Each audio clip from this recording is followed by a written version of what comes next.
PKA 712 with our guest Brandon Herrera. Taylor? This episode of PKA is brought to you by Blue Chew, Lock and Load, and our wonderful selection of merch that you can get with PKA 10 down below. Brandon. How close did I come to with your last name? Did I get close? You nailed it this time. I was very proud of you. Is that what happened? All right. Did you get it wrong the first time? That's such an easy name, man. What'd you do? Roll the R? That's the local San Antonio way of saying it. I think it's been Brandon Herrera, I think, for the last 2 episodes. But you know what? I was very proud of you. Well, Brandon Herrera, thank you for joining us. It's not I appreciate it, guys. I think I had more confidence when I mispronounced it than I did just now. And you know what? You're so confident. I actually checked my birth certificate to make sure that I haven't been fucking it up. So we just watched a police activity video before the show. I am a little torn on it. Kyle, can you break down what happened?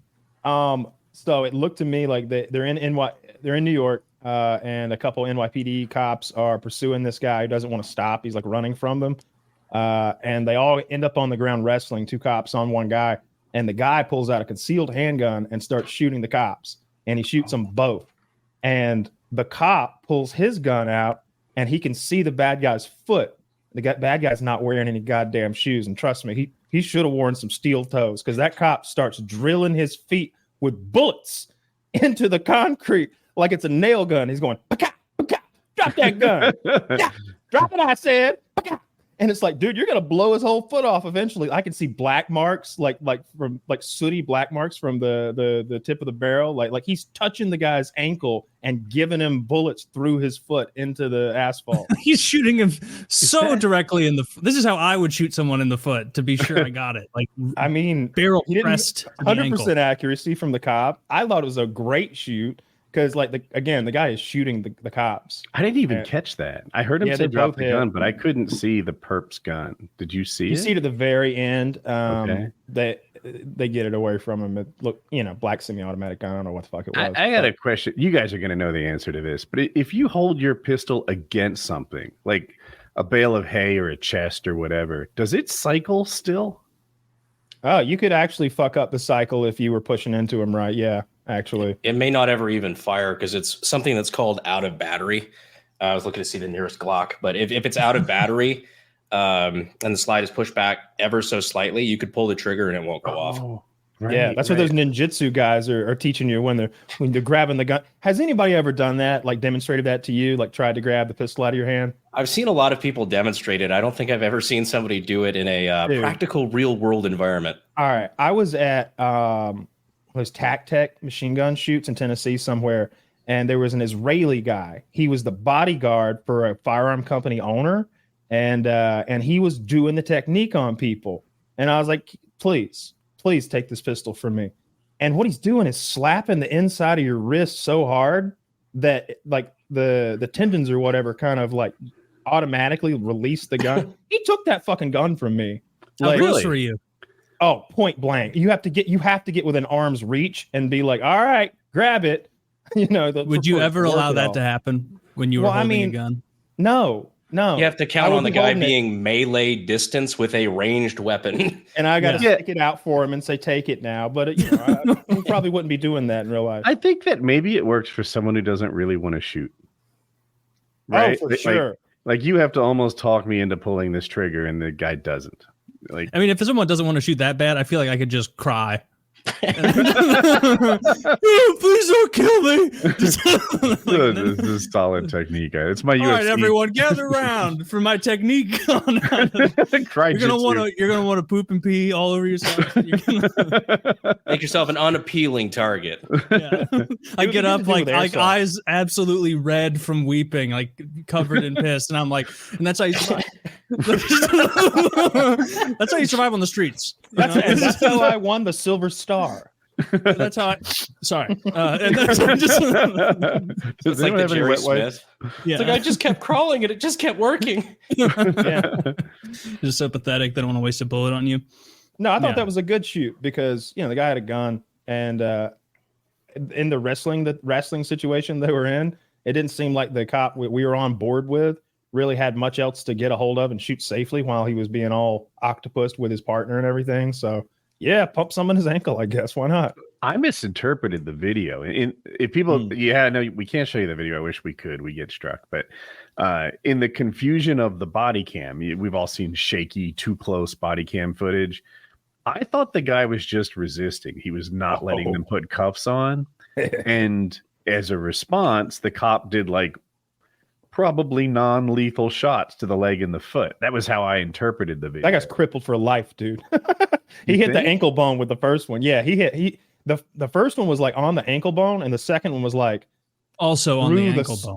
Well, maybe the third one. Yeah. One of them went through like the fleshy, meaty part, like on the bottom of your foot. That guy's crippled. Dude. If you can afford a good reconstructive surgeon, it's probably not bad, but that guy doesn't look like that kind of guy. No. Okay, that's a good point. Because I was going to say, I've broken all my arms and legs, and they work pretty well. Like it's not a death sentence to shattered.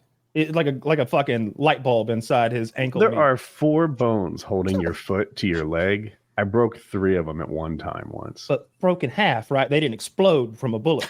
It was kind of like a diagonal on the worst one. They just put some screws through it and let it heal back. Well, Eduardo there has no such representation. Yeah, he probably doesn't have a good Cadillac health insurance plan. This is a good way to take care of these criminals. Like that guy, how is he going to be a good, effective criminal ever again? He can't. You've neutralized his ability to do crime. Have you? Power stance. Yeah, what's he gonna do? I mean, I guess he could like get into money laundering on the back end, but like he's like his time on the street of running around causing mischief. That's done. That's over. You've created a white collar criminal now. We've created. Does he have the chops for that? He probably would have been, stealing percentages of pennies out of hedge funds if he had the intelligence for that in the first place, instead of stealing from gas stations or whatever. It might be one of those. My hypothetical situation. How do we feel about shooting feet when people resist handcuffs? No, you don't shoot people just for fighting. Like, okay. All right. So I watched so many of these police videos that like there's like flavors to this thing and how resisting arrest goes and what the perp is actually about. Some people are having this. I see a lot of, not stereotype, but it's usually black women. And they're mad about something that has nothing to do with the cop, but like they're so in their emotions, they can't speak to the cop clearly enough to get the problem solved. They're like, everybody's part of their problem now. And you don't shoot that lady in the foot. You just kind of got to wrestle her down or tase her or something. What about firing one right across her bow? Right across her bow? Ruffle her feathers a little bit. Just a warning shot, like boogie. Warning shot, just boogie it. Bang! Grab her fake hair, throw it on the ground, and then she'll have something new. I have that video too. Actually, do you? I have that loaded up. 2 cops pull over this lady, and they start arguing, and she doesn't want to get out. The cop's opening move is snatching her wig, and then she kicks him, and then he decks her, and then we're all on the ground fighting. You guys underestimated how street smart I was. That's a good, solid technique. No, I don't was he a bald cop? You're on his camera. You couldn't tell. I don't think you should shoot somebody if you're a cop unless they got a knife or a club or a bludgeoning type. I saw a guy get shot with a paint roller the other day. Dude had a paint roller coming at the cops and they killed him. And it's like, I don't know. What if the cop can't win the fight? Now I know he should be able to, right? Like, and ideally, every cop is Brock Leanar and they can subdue you with wrestling. But what if it's a woman? Oh, if the guy's coming at you, then he doesn't need anything to be shot. Like if you're the cop with the gun and you're trying to arrest, I don't know, the fucking Circle K bandit who just made off with a bunch of bubblicious and he's like bucking up at you and he's coming at you fist clenched and like sprinting at you, you kill that guy. Like, what else are you going to do? Like, I could probably take him. Let's hope so. Cause I'm basically Batman. I've got all sorts of gadgets and weapons on me. He's not armed until he gets to me. Yeah. It's like, remember that video we watched where originally they were trying to, quickly left the news. They're trying to be like, unarmed, black kid shot. And the cop was like, he was coming at me with a sickle. And then, and then they showed like the last frames of his, like, they were like, he was gardening or something. The media was trying to spin that. And it just showed this guy like, running towards him with a scythe, and it's like, all right, somebody's coming at you with a scythe, sickle, any sort of harvesting tool. You gotta shut that down. You can't have that. Yeah, it's really. He started harvesting. I mean, like, I feel like pretty much anytime there's a weapon in, but like a gun in play, especially, I think lethal force is like the fact that he only went for the feet was remarkable restraint on his part. I think he was trying to be safe about like not hitting his buddy too. That's also That's how I saw it. Not trying to crossfire or have a round penetrate. Which is like when I watch so many of these videos that I often see them surround a car that's been running and doing stuff. And it's like, my God, this crossfire is way more scary than that like concussed Grand Theft Auto suspect in the car. Like everybody's pointing guns at everybody. It's probably everyone here has shot. What are the rounds that light up? I'm sorry, I'm being a moron. Tracers? Right? Tracers? Tracers, yes. And once you shoot tracers, prior to shooting tracers, I thought bullets disappeared after impact. I don't know. They just got embedded in the tree or something, or they break into so many tiny pieces that the ricochets are not very dangerous. No, you shoot some tracers and you realize that they kind of go in unpredictable directions and with a lot of velocity. Like it's a problem, and you don't see it until the tracers. Yeah, you can also hear it a little bit when you're shooting subsonic stuff suppressed, because once you hear it hit the target, because there's not the report of the weapon and you don't have ear pro and whatnot, you can hear the pow ting bing, and you're just like, oh, that fucking went somewhere. Hope it's on the property. Sometimes you'll even hear it. Yeah. You'll hear it like hit a tree or some whack. Yep. Fuck. Glad nobody was. Wait, that's over there. Like that. Somebody could have been over there. The like, supersonic stuff does it, but faster. Yeah. Kyle, I'm sure. Are you thinking of it too? The time Wings of Redemption. Yeah. We went, and and it wasn't Wings' fault, really. We were standing downrange, and he was shooting sort of parallel to us. But I was like, this isn't safe. This isn't. Like if he was shooting at a tree, and the way I remember it is we had been down there for some period of time. Then he knew that he wouldn't be so far. He'd have to miss by like 30 degrees, right? So no one's that bad a shot. You're off by 1 or 2, usually. Yeah. But ricochets go, 15, 45 degrees to the side all the time. It's weird stuff. Yeah. And it's not like, and the other thing is Wings isn't exactly like, I don't know if he's a good shot or not, but he's not, it wasn't something he was doing regularly, which he could just fuck up and accidentally shoot us down there. That's always sketchy. I don't want that. Accidental discharge. It is. Speaking of guns, the AK-50. How was that journey? That was a journey that's been going on for just over, I think, 8 years now. And we finally got that all finished on, I think back in, the real story is we got it finished, I think back in like November-ish. And we were just spending so long on the video that it didn't actually come out until like May of this year. Mm-hmm. And so we just it was going to be my love letter to the whole project. So we wanted to take our time on it and whatnot. I was pretty happy with the way that it turned out. But so what's the plan there? Is that just a toy that you're like, look what I got? Or is you thinking about selling some? Fill the viewers and I in. You guys made a semi-auto AK-50. Is that right? Yes. So we basically from ground up, we rebuilt using the AK platform, a 50 BMG semi-automatic rifle, which is, so think about like a Barrett, but operating system of an AK. And that took a long time. I started it before I knew jack shit about weapon design, which is a terrible place to start.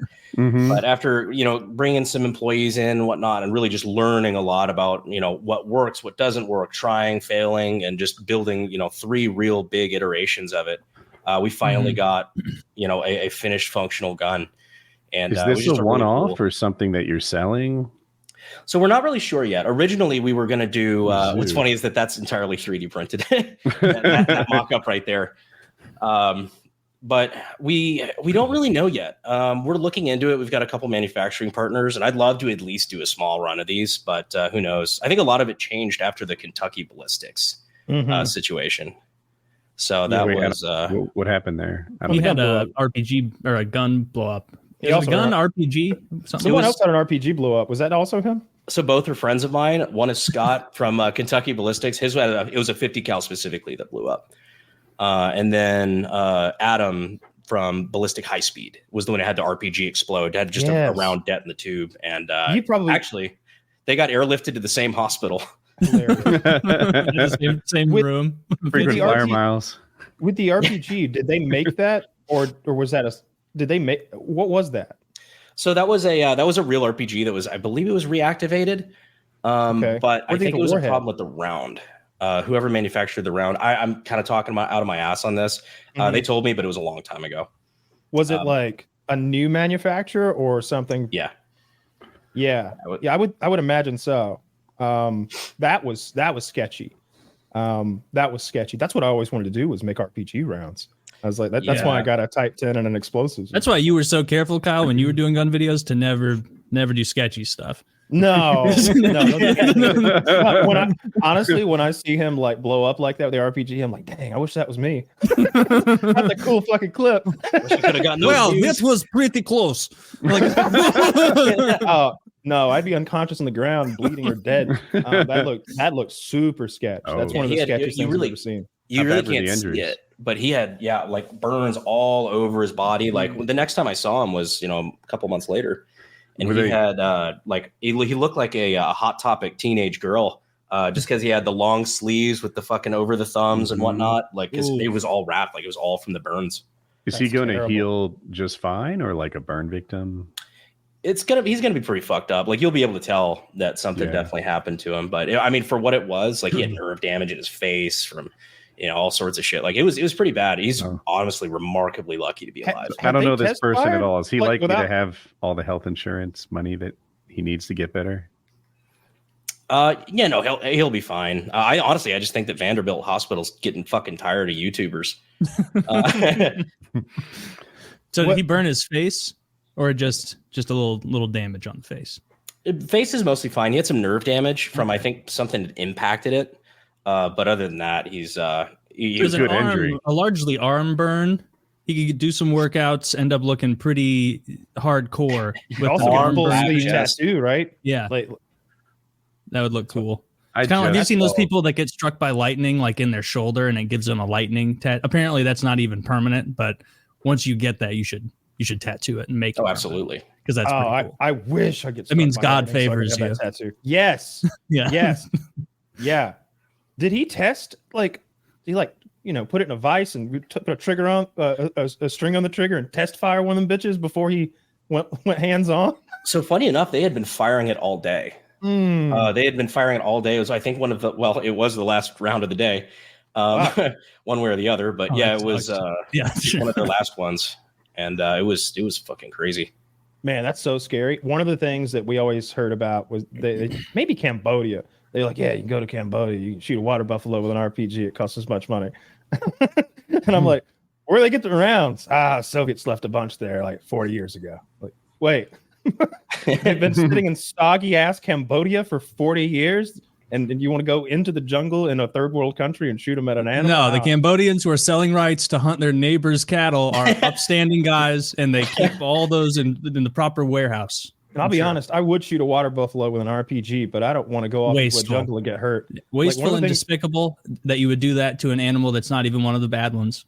I'd pay them. I'd pay the villagers, and they would use that money to buy bushels of rice and water purification tablets. Take out a tiger that's terrorizing the Cambodians or whatever their day-to-day problems are. Well, I would never shoot a tiger. They're beautiful. We have different ethics. Look, if I give a village clean water for the first time, I think I'm entitled to at least one buffalo or water buffalo. Yes. You know what? You should actually charge them a bit of an arm and a leg so they realize how nice what you gave them is. Maybe a couple days hungry while they have the clean water, they'll be like, we need to take better care of our water. Because MrBeast can't keep doing this forever. He brings them fresh water and then he goes back later and he's like, guys, this is all dirty now. Give me this nice water jug. I don't even know how if the staff keeps accosting minors.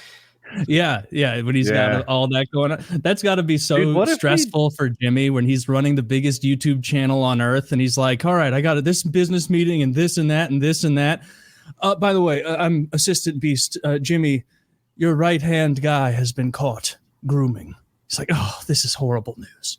And people are, but at least I can't be blamed. No, whole internet, like a huge portion of the internet's blaming him for something that seemingly he had no knowledge of, didn't know about, not implicated. I think there's an opportunity for us to fill in as a low-budget MrBeast. I'm going to show up with 48 bottles of water in Kenya.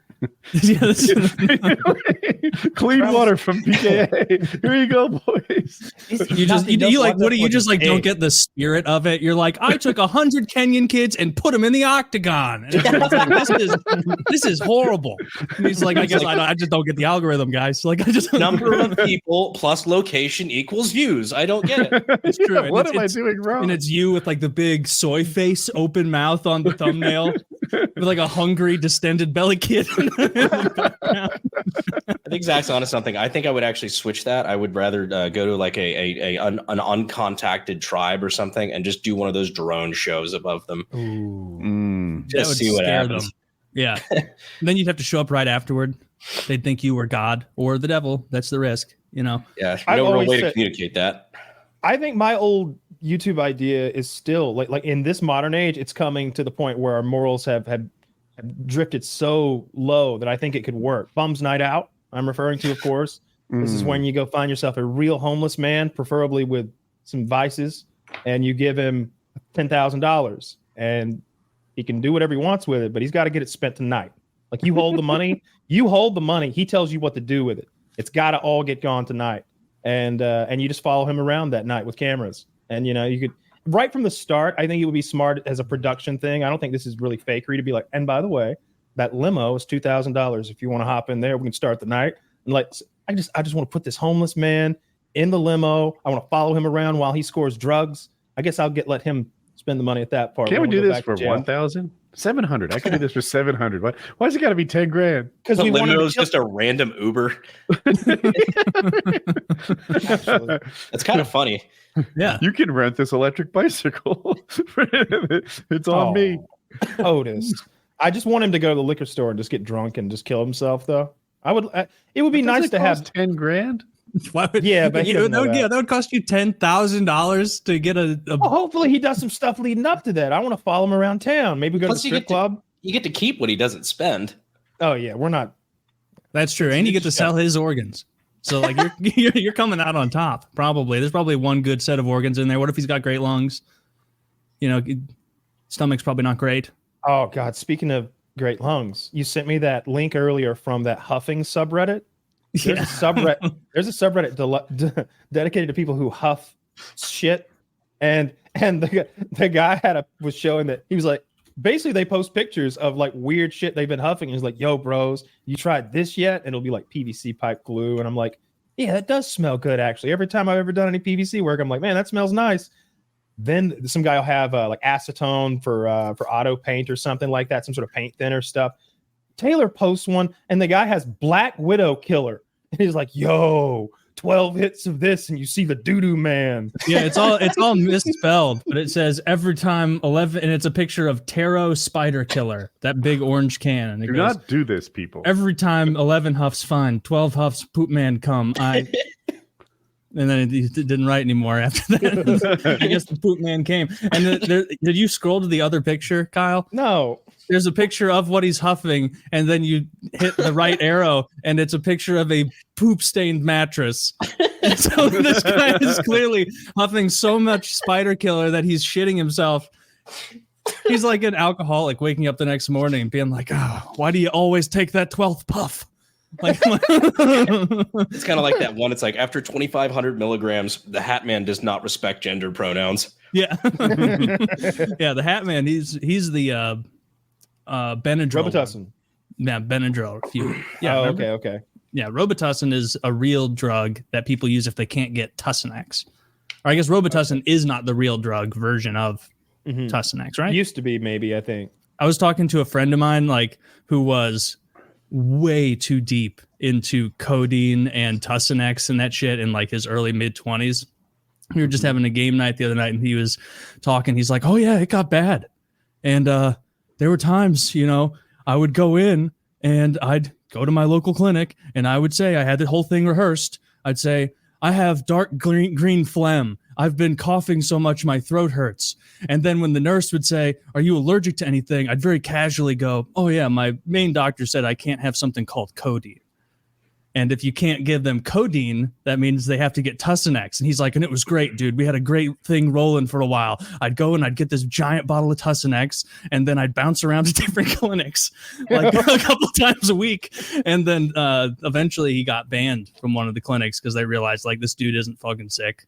There's no way you have the flu again, sir, for the 11th time in 2 months. So Tussinex, that's the stuff that lets you see the... Tussinex is like Robitussin, but it has no acetaminophen in it, I believe. And so it's like it's like Vicodin. I think it's liquid Vicodin, and that's an opiate. Yeah. Thank you. All right. So it's like I don't instead of know why taking you- the pills, you're getting the liquid. And I don't know much about this class of drugs. The way he explained it to me was that like a tiny sip of that, so like 5 milliliters or something of that Tussinex was equivalent to a much larger amount of actual Vicodin pills. And so he and a couple guys I knew would Oh, that is bounce around. codeine. And do Okay, that. it's something else. I think what it is he was probably telling me he was allergic to acetaminophen, and they were giving him so he could That get must be codeine. what it is. Yeah. Because codeine is the best drug. Like it, I I hate it. understand. It's so good. It makes you a little itchy, but you get used to that. I think I'm not having a typical experience. It makes me like get like a throbbing kind of headachy type thing. And as you know, It's a I get into it painkiller. all the time. Yeah, it's the worst. And I get off it as fast as possible. I prefer pain.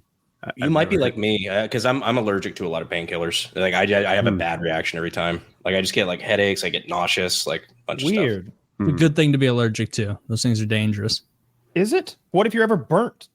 They'll just give What if an you. RPG explodes on you and you're like, no, not the good stuff. I'm allergic. I'm allergic. Nausea. Give me half my something body. non-habit forming. Give me Those something are non-habit fourth-degree forming. burns. That marrow is cooked. It's If like I when was like it's like fucking when- Two-Face fucked me up. Oh yeah, it's worth being a bit itchy if that's the alternative. No, I'm scrolling through this Huffing community top all time, and it's so funny. Like I know some of these people are trolling. Obviously, the same thing with the gang stalking. But that tarot thing, the poop man come, that was the top all time post there. The second one is just a guy who says psych ward, and he's in a psych ward. Why do they give him a phone in the psych ward? Dude, Dude, mugshots of paint huffers. That's Oh, those are fun. Can you roll some of those up, Zach? Just find us some good paint huffing mugshots because they genuinely are hilarious. I remember a cops episode and the cops roll up and there's this guy with spray paint all over his face and he's limping and they're like, "What happened, Otis?" He's like, "Goddamn kids threw me off the bridge again." These kids came along and found this poor old homeless man so out of his mind on paint he couldn't resist and they tossed him off a small bridge. what? I'm a looks like he's Warriors ready. fan. He's ready to steal Christmas. He does. Dude, What that's in the- fucking Temu.com, Jim Carrey. Oh, witness me. I like this guy. What color would you be? What color would you get, Taylor? What the closest to my beard color?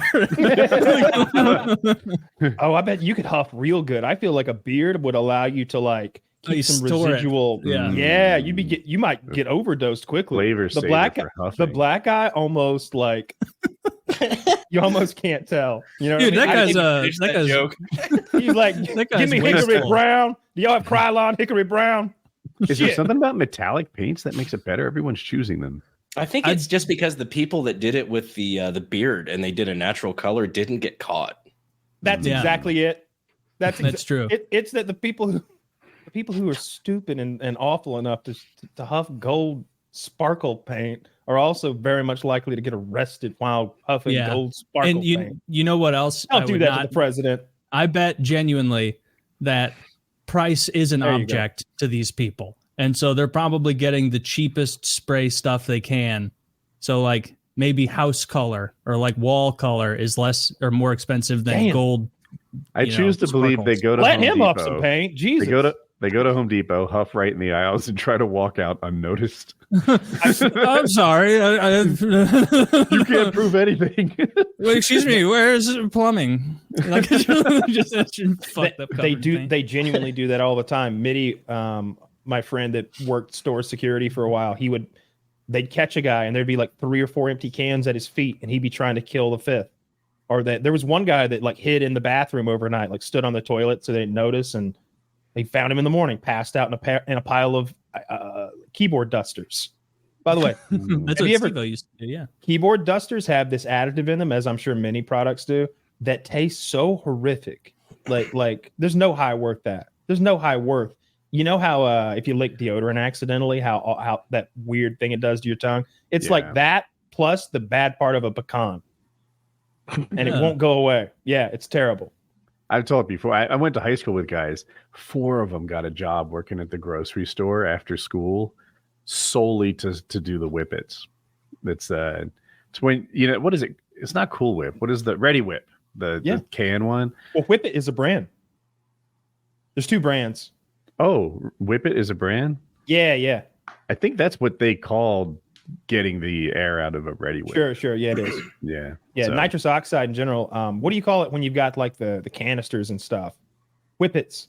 Yeah, it's the same thing. You call it the same shit. Or right? nitrous oxide. It's all nitrous you oxide. can go. Right? Yeah, I've never done it, but I've seen degenerates on my cop videos, and I've seen, of course, on Amazon. You can go right on Amazon and buy like a Whippet kit. You can buy like all the canisters and like this dosing machine. You like put the canister in and like balloons up with it, or you can like shoot it straight from the machine or whatever. I saw this lady get pulled over. Her whole floorboard was full of CO2 cartridges. And it's like, oh, not CO2, but nitrous oxide, I guess. It's like, what are you doing tonight, ma'am? And they're just like picking dozens and dozens of them. They drive around and do whippets. Well, you can't do it just sitting still. Yeah, they're trying to have a good time. I think it might have been whipping this out. show. You were talking about it. I can't remember. It was either here or Steve-O. It was one of the two. But they were talking about how on Amazon, like they know exactly what the fuck you're doing because the increments they sell them in, like 1, 4, 24, or like 948 or some shit like that. Like, we know what you're after. Yeah, I think we did go through the Amazon listing for that, and that there were people in the comments like leaving, not so well Best coded desserts ever. You forget the whole day. Totally delicious. I had a hangover, or like just stuff that doesn't make sense. My kids don't talk to me. Yeah, I hate myself. Is it a bad drug? Because 4 stars. I've done it. What I'm wondering though is it a drug that you would associate with like bad people? Because like drugs definitely have that, right? Like you think when you think of the typical user of insert drug, like is that guy an ass? Oh, meth. I think of a white guy every time. He's missing some teeth. His hair's greasy. He's way too skinny. This is good. Continue with your meth stereotype, and I'm going to do some rapid fire drugs. You're going to fill me in. Yeah, I don't think I want to play this game anymore. Yes, you did. I associate nitrous oxide with hippies. That's when I associate nitrous as like a party thing for like younger Grateful people. Steve Miller concert. Yeah, there was a guy there with what those like. If you were to buy like acetylene, the things. This was like neck high, good 4 or 5 feet tall canister of nitrous oxide. He was just selling balloons full of it. I bet you could turn that around and make so much money. I bet he did. Yeah. I bet that giant tank costs a few $100s, and he's probably selling thousands of dollars worth of balloons. How illegal is that? That's another one of those. I saw a YouTube video the other day, and the whole premise was these are all I tried all those legal drugs you've heard about, and he's like chewing beetle bark. He's taking salvia. He's taking all sorts of different drugs. He did red cap mushroom tea, and it just. I knew those drugs were legal, but I didn't think that they were. Are they any good? Yeah, that's what the video was about. Varying degrees of either like what really was the good most tempting one? I didn't watch the whole video, but I watched the red cap tea part where he was. By the way, red cap mushrooms are deadly in the right quantity, but he was eating the right quantity and making a tea of it, and he seemed like he was super like relaxed. He compared it to almost dying, like Xanax. He said it was like a few Xanax. He said he was like really chilled out, and it helped with sleep. He said. Speaking of nitrous, and we had, out of nowhere, we mentioned Milo on PKN, and then he came out and because he used to work with Kanye West, and he was saying that Kanye has a nitrous addiction that's being fueled by his dentist. Says that I did see that picture of Kanye. He's got like the thing on his nose with like double hoses coming out of either side. He looked like the villain from Mad Max Fury Road. He looked like a Morton Joe. It's nice. He does. Find a picture of that. Yeah, this is what Kanye or Milo said about Kanye, and it's next to this picture of Immortum Joe. There's a reason Ye, formerly known as Kanye West, is no longer capable of successfully releasing music or clothing. In fact, there are several reasons, but the most serious and the most recent is his dentist, Thomas Connolly. Connolly got Ye hooked on nitrous laughing gas. It is my belief that Connolly sought to diminish Ye's mental faculties so that Connolly and his business associates could extract millions of dollars from him. Earlier this year, I uncovered the fraud and intervened. Yay, hooked on nitrous, blew up our relationship on purpose by proposing something that he knew I'd have to resign over because I told him so. The resurrection of his longtime idle fantasy of making pornography. Thomas Connolly is a dangerous predator who targets African-American celebrities into whose mouth he puts fake diamonds, as I suspect he did to Lil Yachty. He must be stopped. I filed a complaint with the California Dental Board, the highest board, last week to that end.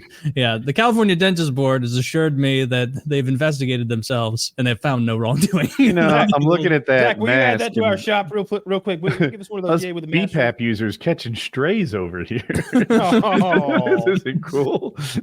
Yeah, everyone's making fun. You're like, well, I need it to breathe. I'm not doing drugs. What are the odds we're thinking that this is real? 100%. Well, it is Milo, so you don't know. I saw the picture of Kanye with the mask. I saw a different picture than the one Zach showed that you could see the mask. Oh, I was meaning about the whole like sinister dentist and all that. Like, oh, of course. Well, of course he does. Like, where else would he? Yeah, that makes sense. No, I believe all of that. Really? Okay.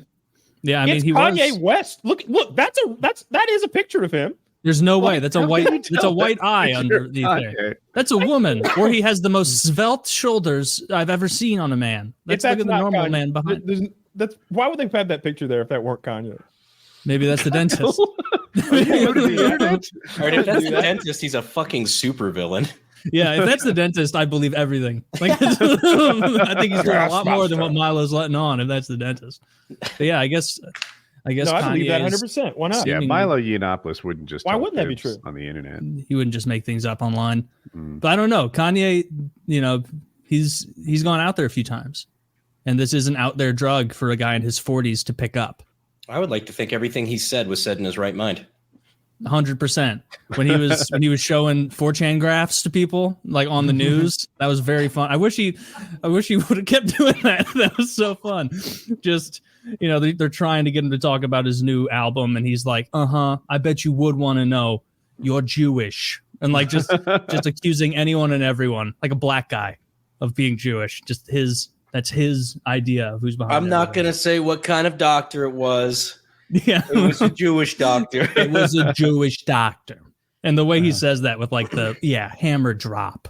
Obviously, I feel bad. Like he's obviously having like a fucking mental health episode, but that means it's like fucking great. Yeah, it was funny. True and true. Like it was good to have him going off for a bit. You know, if you don't make use of the memes, then he went through all of that for nothing. That's true. That's very true. Speaking of memes and politics adjacent, are you staying involved? You think you're gonna go another round? To some degree. I think so. I aged like 3 years in 9 months. Politics is fucking rough, dude. Yeah. There's nothing like getting $10 million spent to slander you.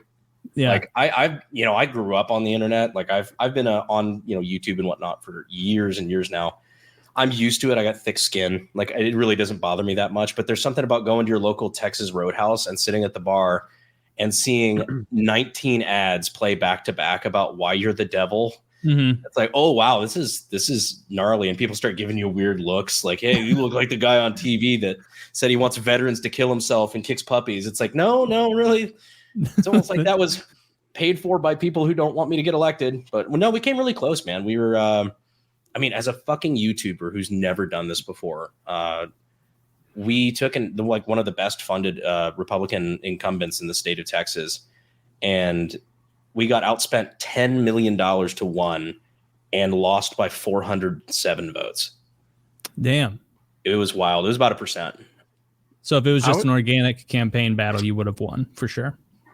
Yeah. Basically, and what this kind of gets me in a little trouble, if AIPAC didn't get involved in the last minute, we probably would have won. AIPAC got involved and spent in the last, I think, couple weeks, I think they spent like $1.5 million against me.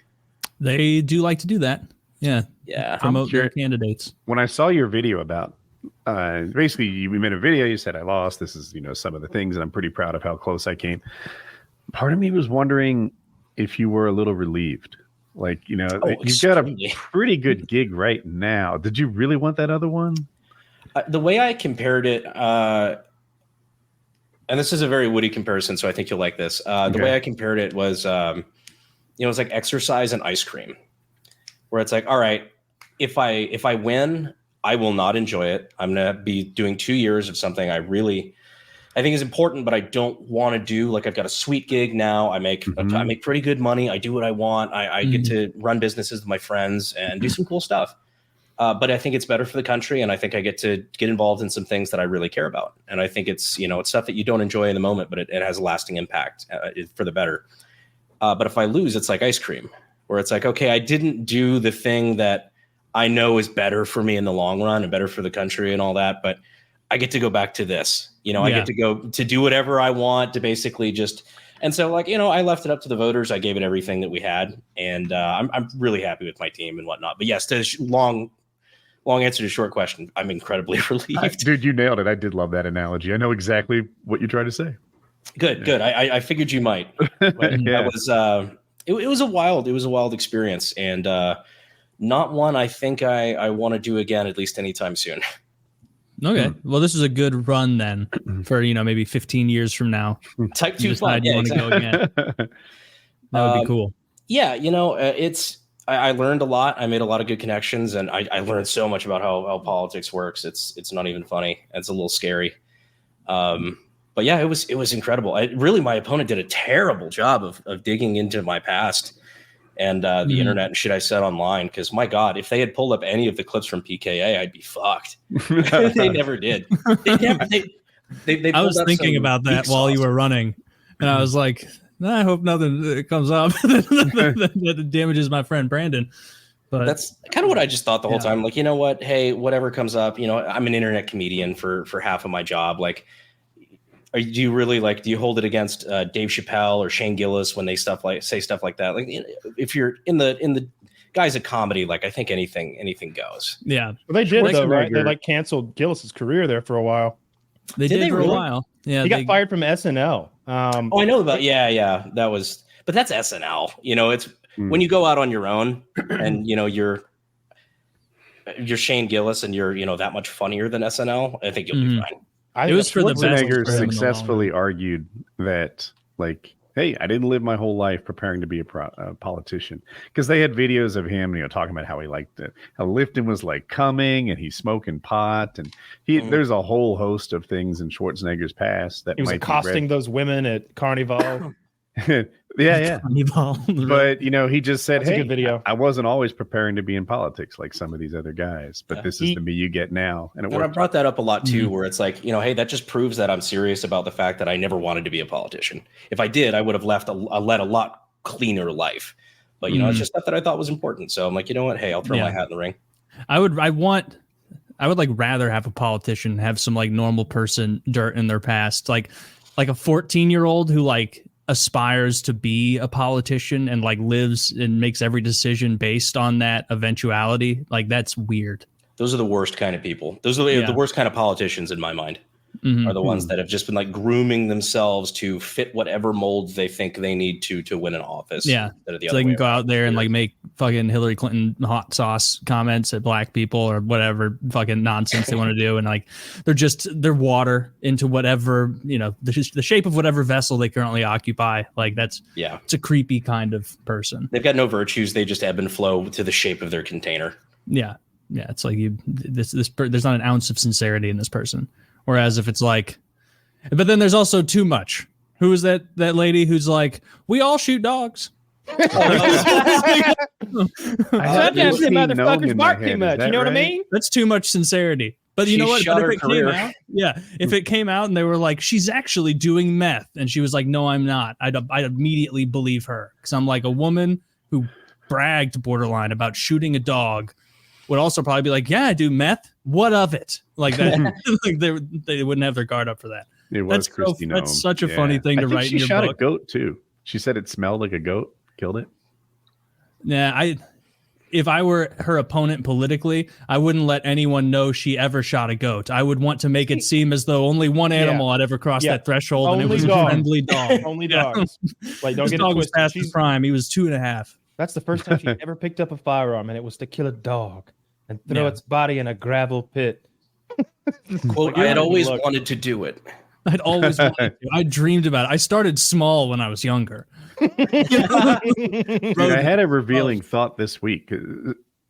So I'm in the game and I'm murdering turtles in Elden Ring, And I genuinely felt bad about it. The turtles don't even hit back after you strike them. They just die with a painful scream. Ooh. And I'm like, it feels rough. And my wife said, you've done that in real life to a chicken. I was like, man, I felt worse about the video game turtles than I did Henrietta, who had to go. Yeah, that's Didn't have to go at all. didn't have to. I go. was hungry. It was like It the was her governor or called. me. It was like It was her or me. they charge up the electric chair and all the conduits are glowing, and the governor calls and he's like, actually, let him live. And the warden goes, wrong number. Yeah. That's Woody. That's Woody. You were fucking Percy putting a dry sponge up under that electric cap, seeing what would happen. Man, I hated Percy so much. Oh, how could you not? He did such a fantastic job at being Great hateable. job. He was like Yeah. a Joffrey level character of like, oh, I don't like you. One bit. Dude, I dislike that actor. I have Jackie Gleason in my head. What's his name? Who played Joffrey? Oh, Jack Gleason. I think you're right. Oh, okay. Yeah, anyway, I dislike Joffrey so much. It took me a while to put together, like, emotionally, that the actor was just pretending. I think think he kinda ruined there's his no career, way. didn't He retired. He was like he's like, I don't really want to be an actor, and went and Too many he did people this attempted to molest me. probably that. He had this whole I don't know what they call it. There's this thing in England where they go to this college or something and they speak where a lot of, like, I don't know, maybe Shakespeare spoke there or something, and they do like these. It's almost like a proper TED talk, but the English version. And they Okay. just kind of talk about and he did one where he was just sort of talking about his career and what it was like playing that character and dealing with the world hating that character so much. It is one of the all-time best villains. It's top 3 for me. That Umbridge bitch from Harry Potter, though, that's my most hated villain of all time. I hate that person so much. The one in I hate that pink? person. Yeah. Like if she was like a big dude with like a black cape on, you'd be like, I mean, that cape's kind of chill. I don't know about that. He is, dude, works out. Look at him. But it's this little cunt. It's this little old cunt with a pink tea set torturing children for fun.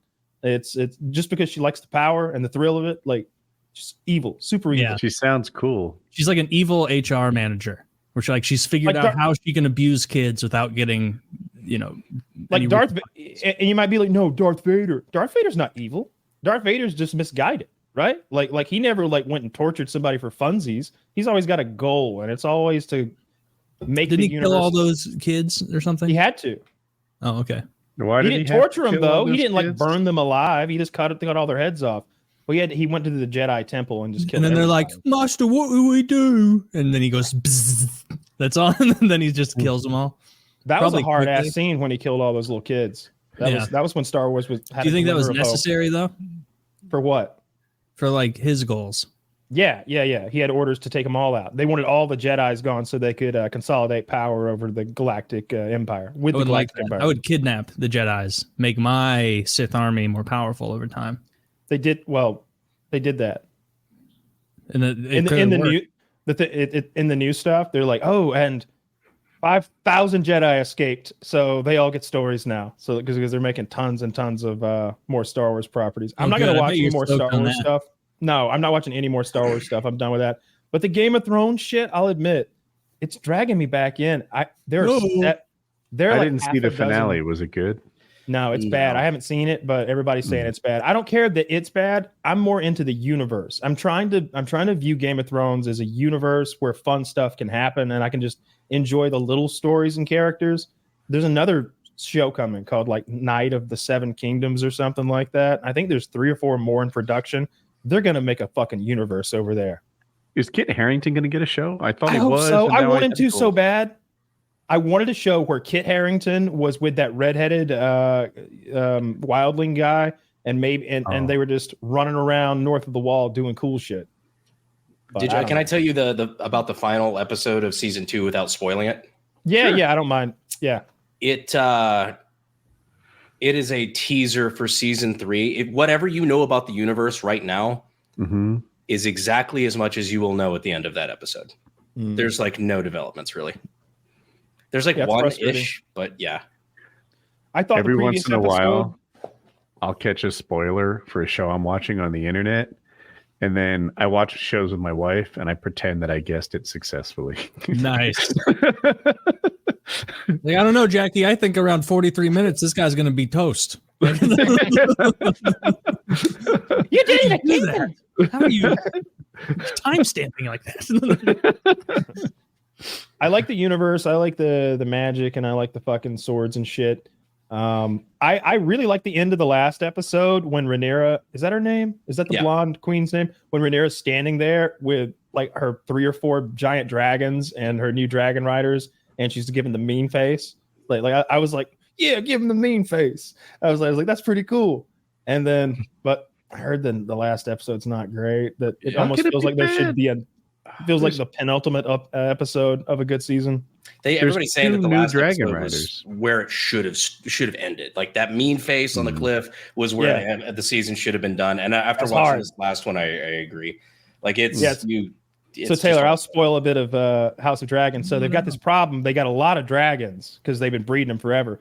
But you really need like a Neo type character to ride one of these dragons, and he has to have pure blood or whatever, or like Targaryen blood or Valyrian blood maybe too. And so that they're all out of people. There's only so many kids. And she's like, I got all these dragons and nobody to ride them. Sir Eric, or whatever the fuck your name is, I've been looking through the paperwork and you're 164th Targaryen. He's like, oh, wonderful, my queen. Would you like a dragon? He's like, oh, I guess. Because the process of finding out if the dragon will accept you is a life or death thing. The dragon either bows to you or burns you. At least that's what I've seen so far. I think maybe one of the queen's daughters, that little black girl, had an issue, but she survived because she's a main character and she's got plot armor. But everybody else, the dragon either bows or it fucking kills you. Sir Eric goes in there, fucking roasts him alive, and a couple of bystanders just for funsies. I guess he's not accurate with the fire. And these are big dragons she's got on the bench. So her like buddy comes up with this idea. She's like, I used to work in a whorehouse. Tons of bastards out there from all these Targaryen princes, everywhere. And so they put out the word to the whorehouses, like any Targaryen bastards, come to the castle and see if you can ride a dragon. They literally just put it out there. They don't lie, they don't mislead people. And there's like 50 of them in a room, and they all go up to the dragon, and the dragon goes ham. It just starts burning them all alive until you get down to 2 guys who actually can ride the dragons. And suddenly she goes from 1 dragon to 3. And it's a cool scene at the end where the bad guy shows up and he's like, oh no. And he's like trying so hard to turn his dragon around because there's more dragons. Now. It seems like this is a show entirely about dragons. Well, this show is about the death of the dragons from the world, and everybody's going to die at the end of this show. Everybody's going to die. Like this is a Shakespearean tragedy. This isn't like a good guy winning at the end kind of thing. Yeah. This is setting I know something's going to happen because there were some black Targaryens, and then I saw Game of Thrones. None of those. Those must all die out, huh? Yeah, something happens. What happened to There's someone that's a little too blonde that shows up between then and now. Shuts that down. Yeah. Yeah, it's pretty. Of the people that died, you could see. So Targaryens have a distinctive look. They have very long blonde hair, and blonde hair is not common in this universe if you're not a Targaryen. And sure enough, all these people are Targaryens. Like I think they were legit bastards, but the dragon didn't like them. Didn't like them. They won't get me again. And it seems like you guys are already on the downturn of this show too, realizing it's not going to be as good. I'm buckled in. This is a ride. Okay, like the fact that it's so there's shows like From. That's like that little independent show that we kind of like, but it's been jerking us around. I ain't gonna watch no more From because that's like a $300,000 an episode type bullshit. But this is a $21 million an episode. Every episode is like a little movie, and when they show those dragons, it looks cool. And I like 2 or 3 of the characters. There's like 2 or 3 characters I like. I like Rhaenyra. She's fucking ripped, by the way. I don't know what her workout routine is, but she's got all sorts of like muscles bulging out from under her. I think the actress is trans. Not trans, but like intersex or something. She's a they, them, I think. Oh, yeah. I saw the pronoun game. I didn't really know what was up with that. Yeah. And then Matt Smith, the former Doctor Who. Yeah. I only like also Matt trans. Smith Doctor Who. I don't watch any of that other shit. I dig him whenever he's on screen. And then there's a character that's supposedly 16, but he looks 30 and he's got an eye patch. That guy's hard as fuck. Every time he's on screen, I'm intrigued. I'm waiting for him to be me. I don't know. You don't know the extent of his cruelty and malice yet, but I think it's gonna be fun to see him go. Seems to have no limits. No, he did his brother in like that and kind of enjoyed it. And Stole he his little knife. The strong boy, right? Strong boy. They met in the air on dragons in season 1. Oh sure, yeah. Well, he didn't mean to do that. That was the Wait, dragon what? getting over. Yeah. Like you could tell. So after he does it, he's like, "Fuck! Why?" Like to his dragon. The dragon went hard, but he was just looking to spook the guy. I'm sure you're right. I didn't see that though. I to me, didn't he like head out on his dragon and chase the kid down and catch him in midair and bite him in two and murder him for sure? Accident? But there wasn't a struggle to it. It was just he was after him. He was chasing him, but you could see the look on his face when he killed the kid. He was like, "Oh, well, I thought we'd rough him up a little. Okay, I thought we'd put a good scare in him. I didn't know we were going to eat him and scatter his flesh across the beach." But that seems to have been the game. Yeah, I'm still into the show. Taylor develops a little bit of hatred for shows sometimes. He's I don't know what racism is for TV shows, but it seems like once you get that mean and hateful grudge in you, you don't never. Dude, I spent 8 years watching Game of Thrones and none of it ended up mattering. And so they said, "We're making another Game of Thrones show, tee-hee." And I said, "I'm not watching it." I don't think that's hatred. I think that's like I'm a kicked principles. Dog, and you're I only won't be digging kicked deeper, again. bigot. I'm bigoted against remakes of shows that they didn't even do well the first time. If they made a Sopranos 2, if they exhume Tony and they get him back in the mix. Did you see that abomination of a Sopranos movie they made? I do. Yeah. The one about Tony's son. It was like Sons of Newark or something like that. Tony's dead. Tony was such a big part of the Sopranos. They did a prequel. They used his son to play Tony. It was awful. It's terrible. Yeah, I'm sure it was because Tony wasn't in it. Like I like the dragons, man. I don't know. I like the fucking dragons, and I guess I can stomach. I said I like the dragons.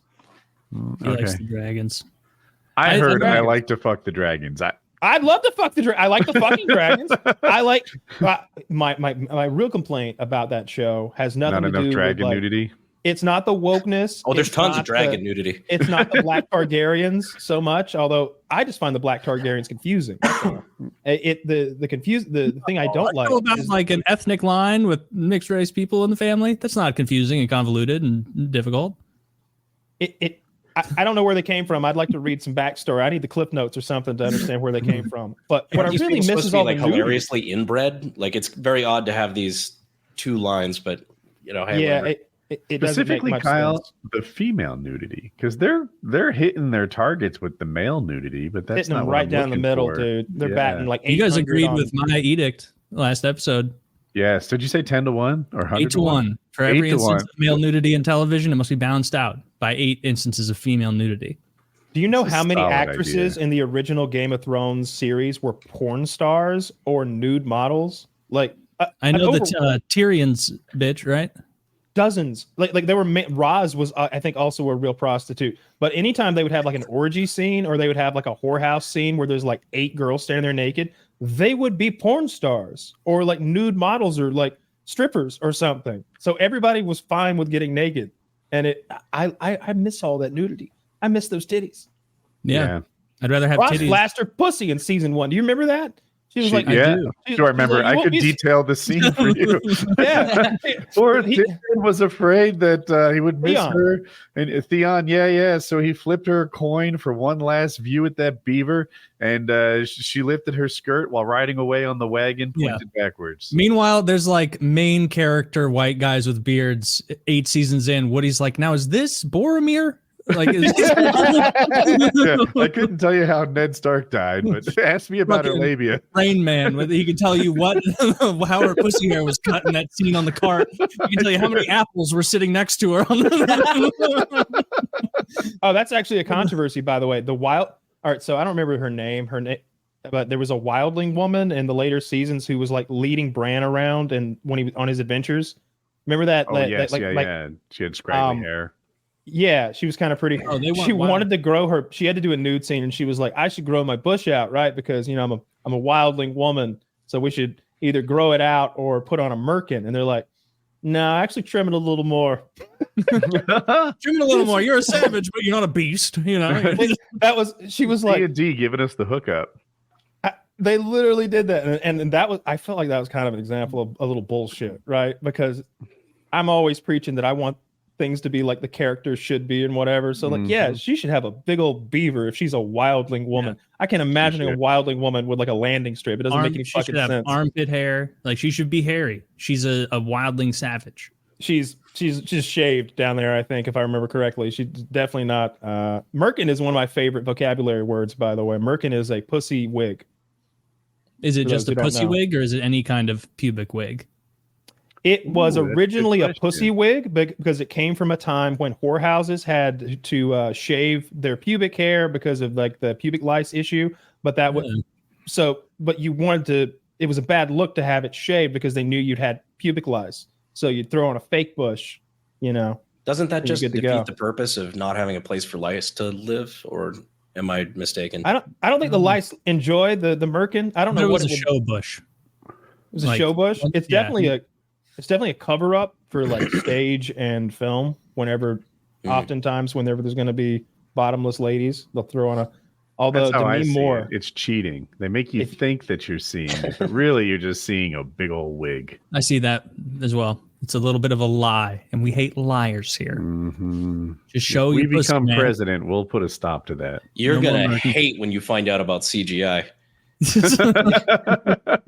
That's why Rosario Dawson's the GOAT. Rosario Dawson did full frontal nudity, and she's just completely shaved. They're like zooming in on her labia. She doesn't give a fuck. And then who was the one? Oh, Demi Moore. If you guys at home listening, grab your cell phones real quick and go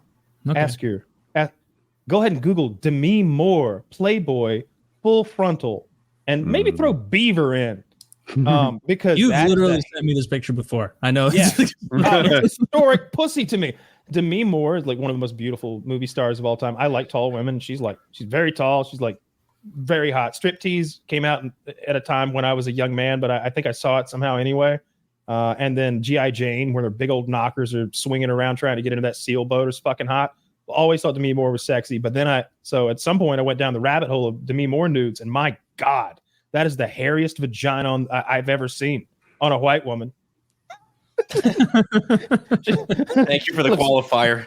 Yeah, she looks like a fucking wildling. Like it's wild. Her thighs are all hairy. It goes up to her belly button almost. It's crazy. Ew. Don't like that. I know Woody does. Agree to disagree.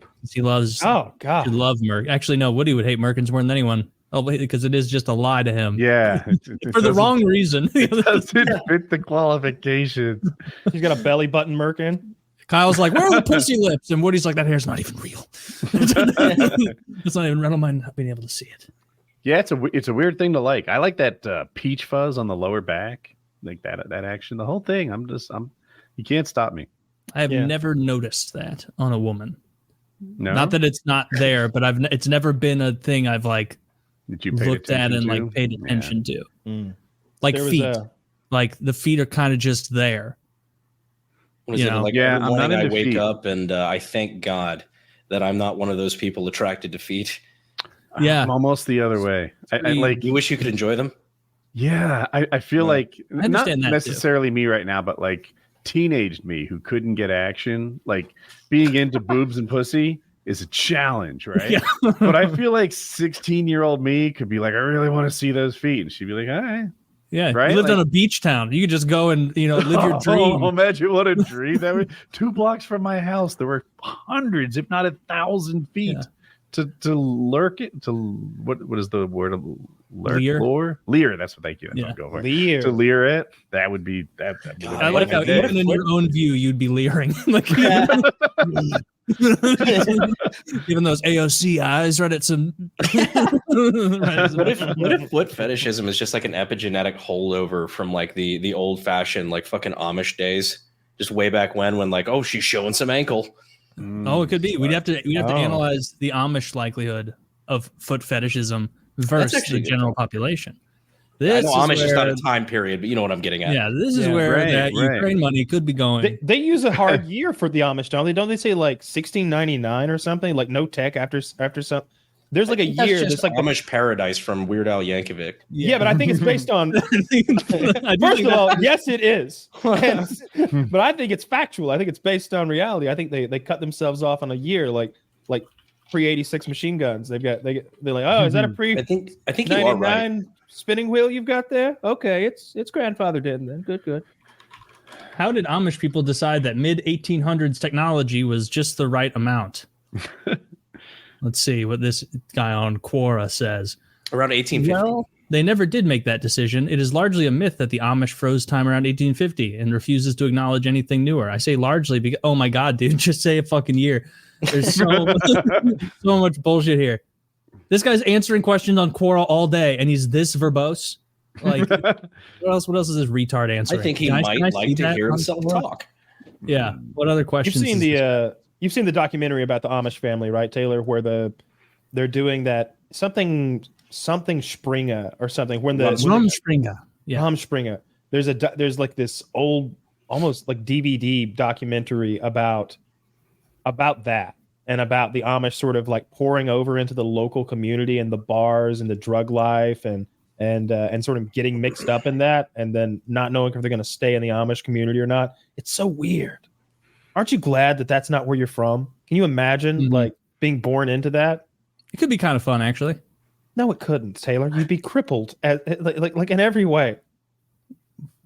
If you think about it, that's what do you mean? How they grew up on a fucking 1850s farm and then they've got to make their way in the world? Oh, I was meaning if I grew up like that, I really doubt I would be one of the people that ventured out. I'd probably be like, I don't like this world. I like the world I'm familiar with, and I'd probably go back. Well, think about it. If you could teleport to the year like you could teleport to 2150 for like 2 weeks, would you want to go back? And you're like, dude, I'm way more familiar with 2024. I can't fucking deal with this shit. I can't deal with the teleportation. I'm just you wouldn't go get back to where shit was simple. Yeah, everybody's mean. That's the memes like inflict physical pain now. Hilarious, thank you. Saw some libtard meme and yeah, I wouldn't like that. The liberal memes are still weaker in 2150. They still haven't quite figured it out. I just would hate to have. I feel like that's just crippling in every way to grow up in that society. I can just imagine your early years being spent driving the wagon to Newtown to sell blankets and butter and like seeing normal children drive by in a minivan with Nintendo DSs. Yeah, but like, I'm pretty sure self-report they're much happier than non-Amish people. I think their dopamine receptors actually work. Like, I'm pretty sure if you gave an Amish kid like Adderall and made him play Fortnite, he might die.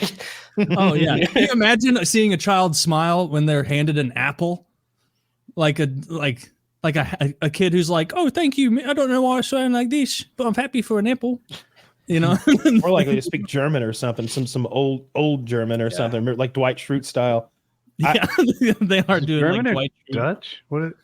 Pennsylvania Dutch, I've got in my head. Sure, yeah, they're both similar to Germans, tall blonde people. Yeah, that's I don't know, man. That would be a good premise for like a horror movie. I think like a closed off. You always need to solve the problem. Why we don't just call the cops on a cell phone? Like have it take place in an Amish community, and then there can be this whole thing where like leave your cell phones up there, English, and then we go down to the Amish community where the weird shit happens. Yeah, I want to go tool around an Amish farm. Are you allowed to do that? Like kind of like a zoo, like a petting zoo? I can go pet the feed them with an open palm. Who is it? What's the thing where you're allowed like so they don't get involved in too much inbreeding and such? Like you're actually allowed to go there and like basically they ask you to fuck their wives or some shit like that. Like to join the community? That's farmersonly.com. I've been there, done that. No, I want to say it's a real thing, unless that's just like an urban legend I've heard. But somebody brought it up the other day. The Amish are definitely not letting English come breed their daughters to prevent incest. And if anything, they're like, I got it handled. Little incest goes a long way. Don't worry. There's a third generation where it's a problem. Kyle, have you seen the movie Witness? Are you familiar with it? Yeah, of course. Harrison Ford goes and lives amongst the Amish. Yeah. I like the Tim Allen version. He impresses the hottest Amish chick with his barn building skills and fucks her and then solves crime. I think. Good There's movie. a Tim Allen movie where him and Kirstie Alley are on the run, and he goes and hides and lives amongst the Amish. It's also pretty good. It's a fun premise for a movie because there's not that many Amish. You forget that they exist up there. That there's just these communities of people who are living like it's olden days. I know a lot of them don't, or they live like this mixed reality. Like that guy I met who was like working in a machine gun shop building suppressors and had his own like machine guns and suppressors. And he was like, yeah, well, you know, that doesn't count. It's like his phone was in that shed at the end of his driveway. He had to go out and use that. And he was also the guy with the tractor where John Deere held the note and he still owed $1. He bought.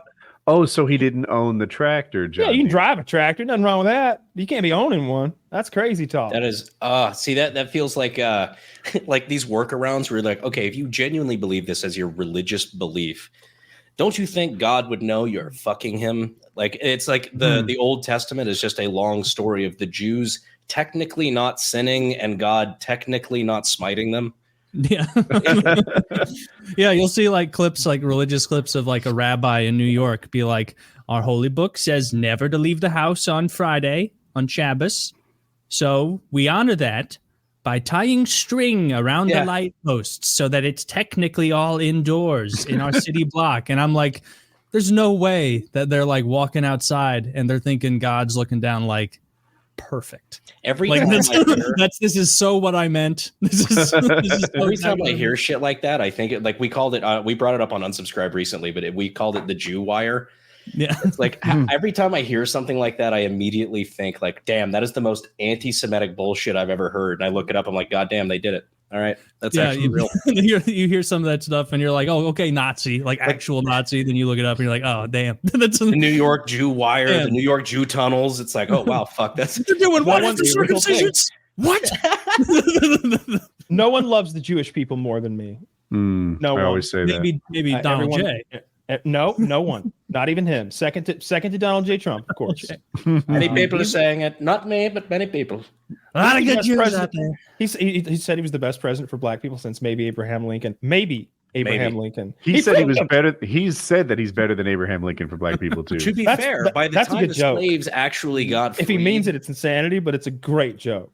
By the time the slaves actually got freed, Lincoln had been shot. So, like, technically, yeah, who came afterward? That's the guy getting overlooked. I had to ask, who came after Lincoln? Some fucking idiot. Well, he's on the 50s, so. And of course I fully I want to say it support was Grant. Oh, I fully support Israel in their war and their war efforts to fight back those Palestinians who attacked them last year around October 7th. It's a war the same way like if I get into the ring with Brock Leanar, we'll have a war. Like, no, he's gonna bam me around, smacking. You shouldn't have fucked his ugly daughter. That's all I'm saying. You fucked Brock. If you go and you fuck Brock Lesnar's ugly daughter, and you don't, dude, have you never seen a picture of Zach? Show us Brock Lesnar's daughter right now. This is important. He's gonna find you, and he's gonna rip your arms off like a fucking cave troll. This chick's not ugly. Oh, she's a. I've seen her. You know what she could do? Not go the way you want. She could put that whole Algerian boxer shit to rest. She go right over there. This chick is smoking. You can't tell, but she's got belly hair, back hair. Dude, that's like the kind of woman that would like land on England's eastern shores in the year 800. 600 fucking pounds. That's bitch has got a high T. She wants to bang. That's like a monastery raiding pose. Yes. Viking. Yes. Could you go back to the original? Could you go back to the photo right before that? How can you be sure that's his daughter? Mr. Lesnar, would you like a DNA test? No. First of all, I'm the daughter. in the picture there you go. That picture, she looks like the fucking alien dude from Prometheus. Yeah, the alien guy's a little less jacked. That is an incredibly powerful genetic lineage that he's created over there. And my God, I saw Mike Tyson's daughter. Ooh, she looks like Monique. Like it didn't work out. Like this lady is a fucking athlete. My God. But anyway, I keep trying to support Israel. You know, I got my flag out front, Taylor. You know that. Yeah. That's why they have good credit. That would be so funny. Kyle, that flag doesn't support Israel at all. Yeah. I think you misunderstand the history of World War II. I mean, every time they see it, they point. There's a thin red. It's like my Nazi flag. There's a thin red line that goes through it to show. No, that's no Nazis. That's no Nazi flag. The thinnest of red lines. You see that? It says no right here. To be fair, it is from the sun. To be fair, it's the flag that technically created Israel, but hey. Yeah, right. You see, England? You're a glass half full type of guy. So, yeah, it was the prequel. So I keep trying to, stand with Israel, but my boy Fish, who's a brown person, from the Middle East somewhere. I don't know where that fucking savage is from. He always tells me, but he's Lebanese, I think. I know his family's in Beirut right now, worried about bombs. So good luck with that, buddy. That sounds Lebanon scary. Checks out. Yeah, I thought they were vacationing there, which I'm like, I hope y'all got a good rate. What the fuck? They pay you to get on that flight. Like, what the hell? You think they got a good deal on an Airbnb in South Lebanon as Israel's like firing? Oh my God! I hope it's affordable to vacation in Beirut around. Yeah, it's war season, so good timing. But he keeps sending. It's like, here's a video that he's linked in our Discord today, and it's like, here's Israelis raping Palestinian prisoners. It's like, damn. Because like a month ago, they were raping them with dogs. We kept seeing the articles of the Israelis with the trained rape dogs. And it's like, all right, this probably isn't true. I haven't heard anything official that sounds like rape. And then they go to like the official thing that looks like their parliament or something. And the one Israeli politician is like, I object to the rape. I think, why are we sticking sticks up people's rectums? And the guy goes, no limits to what we can do to them. No. And like all of his boys stood up there and they're like, yeah, how dare you say we can't rape Palestinians? That's what we fucking do, son. That's how we roll. You can't limit us, not after what they did. That was the feeling in the room. The feeling in the room was, after what they did, there's no limit. Full stop to what we can do to them. Yeah, we got rape dogs. The best rape dogs. Beautiful dogs.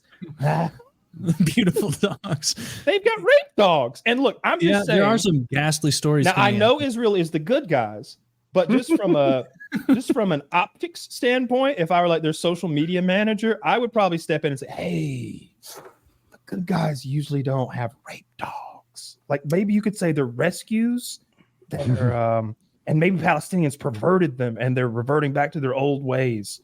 They're just Israeli rape dogs. Okay. I think you're the rape dog master. Like somebody in Israel right now. There's a guy in Israel right now who's like that guy in Lord of the Rings who had the pit. What are those monsters that they ride? Wargs. Taylor? Wargs. The warg rider master who had extra scars because he'd been like training wargs to be awful. There's an Israeli somewhere who's been training dogs to fuck people. Okay. Forcibly. And look, he didn't just do a weekend seminar of it. No, that's his fucking job. All you have to do is not neuter them, in my experience, and they try to bang everything. Do you think he like comes home from work to his wife and she's like, what a day. Ephraim, how was your day at work? He's like, don't even get me started. Some of these dogs just aren't horny. Like I said, I think they just have a branding issue. I think if they just, made it something a little bit more neutered, no pun intended, but like, rescue squad of canines, make it a little K to be, and canine. Don't have screaming matches about that in your parliament. So you've got RSK, a legitimate, legitimate company, a legitimate company. I mean, I'm glad, but again, I stand with Israel, just so we're very clear. I know you want your bank accounts and everything. I don't want to. Leave me alone. You don't want to get Kanye Wested. You don't want to have a sinister dentist pumping your house full of nitrous. Plus, I'll be honest. There's that like reptilian. There's that reptilian part of my brain that's like, fuck around and find out. Fuck around and find out. Yeah. It always. Oh, are the bombs too big and dumb? Oh, fuck around and find out. Oh, is you hungry? Are they burning the rice and the flour on the way in? Fuck around and find out. Did you not like your open air prison? Did you try to push back against that? Well, yes, fuck they around did. And find out. Oh, did you try to get food? Oh, did we forget when Bill Clinton offered them everything they'd ever asked for and they said no because Iran's pulling the strings and they don't want the conflict to end? Dude, half of these people weren't alive when Bill Clinton was in office. There's clearly a right and wrong answer about Israel and Palestine. You guys are being ridiculous. Yes. I appreciate you playing this part. I'm so fucking glad that I'm not doing politics anymore. Yeah, Be a very easy enough for us. situation. Like, guys, I'm gonna go to the restroom. Yes. I'm just That saying, would suck. goddamn it, if Arkansas invaded Missouri and did that shit that they did to Israel, we wouldn't be worrying about it. You know, Arkansas wouldn't do that to us. They're a friend. Kansas would. Historically, Kansas it's been a would, thing. and we'd Kansas. roll them historically. So That's what I always get pissed off when movies make it seem like the native. It used to be that Native Americans and Indians in movies were like fodder and for cowboys to shoot, and just 100% these guys are awful. These guys are the bad guys. And then like recently, it's been like, no, they were the good guys all along, living in this symbiotic relationship with nature. They were just worshiping the world and the earth, and Gaia was their spirit animal, and they all no. They've been cannibalizing, raping, and enslaving each other for as long as their history went back. It was how they rolled. Like Comanche means, I'm pretty sure this might be one of those Joe Rogan facts. I'm pretty sure Comanche means enemy. Like, I think it means enemy. It doesn't mean like I think a lot of the Native American names mean like, you know, if it's in their language and not like Blackfeet or something. It means something about, it's like, oh, the forest people or the ridge folk. But their name means enemy because they were awful. They had ritualized torture. They thought the longer they made you fucking like scream in agony, the better the magic would be. Like, they were awful people. When they brought white slaves back to the settlement to turn in and do a trade, the white people were so incensed at the treatment that the slaves had received. The girls had their noses burnt off. Their feet were the bottoms of their feet. They would burn them every night so they couldn't run away. They were just so disfigured and mangled that they were like, you know what? Let's kill them. Let's just kill them all, right? Like the white people just killed them all when they saw what they'd done to the prisoners. Of course, then the Indians killed all the rest of the prisoners up. Did all according to the Oklahoma Historical Society, Comanche means enemy or stranger. Yeah. There you go. Look at you, Mr. They're awful people. And the Apache are just a fucking out branch of them, and there's more of them. And all the Indians were like that. I think some of the bitch-made tribes, like the Cherokee, like the Eastern tribes, they seemed like they had things. Were they bitch? Yeah. They like capitulated right away. Like they were right away. They were putting on like suits and shit and accepting those big medals. Dude, and, like, if you like were stoked on your morning because you just caught a rabbit and you did a pretty good job erecting your teepee, and then you see the largest things you've ever seen sailing towards you, a possibility that you didn't know existed as a mode of transport. Like, they're going to show up and you're going to be like, all right, let's not be fucking dumb here. What do you guys want? You're offering beads? I don't even know if they're bad traders or if they were just scared. Yes, we will take your beads. Guys, this might be the best chance we have. Like, that's probably more what it was. Like, you're going to, it's like, what are those things sticking out of the side of your large craft? It's like, those are cannons. You're thousands of turns away from that in Civ. What's that? Your favorite stick? Like, it took hundreds of years to get them all. Oh wow, that you mush that berry up and you can make cloth purple. That's so wild. Do you notice what I'm wearing? Notice all the other colors? Yeah, bitch, we figured that out. I got pantaloons on. How long it takes to train their soldiers too. It's like, oh yeah, it takes a process of 7 years for you to become a man and know how to shoot a bow and arrow off the side of a horse. It's like, we just gave Jerry a fucking gun and like told him how to use it for like 10 minutes. Now he's pretty fucking scary. It's like, well, we've got a boat full of Irish alcoholics with guns. Good luck. They're undefeated so far. Irish alcoholics just innately know how to use them. Yeah, we started with 30 of them. We're down to 25. As soon as they landed, they started to work on corn vodka, and then immediately they conquered. That's all that they did. But yeah, it was a big. There's been a big uptick in the noble savage stuff. I've noticed that too. It was like 1839 before we started fucking actually winning. Like it was like 50-50 forever. When the Texas Rangers got those revolvers, when they got, I don't know if there were 5 shooters or 6 shooters, but they had interchangeable cartridges so they could pop in another cylinder. And then they had their rifle too.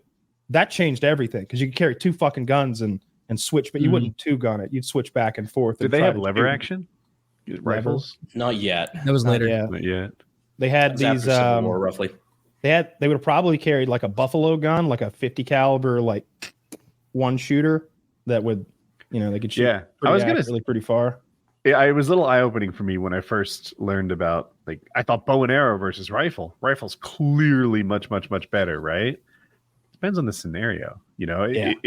Because if it's a single shot rifle versus how easy it is to reload an arrow, depends where we're fighting. That's what matters the most. A lot of the great ranger stories involves like one ranger who was able to get up into an entrenched area up on a cliff face or something, and then they've got to kind of approach him in a weird way, and he's able to pick people off.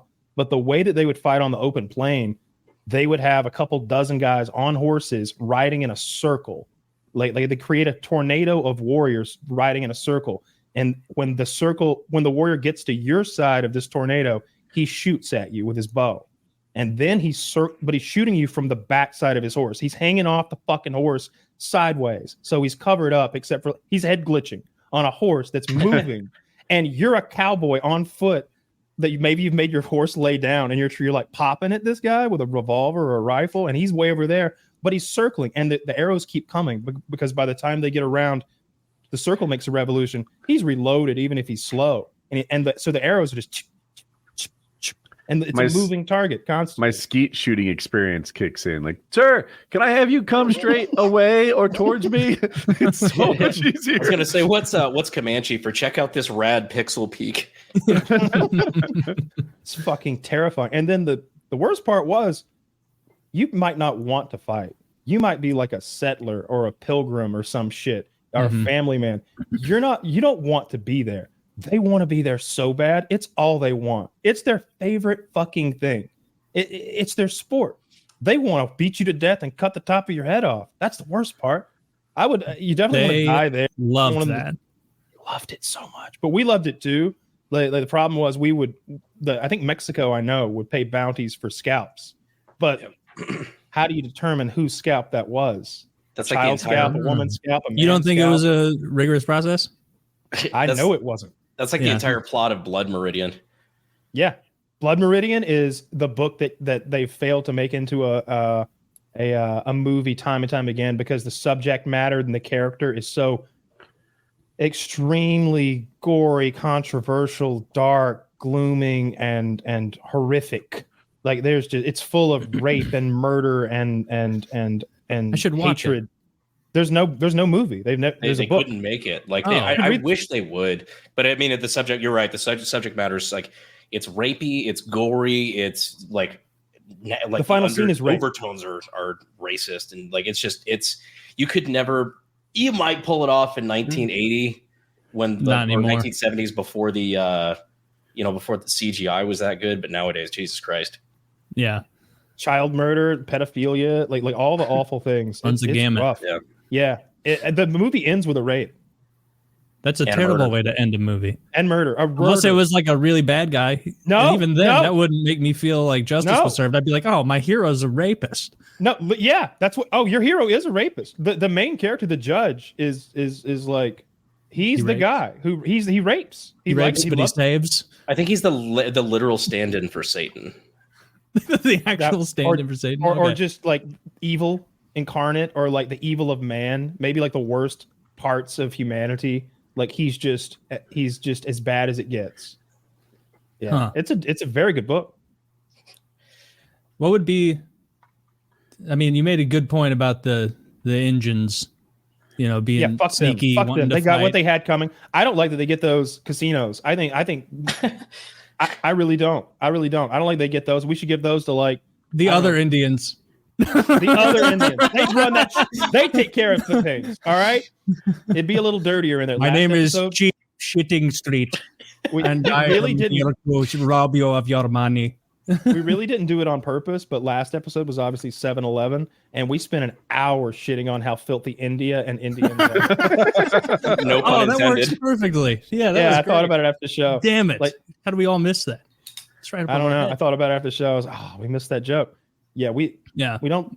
But yeah, Native Americans, I've always thought just like, what are you doing? Whenever I see them treated as like the good guy in the movie or something, or when tribal life is sort of shown as just this peaceful coexisting with nature sort of thing, like Ferngullying it, like making them the Na'vi from Avatar, this just like perfect group of like in sync with nature and harmonious living, and then white man comes to colonize. Yeah. And he wants to burn coal and dig for his shiny ore and rape our women and enslave us. It's like, no, you are a slave trader. Like that's what your chief does for a living. Like he's like, horses and slaves, what do you want? Like that's what you do for a living, is trade horses and slaves. Don't get me wrong, like no side was like perfect in that, but people forget that like before the white man showed up, you know, they're like, oh, when the white man came, like they were all like all the Indians got brutalized. It's like they were doing that to each other long before we showed up. For sure. Yeah. Like white people and Europeans were just way better at war. Like when you're 100 techs ahead, like you're not gonna lose. It's as simple as that. Like we lost so bad for so long. like Mexico in particular was giving all this free land away, which is now Texas, and inviting all these, come look, and they'd be like a poster. It's kind of like that Kevin Costner movie Horizon. Like, look how beautiful it is out here, free land. And then they'd have all these people living on their territory that were white people that they thought of as like a human buffer zone against the Native Americans. So if they got killed, they weren't defended by the Mexican army or the Mexican government. They had to count on what came to be the Texas Rangers and stuff like that. That's kind of why the war got fought, I think, eventually, as and Texas became Texas. Mm-hmm. Yeah, I hate the Indians. Like most of them. I know you do. I just hate them, man. And then I got robbed by that one Indian, and then so that really hammered it home. What did he steal from you? You remember that I was in New Mexico and that Indian jumped in my truck and was trying to there's like guns and money and everything in there, and he's like rooting around. He ended up with my sunglasses. Remember we chased him across the park? Like a Native American Indian. He was a Native American Indian. It was great. Yeah, the cops finally we caught him and gave him to the cops. Swift fingers. Because he was so slow. We were all out of shape, but he had no excuse to be that slow. Yeah. Yeah, I mean, oof. I mean, if I were American Indian, I would also want to do a little revisionist history, because it'd be like, fuck, we got beat that bad for that long, like totally conquered. Like, nah, I would appreciate movies that were like, oh, we were like awesome before they showed up. They just got the jump on us. Now, what I will say, what is like super totally shitty, ridiculous. What is super shitty is like we would make deals with them and we'd sign that shit, and then we'd find out that like, oh, we need that river, or we need that mountain, or we need, there's gold there. You gave the gold mountain to the Indians? Well, move them over there. And we just kind of go back on our word time and time again. That's pretty shitty. That's a lie. We don't like liars. The government going back on their word? Yeah, that's not ideal. Usually the government's so good about that. They're like, no, we're not raising taxes. No, we're not doing these things you hate actively. So I guess it's always been the same. I've been thinking about that movie you say they can't make. And I don't know, it just got in my head as you're like talking about all the reasons it's so bad. And the PKA response to it is this song parody.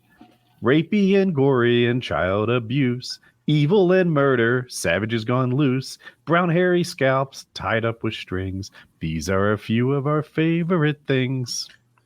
Do you think they would like that? Yeah. Was that I think Chat GPT, or did you just do that? Did you Chat GPT that? That's our Christmas album now. Just sitting there writing, being like, no, that's not racist enough. Think, damn it. Hit it harder. Jesus Christ. Came out well. Yeah. Who would you want if we have to conquer a new group right now? Can't say no. Sentinel Island. Are we talking about a territory or a group of people? Like I guess a group of land territory. That's a better word. Yeah. I would prefer to subjugate a group of people, but if you put me to it, I guess. Oh, well, I was just thinking like a territory is like a more useful thing to think about. Like, see, the problem with that is like you got to get rid of the people or it's not worth anything. Like the problem with Puerto Rico is all the Puerto Ricans. Yeah, right? But if you're like I'm not saying like if we wanted to steal Canada, Israel.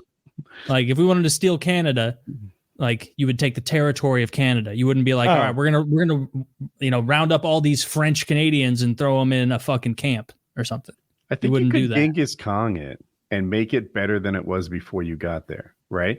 Like he would come in, remove the little monarchies, put in a meritocracy, and that's how he retained control over a broad swath. Prima nocta. Yeah, prima nocta right away. It was better for them after Genghis Khan left. So I'm told. So I'm gonna have Taylor go in, fuck all their wives. Anybody that gets married, Taylor gets to deflower their brides. Tight. Yep, got you back anytime. Thanks, man. He's gonna be up there banging all them French Canadian broads. And I think we want to go work diagonally here. I want to take that like north eastern part of Canada with all the coastline and shit. That seems valuable. Probably some good fishery to be had. Fisheries, definitely some fishes. And I also want to go down there to the Baja or whatever it's called, Woody, that you like so much, that little peninsula. That's my thought. All the way down. Zach, would you pull up James Polk's intended final map for the United States of America? Frankly, I'm a Polk man. I'm a big Polk guy. I've seen this map, and it shows us what could have been. What could have been, indeed. What could have been. We take the whole Gulf of Mexico. I believe the Cuba. Woody? What's that? Oh, yeah, I know it. Yeah. I wonder how different America would be if we had that much Mexico. Yeah. Like, would we make that part of Mexico better? Or would hell they make us worse? Texas? We'd make it Texas. No, that's not what I'm looking for. No, that's not it. Yeah. Let me find the. What was I going to say? Yeah, I mean, some of that Mexican land doesn't seem that great. It's like 8,000 feet altitude and low rain, and that's not it. No. Sent it. Well, that's a little bit of it. Zach's Taylor's got it, I think. Yeah, I sent it. That sort of describes. I thought in his map he takes that whole peninsula below San Diego. That's my what shit. he had in mind. Now that's a fucking empire, boys. That's what I want to do. Honestly, like what I always think about, frankly, is pushing Mexico back. I don't like, immigration's a bit of an issue, I feel. So we should just push it back. We should just push the wall back to a more manageable area. They always talk about, the wall would have to be this long. Well, not if we push it down a little bit. That wall's not so long. Shorter the wall gets. Yeah, it looks like a short wall right there. And you can put some howitzers on the other side and some mines. I think we get fucking Cuba. Think about the vacation possibilities. Look at that other chunk of what I assume is Mexico that, over in the Gulf of Mexico that we're just taking as well. Fuck it is. Yeah. I would almost prefer if we gave him a little bit of the Croatia treatment and we took. Why is he leaving the British Isles out? Why aren't we taking all the Isles down? There was like nothing there at the time. Oh, wait. Did he take? What is that big country? Is that Haiti and Dominican Republic? Or no, that Dominican Republic and Haiti are right just off screen to the right. That's Cuba. Yeah. Okay. Sorry, my dumb ass. But look how far he's going up north in the northeast. He's taking some extra stuff up there, I believe. Look how much north we have of Portland now. Yeah, good for James Polk. We've got all the pretty much entire control of the Great Lakes. I didn't realize he changed the parallel, probably by one. That's great. What else was James K. Polk all about?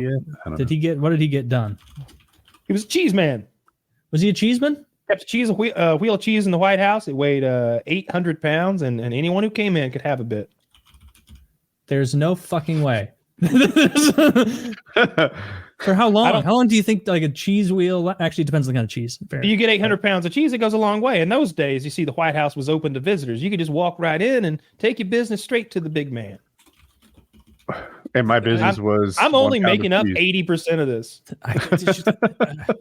This can't be true. There was a giant wheel of cheese in the White House, I think, that visitors could gorge themselves upon if they visited on a daily basis. And the White House was open, like to the public.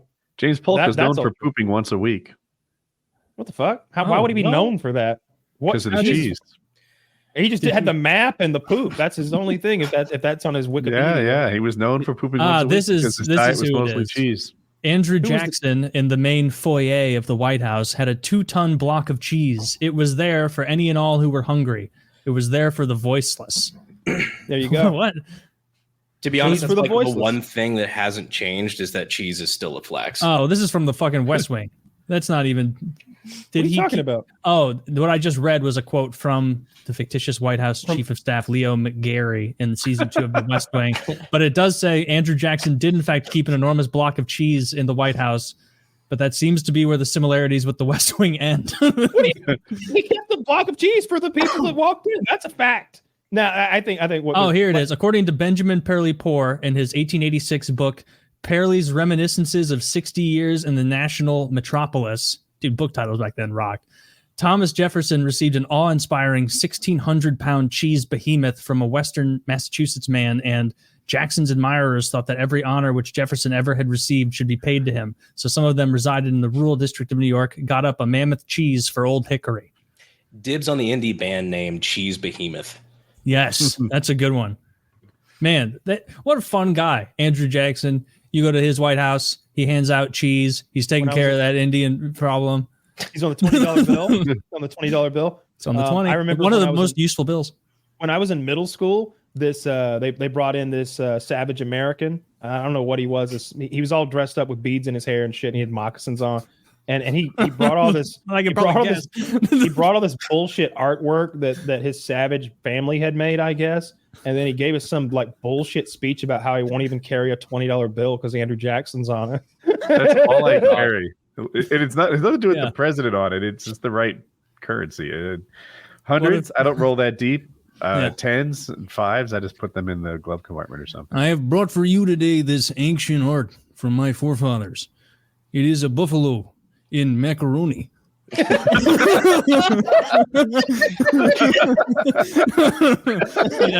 Everyone has to be like, wow. He's got finger paints. Unfortunately, the horns have begun to fall off. My Indian name is He Who Paints with Craft. Yeah.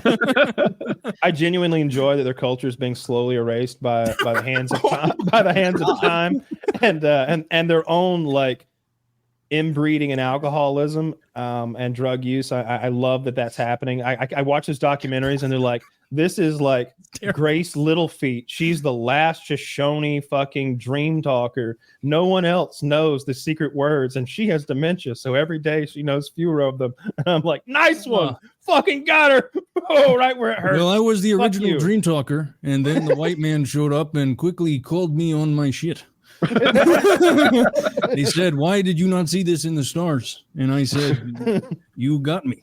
There was a girl that I went to school with way back in the day because I was back in North Carolina. We had a place called Lumberton, and there's like the Lumbee Indians there, which it was kind of like a big thing growing up because they were like, nobody was really sure if that was a real Indian tribe because they were the right skin tone and complexion. They had like kind of built their own culture, but most of them historically, it seemed like they were just runaway slaves that had inbred with the locals. And so it was kind of like there was a historical context for it, but nobody was really sure. But what they seem to have done is pissed off a lot of the other local like Native American tribes because they would steal different parts of their culture that they liked and just kind of like created their own amalgamation. So I had one girl that I was going to school with that like for the school assembly dressed up in like 18 different Native American garbs from like different places and like acted like she was the last of the fucking Mohicans. I don't, not to sound insensitive, but I feel like there's a lot more of you than you'd like to lead on. It's like, I mean, number one, the propeller ball cap. I don't know if that's tradition, but yeah, I think every high school had a couple of those girls, right? Just clearly white as the driven snow and being like, I'm Native American. And it's like, no, you're not. Your last name is Nyquist. Like Elizabeth Warren catching strays for no reason. Dude, every time I think of Warren, I think of the funniest Trump tweet I think of the entire time. Zach, if you can pull it up rapidly, that would be funny. When she was trying to like do a little boost like video from home and she was like drinking a beer, like trying to seem folksy and casual. And she like turned to her husband and it was like, thank you for being here. And Trump tweeted, he's like, what a disaster. Terrible video for Pocahontas. She turned to her husband and said, thanks for being here. It's his house. Where's he supposed to be? And it's like, that's so, I wish he'd shitpost again. He's probably too old. Where is he? I wish he would come back to Twitter. Yeah, I really miss those days. But I just got a brief little stint of air conditioning from downstairs, getting some more water. There's like a distinct 15-degree difference right now in my house, and it's killing me. Oof, plus the Rona that makes it worse. Yeah, so just so the viewers know, like I'm not actually going through fucking like heroin withdrawals right now. I'm like I've got like no fucking air conditioning, and I'm 2 days into coronavirus, so that's fun. That's rough. That sucks. Are you taking anything for it, or are you just toughing it out? I'm injecting bleach twice a day. Hopefully That'll that do works it. out. I've heard That'll that do it. works. I have it on very good authority. You need whatever Biden took. He got it 2 weeks ago, and then it was just not even a story anymore. It's not a story. I don't know how he's doing though. Has he been out and about? Oh, dude. I don't think he has. You don't see him. Has Dude, he jogs around the area all the time. You see him out running. I don't know. I don't They think call so. him Sporty Joe. What are you talking about? You just call me Sporty Joe. I run around and tap all the black kids on the head and say, wow, you got different hair than me. And they said, Joe, we love you. And I said, get out of here. You're not allowed. It's 1951.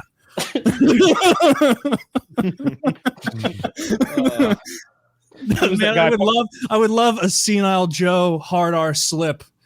He's probably one of the only, I mean, in recent memory, or someone who's still alive and relevant in politics, somebody who's dropped the hard R on the floor of Congress. Has he? Oh, absolutely. Yeah, Yes. To be fair to him, it was back when he was a senator. To be fair to him, he was quoting somebody, but he full on hard R'd it. Yeah. And he was quoting someone, which Yeah, I got a picture of how are you going to be mad about someone quoting someone? Well, I know people will be mad. But what if it's an Elmo's favorite song? If you're singing along, or you're quoting someone, or you just got cut off. I mean, honestly, I was quoting myself. To be fair, but I was quoting myself. He was quoting his own stand-up bit. That's him there pouring acid in that pool with black children in it. Did he do that again? Yeah, that was last Thursday. Yeah, that's awful. It's terrible. I don't understand. I want to share the pool with black people. It never really seemed to be a problem in my county. Would pouring acid in a pool do anything? You need a lot of it. I don't think so. I mean, you had a guy. gallon of acid. My pool's like 28,000 gallons. Well, it's probably not even real acid, but imagine a fucking person comes out there with that big scary bottle of acid and starts pouring it in. It says I would get out too. Crossbones on the side. Yeah. Even if it was water, I'd assume the worst and get out. Have any of you ever handled chemicals or anything, or an actual bottle that has the skull and crossbones? Not safely, on it? no. Yeah. When I was doing a flamethrower video, I wanted to melt enough styrofoam into the gasoline to make it extra gooey, but I reasoned myself that the reason modern gasoline doesn't do that is because they took the what's that fucking additive? Lead? It's not acid. You're not talking about that. Something scarier. Benzene. Ooh. I reasoned that it was because they removed that additive that it would and so it wouldn't eat enough styrofoam to get extra goopy. So I bought a liter of benzene off Amazon. That bottle had a skull and fucking crossbones on it, and I thought it was the coolest shit I'd ever seen. Like when we mixed that stuff up, we had respirators and stuff on. Everybody was like standing 30 yards away. Yeah, we do a lot of in the shop. We do a lot of like bluing shit and whatnot. And like, there's an entire fucking cabinet that we just keep closed, full of caustic chemicals for one thing or the other. I'm like, man, I'm glad you guys leave the door open around here because like this is a fucking what is that? OSHA. OSHA would not be fucking pleased at some of the shit that we deal with on a day-to-day basis. Just because got to get the gun out. Yeah. I wonder. Such a fun ruiners, these guys. Like in Minecraft. There's stuff that's bad for you, right? Like smoking cigarettes is bad for you, but it's not going to like give you immediate cancer. But then there's like, I can't remember what it's called, the emergency fuel that they use in fighter jets sometimes, and in some other military projects. It's like it causes like instant cancer or something like that. What is that? Ether? Is that what you're going for? No. He says either. Well, he says either. So he's either about to give us a choice, or he misspelled ether. But what I'm getting at is like there's stuff that like a little bit of it'll ruin you for life. Yeah, fentanyl. You think so? Yeah, a little bit of that. It'll make you a hero in some parts of the country. It can. It can get you. What is Sentinel? Is that fentanyl? Oh, fentanyl. I'm like, Sentinel. Is that the shit they give dogs for heartworm? No, fentanyl is what they ship up through Mexico, and it kills a lot of people because they're like, I want to do cocaine. I'm cool. And then they do a line, and there's fent in it, and they die. I did get in trouble at one point during a political speech for fat shaming. The most benign thing to be in trouble it was in a big, like, we were doing a big rally. It was probably about 300 people there, and I couldn't help but be me a little bit, which I was strongly advised to not do. And so we were talking about fentanyl actually, and talking about how much was crossing the southern border. And there was a statistic that I'd heard that enough fentanyl has crossed the southern border last year to kill by weight to kill the entire population of not only the United States but the world. or approximately 28 Austin feminists. Yeah. The news did not fatties. find that very funny. Yeah, but it was probably written by some fat bitch. I actually had a couple people on the campaign trail come up to me like, did you say this? Like, yeah, absolutely. And do you have anything to say? I still think it's funny. Yeah. If you don't like it, deal with that. Challenge me to a foot race over it. Okay. How about that? Pull-up competition. Becky Cheesecake writing hate articles about you. That sucks. That would be so weird to be running for office and then have a giant influx of cash go to your opponent from like AIPAC or like some real deal fucking political organization that's powerful, and then immediately overnight be like, oh, there's 50 attack ads every hour against me. Suddenly people are looking. I wouldn't like that. I'm such a bitch. I feel like I'd be out in public. I'd be like, I'm not that guy. Like, I'm a different guy. I love big fat pigs like you, ma'am. Like, no, it was definitely a weird experience. There was a couple. I got in trouble for an MP40 video I did. The way that the news he shoots a Nazi submachine gun. Like, I'm like, yeah, I do like a lot of historic weapon breakdowns or whatever. Wow. Like, did you call it the original ghetto blaster? I'm like, well, yeah, I did, but like, I thought it was funny. Oh, they were that's like, okay. That's pretty good. They were saying that, like it's a resurfaced video. I'm like, it's not resurfaced. It's been on my channel for 2 fucking years. You just now found it. Yeah, it's a Got, cool gun. 2 million views. Shoot. That was my favorite gun I shot at the event. Was the MP40. Oh yeah, dude! It is such a controllable machine gun. I fucking love it. Like, and it's light as can be. I feel like you could run around all day with one of those strapped to you. Then after like 2 seconds with the Tommy gun, I'd be like, all right, aesthetically, I look tight, but I'm tired. Like, this thing is so heavy. You could have 7 MP40s strapped to you, and it's less than that one Woodstock. What round Tommy do these gun. guns shoot?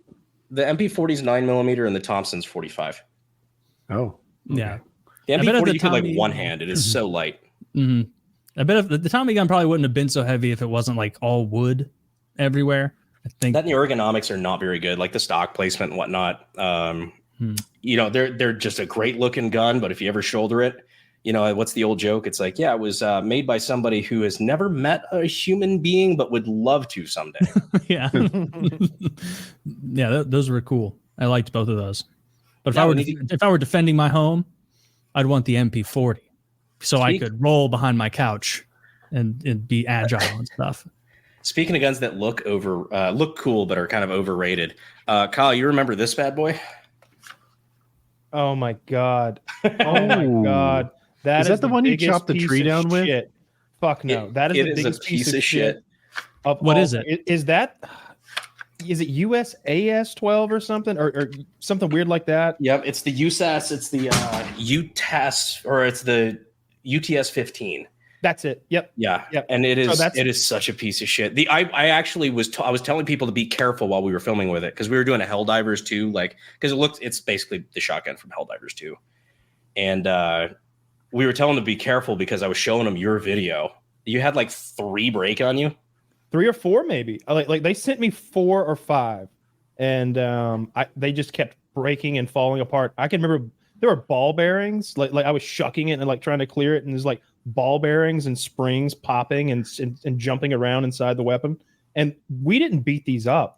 These were new in the box. Shot some oil on them and went and started to film. And each segment of my video, it's like, all right, we're gonna shoot a toilet now. Let's see what lasts a lot longer, the toilet or this piece of shit. And like, I think the gun might have broken. They kept. Those were the shittiest things anybody's ever sent me. That's the shittiest gun I've ever actually. What'd you do in the video with it, Kyle? That wasn't the one you shot a tree down. You chopped the tree down with a shotgun. Yeah, that was like a magazine-fed Turkish, like the Mark 19, yeah, something like that. Mark 19 or Mark 7, something like that. 1919 or maybe it had a stupid name like that, but it was that was like just a mag-fed shotgun. Oh, I have them mixed up then. Yeah, that thing beat the shit out of me too. But no, those things are garbage. Why do you have that? Literally just for the video and because I didn't have one. Other than that, like I knew in my head while I was buying it, I'm like, oh, this will be great because Helldivers is like the new thing, whatever. So we did a video with that. But I in the back of my head, all I could think of was your video, and I had to rewatch it. And I'm like, yeah, I'm pretty sure these are fucking trash, right? And time when like Kel-Tec had the KSG or whatever, and then some other companies were coming up with shotguns that held a shitload of bullets, basically in multiple tubes, or maybe they'll even stick 2 barrels on there. They were trying to do funky stuff like that, and that was the cheapest, shittiest iteration of that idea of all time. It's so also bad. Turkish as it comes out. So yeah, Brandon, Turkish guns are very affordable and cheap. I could never keep my dad when he goes to a gun show from like coming back with a handful of Turkish semi-automatic shotguns. He's like, they were 3 for $500. What could I do? you're very affordable. yeah, about just bad not very guns. good. If there's a bad guy that kicks your door down, what gun do you wish was in your hands? I value my hearing a lot now. So like I like my MP5 SD. That's really quiet. Okay. I had a suppressed MP5 on the wall for a while, but now I've got a suppressed Scar 17 and a suppressed AR 15. Well, that'll do it. Probably. Yeah. Submachine gun and a whatever black scary rifle. Yeah, I'm a simple Missouri boy. I'd probably use my shotgun. And Yeah, then just that's my- deal that was with my the choice, report too. in my ears going on afterward. I didn't think of the noise. I just got to the point that if I'm gonna I need to conserve as much hearing as I have left. So I kind of want just whatever I'm shooting, I want it to be suppressed, at least somewhat quiet. That's fair. You probably already have like, what is that thing Archer has? Tinnitus. Military grade tinnitus. Yes. Yeah. So you always have to like listen to a podcast or music or something. Otherwise it's You joke around. I have a fan on high when I sleep. And if I go to like a hotel, I just put on rain noise. That's Sounds nice like a anyway. flashbang. I I saw don't have that. tinnitus, but I like falling asleep to some kind of audio. I saw that Landmark somehow got a MP7. Yeah. Do you know Why how do you that might say have happened? somehow? Like, you don't have to say it, obviously, but do you have some inkling of how he acquired such a thing? So I don't know how he got his, but I know like they do come up every now and again. I just personally don't think they're cool enough to pay for how much they go for. Like if you buy them, you have to be an FFL with SOT. Yep. So like already the bar is like only dealers that have that special occupational tax like license. They come up. You can buy them on what's called for the people who don't know a no letter transfer, which means that an SOT is going out of business. Otherwise, you need a law letter. So you'd need like a law enforcement agency or somebody like that to send you a letter saying, we'd like to demo this. So please give it to this guy so we can shoot it and test it out. But if an SOT is going out of business, then you can sell it to another SOT without a law letter. And so those come up every now and again, like on Gun Broker and stuff like that. But the MP7s in particular, because they're not for sale in the US to the general public. And HK's weird about it. HK is very weird about it. They come up for like 40 grand, 50 grand when they come up. So he spent a lot of no money. Dude, I saw his stock immediately broke. And it's like, oh, god damn it. At least I those think are he's having cheap to replace. I think it's 3D print. I think he's having it made. Like he's having new shit 3D printed to. Oh, I think it's the no. latch or something, like the folding latchy thing you squeeze. That's a cool fucking gun, but I like, to me, that, and I don't know, like the P90 and stuff like that. It just, you don't really feel each bullet's impulse. It just kind of feels like the gun's vibrating in your hand, and that's not very satisfying. I don't know. Yeah, especially the P90 because it's 50 rounds of 5.7, which are like $1 a piece. So it's like you just feel the gun vibrate a bit, and you're like, "Oh, cool, that was $50. Rad." Yeah. I never liked the idea of that. MP5s and Tommy guns always seemed like the cool shit because you could get cheap ammo for them, and they're fun to play with. Yeah, I like. Or an There's MP definitely I was shocked when he had an MP7. I was like, "What the fuck? Is that a real one?" yeah, right. You expect it to be airsoft at the end of the day. Or at least like maybe a semi-automatic clone that he's bought some shit to throw on, but no, he's got a real deal fucking MP7. I thought that was sick. Yeah, a real HK one. That's fucking dope. They're extremely expensive, and I'll probably end up getting one day because like Donut Operator Cody, that's like his favorite gun ever. He's obsessed with them, and so he's looking at me with the puppy dog eyes. Is it like, from "Please video buy one." games? Like for me, it's been like the gun in a bunch of games. Like Yeah. Modern Warfare 3 back in the day, it was the gun. Oh yeah. Even in Tarkov, like it's pretty top tier. It's kind of it's a meta gun in that game. Yep. Tarkov, Half-Life 2. Do you play Tarkov? I used to play a lot of Tarkov. I have it on good authority that the AK-50 might be ending up in that game. Oh, really? That'd be sick, dude. Oh, So that'll be really fun.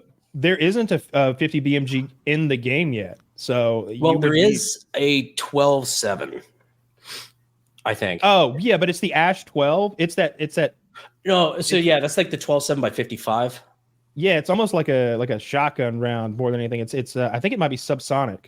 It's a PS21B is the ammo type. Yeah, it's it's the Russian equivalent of like 50 Beowulf. Yes, exactly. But I think that some of the heavy machine guns that they have mounted, like the Korgs or something like that, I think those might be 12-7. So at least they have the ballistics already in the game. Yeah, but it'll be all new assets for like the ammo type and all that sort of thing. That would be really fucking cool. What he said they might put the his gun in Tarkov, the 50 caliber AK. Really? So that would be really cool. I've talked to Nikita about it. He's interested. So we'll see if they pick it up, and we'll see how. I know they've got a million fucking things to work on, so we'll see if that happens. Yeah, they actually just fucked up. Yes. I know. Oh my gosh, man. So that is horrible. Terrible render. Now, what about they actually put it in New Vegas. Oh yeah. Oh, I didn't actually mention that, but they just put it in Call of Duty. Oh, that is really? That's sick. That's a bigger deal than Tarkov by a landslide. That's by a huge amount. The only difference is Tarkov did it with my permission. Call of Duty just ripped it, which I'm making a video on that now. Actually, I postponed that video to do this podcast because I love you boys. Thank you, man. They those sons of bitches, colonizers. I was like, if you would have asked, I would have said yes. You should make them put you in as a playable character now as recompense. Ooh. I don't think they would ever touch me. Or a player of your choice. So Brandon like maybe like you can talk him into, I don't know, Hank Hill, like Sydney Sweeney naked. There you no go. merkin. The Woody stipulation. Yeah. No, I know why they wouldn't touch somebody like me. It's not like I'm, oblivious. I'm like, oh, I should be a kid. No, I get it. I fucking understand. It's fine though. When I run for office in later life, all this all blow over. I mean, all these things I've said. It seems so corporate now. If you look at the playable characters in COD, it's people like Nicki Minaj. I think Snoop Dogg might have been one, but now it's like characters from all the different universes seem to be in everything. I know that's cool. That's so cool with the fighting games. I think it's dumb as shit to be able to play as Homelander in Call of Duty. Yeah, like that's retarded. Yeah, that's pretty dumb. But if I'm playing like Mortal Kombat or Street Fighter or whatever, some fighting game, and it can be the Terminator versus Homelander, that's the best universe ever. Yeah, that's so cool. Oh, that's cool. But it was a really bizarre experience to be able to play Modern Warfare, the new Modern Warfare 3 or whatever, using my gun. It was just a very odd, because I haven't played Call of Duty in years, but to be able to murk people with a gun that I've spent 8 years building is kind of a fucking wild experience. Was it frustrating where you're like, yes, my gun's in the game, and you're like getting nade spotted and like killed because you haven't played in so long? Well, markers with a 50 BMG. Yeah. Well, that's because I had to fucking unlock it first, so that was really, I had to reintegrate. But what's worse is getting fucking killed by your own gun. That feels a little poetic. That's disheartening. Yeah. Hoisted on your own petard. Yes, this episode of PKA is brought to you by Blue Chew. Let's talk about sex. Guys, shouldn't you always be at your best? 2024 is the year to maximize your performance in the bedroom. Listen up, BlueChew.com. Blue Chew is a unique online service that delivers the same active ingredients as Viagra, Cialis, and Levitra, but in chewable tablets and at a fraction of the cost. You can take them anytime, day or night, so you can plan ahead or be ready whenever an opportunity arises. The process is simple. Sign up at BlueChew.com, consult with one of their licensed medical providers, and once you're approved, you'll receive your prescription within days. The best part, it's all done online, so no visit to the doctor's office, no awkward conversation, and no waiting in line at the pharmacy. Blue Chew's tablets are made in the USA and prepared and shipped direct to your door in a discreet package. Blue Chew wants to help you have better sex. Discover your options at BlueChew.com. Chew it and do it. And special deal for our listeners, try Blue Chew free when you use promo code PKA at checkout. Just pay the $5 in shipping. That is BlueChew.com. Promo code PKA to receive your first month free. Visit BlueChew.com for more details and important safety information. Big thanks to Blue Chew for sponsoring the show. Again, BlueChew.com, PKA at checkout. Just pay the $5 in shipping. And as always, this episode is brought to you by Lock and Load. Probably still out of stock, but you can still get protein powder, energy drinks, weight loss supplements, anything and everything over at GorillaMind.com with code PKA or Jizz. Still get that 10% off. There we go. Brandon's got it. And so we got to just hard scope for the stock, boys. It's selling too much. So hopefully we can get that back in stock soon. I talked to someone over there, and it's August now. So hopefully I don't want to make any guarantees we can't keep, but shouldn't be too much longer. Also, our merch. Buy our t-shirts, buy our hats, stickers, anything you want to look cool out there, folks. Girls are going to look at you and go, whoa, what? That guy's got a dick I want to suck. And I bet he comes a lot, eh? And I bet it's hard. So like all these Chew things. it and do it is a cool slogan for Blue Chew. I do like that. Yeah. So use code PKA10 for any of our merch. PKA10 for 10% off of the merch. A lot of people aren't using the discount code. So use the discount code and save 10%. Silly heads. So there you go. Merch PKA 10, Blue Chew PKA, and Gorilla Mind PKA. Check it all out. Cool. Where'd Kairu go? Hold on to Kairu. Hold on to Kairu. Wait, what does he say? I believe in you. I believe in you. Kyle's like, he's trying to, should I eat the asparagus and the cuttlefish? It's so funny. This is a couple of years ago. I was watching a Twitch stream, and every time this chick got up from her chair to leave and do whatever, she put a piece of wood, a 2x4 on her chair, and her views would skyrocket. And then she comes back and she loses viewers. She's like, why do you guys like Woody more than me? Or what? She named it Lumbee or something like that. She named her stick. And anyway, her viewers fucking loved it, but they hated her. So when she came back. The Twitch community is fucking brutal like that. Yeah. Dude, I didn't. Have you done much live streaming? I used to do Twitch every now and again. I haven't done it in a long time, probably a couple of years. But I used to enjoy it just as like a passive thing to do, especially when I was single. I didn't really care. Yeah. I used to stream a bunch. Back when I did YouTube kind of full time, I did it on YouTube and I did it on Twitch. And I don't know. The chat takes it out of me. They're so brutal. Eventually, it's hard to convince yourself that this is fun. Yeah, the YouTube streaming seems to be the way to go these days, especially if you have a big following on YouTube. Like it seems to be the way to go. But I'm a little worried because when you get big on YouTube, you almost like worship the algorithm like a deity. It's like you don't want to piss it off by doing the wrong thing. So I'm worried like my algorithm's doing extremely well. So like if I started interjecting things like shorts or live streaming, like I know they're the things that work right now. I'm just terrified I'll kill the golden goose, This channel should do shorts. The trouble is not much of our funny fits in 60 seconds. Yeah. But I feel like shorts could draw people to the show if we were to do it well. Just as a user behavior thing, when I stopped listening to PKA for years, for a while, just, life, whatnot, college and everything. And I came back into it like maybe 3 or 4 years ago. And what got me back into it was my feed brought up the Clips channels and stuff like that. So I feel like, you might bring a lot of people back into the loop if you started doing shorts and stuff. Not to tell you guys how to run your shit, but yeah, I know it's what got me. The reason the Clips channels exist and we never fuss at them is because I feel like it's a win-win. Now, we could have both those wins in theories if we had a Clips channel, but instead they get a win, we get a win, and we don't do any work. Yeah, it's just hard to figure out how to. I guess you'd have to condense everything down into 60 seconds and then put fucking Subway runners or whatever the fuck Subway surfers in the bottom and shit like that just to keep the fucking ADD audience in tune. Yeah. Welcome back. I was talking earlier. Tarkov fucked up. Their wipe is approaching. It's been almost a year since that game is wiped, which is unusual. It usually doesn't go this long. This is one of the longest wipes ever. And a lot of changes. The game's in a good place right now. Armor's crazy, but they accidentally wipe. It's Armor's eating a lot of bullets it didn't used to.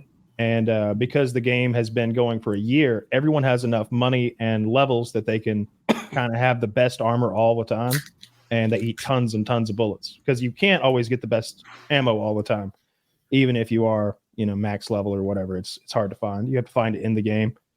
And they don't let you buy it in many cases. But in any case, they accidentally wiped a ton of accounts, like thousands and thousands of accounts the other day of all their shit. And then they came back and gave those people like 200 million rubles and all of the labs cards and like maxed all their stats out and maxed all their trader levels out. It was like the best, sorry about that, we got you kind of moment for them they've had in a while. Shit. Yeah, that was a good PR move, because it still sucks though, because there were probably plenty of people who were like in the middle of messing around and learning the mid game, and now their accounts just busted. Yeah, and I know that there's there was a big fiasco. Probably one of the reasons that postponed their wipe maybe was the fiasco over the EOD edition not being the big edition. Like they offering like a new $250 edition. Kyle was incensed. Yeah, I won't pay for that. There's no way. I just thought about it and I was like, I'm not saying you're wrong. Like that's shitty. It's bullshit. It's 100% bullshit. Landmark doesn't buy it. I appreciate that about him. Like he's like, I'm not buying that. What about Pestily? Is Pestily buying it? I don't know. I haven't looked into such things. It doesn't matter who bought it and who doesn't. I just appreciated that Landmark was like, fuck that shit. I feel like that's a bad PR move as a streamer when there was such a vitriolic audience response to it. It's like, oh, Landmark's a guy of the people kind of thing. It's like, I wouldn't have fucking done it either if I was him. Yeah, fuck that. But I do like their game. I think their game's on the downslide though, because they've introduced a PvE mode, and when they did that to Sea of Thieves, it ruined the game, in my opinion, and through a lot of people's opinion. Because what they did, you've got this big sandbox of people, and there's people like Landmark who play the game for a fucking living, 8 hours a day, and they're good. And it's terrifying to like get into a game with them. And then there's like fishes. There's people who are just like learning the controls. Mm-hmm. There are people who are like, how do I heal? Where do I go? And they all have to compete in the same matches. Yeah. There's no skill-based matchmaking. There's no level matching. You go into a match randomly, and you might be in there with the scariest people of all time, or it might be literal brand new people to the game. Well, with the PvE mode, all those new people and all those people who don't like getting bullied and people who just don't like cheaters, which is why I've considered playing it, just go over there and play on their own against AI and bots, and they never have to deal with other people. And I think that's going to split your player same base. Character level up and open traders and stuff. Yeah, can you still do the same quests? It's a different character. No, it's a different character that you've got in your PvE world. He's got his own everything. And they put PMC AIs in the game. They're like labs raiders running around in like groups of 3 or 4, and they'll have like varied gear. Like they'll have good shit sometimes. Like one guy will be poor and one guy will be rich, but they'll fuck you up. You can't just run around like if you run around a corner, isn't it already they kill you? PvE.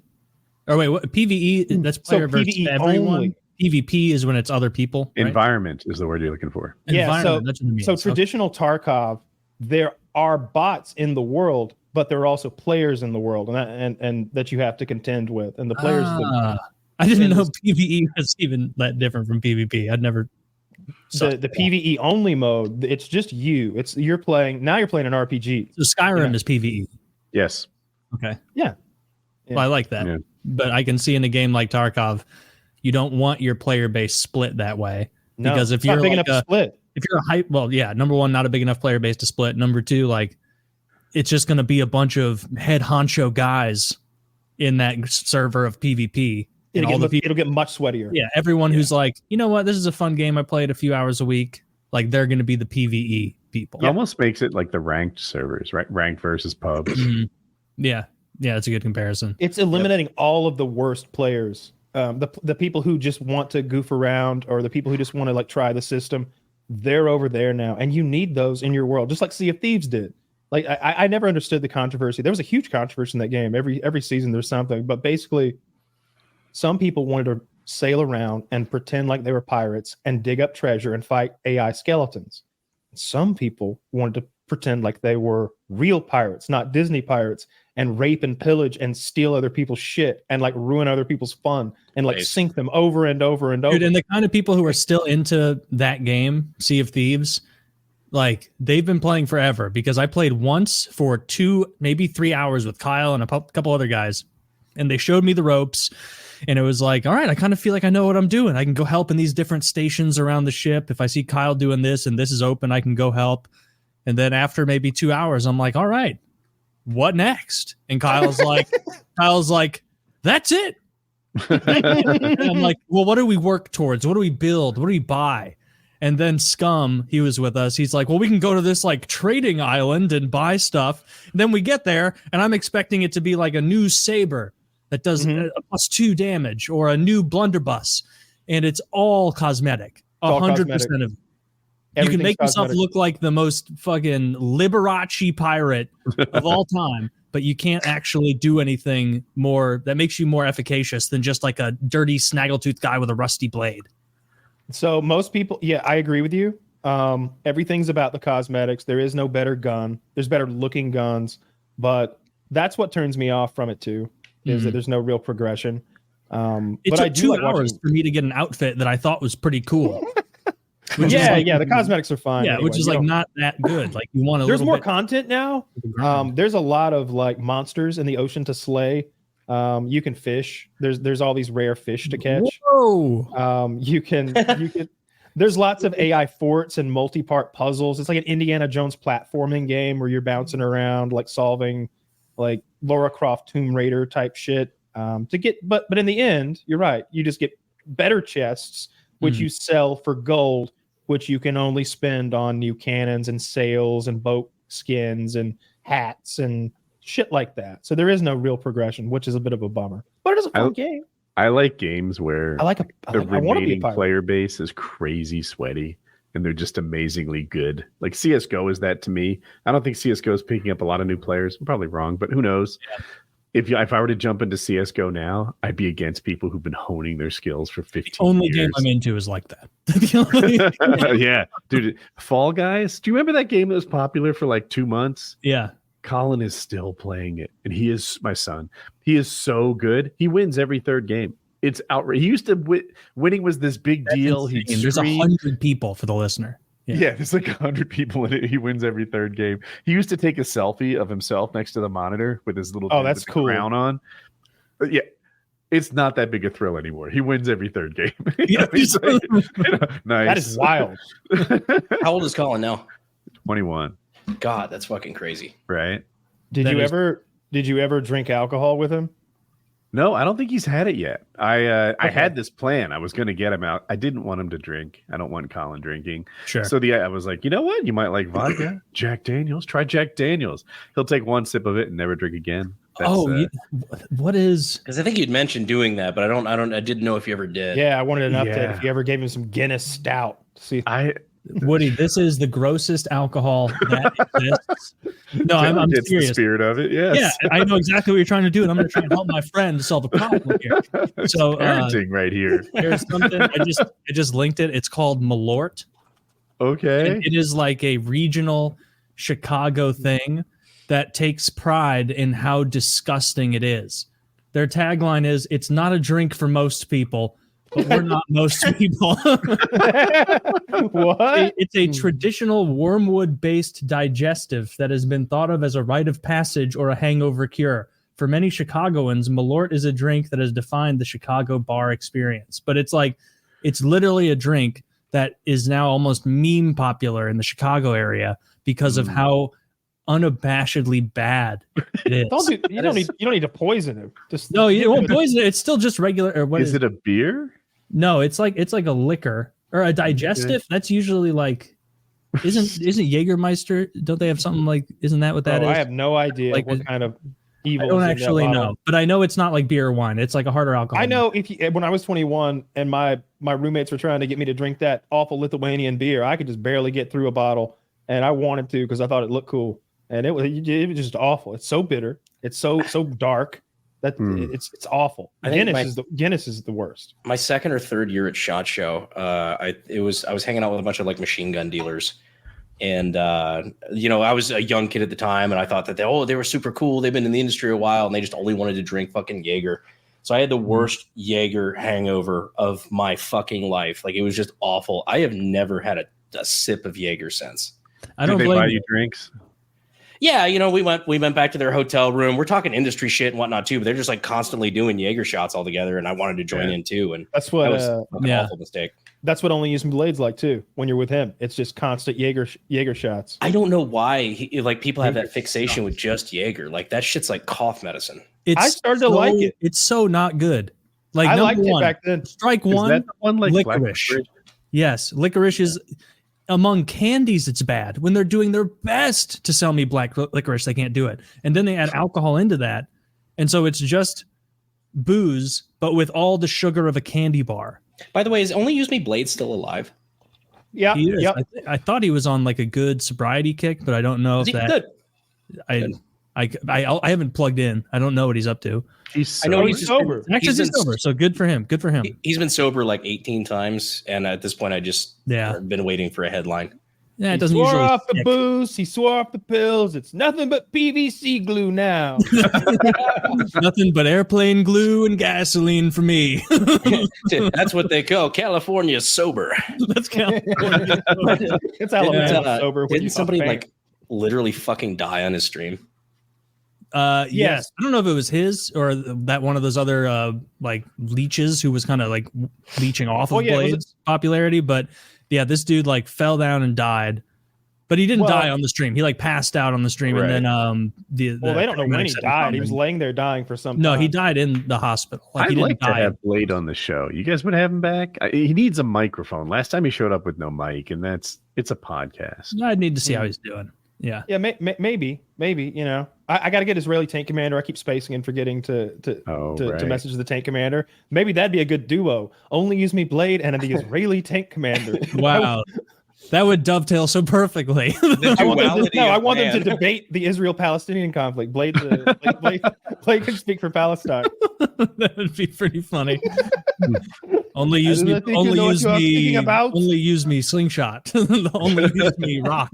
What happened with the death, though? I think that the person who died, like he's like a fan of their nonsense streams or whatever, and he was also trying to break into that. Yeah. And it does make sense that like if you join their like stream, everybody's streaming themselves with their phones. Everybody is, and so obviously most people are on Blade stream or whoever's most popular, but these other guys are like getting views too because people want all the points of view. Well, this guy donated to himself to drink 15 shots or something crazy like that. Then he drank 15 shots, which he paid himself to drink, and then he died. So he lost half to a third of that money he donated to himself through the service via donation. If it was, I'm 99% sure that's what happened. The same certainty I am about that James Polk cheese. Okay, well then pretty sure because you were right about a president having a cheese wheel. It was just Jack, not Polk. Yeah, but yeah. Did you guys hear about this? Do you guys remember the succulent Chinese meal guy? Oh, 82 years old today. Passed away. R.I.P. to him. One of the funniest died on his birthday ever. No, I don't think it's his birthday, but he's 82 years old and he died of prostate cancer. Did you guys see the interview that he did like not too long ago, like a couple months ago? The trailer park one. What did he do? Somebody just went with him with a microphone. They were just like, "Hey, by the way, like this was you back in the day. Like, what was the story?" It's like, "Did you actually steal the meal?" He's like, "Gosh, of course I did. I was guilty as fuck." Look at the headlock here. What is the charge? You know your judo well, sir. You know your judo well. That's the one that got me on the penis. That's him. That was off my penis. I had to make a show of it. He had such like an authoritative, almost Saruman vibe to him. Shakespearean. Shakespearean. That I believed him. I'm like, why are they criminalizing this man for enjoying a succulent Chinese meal? I believed him.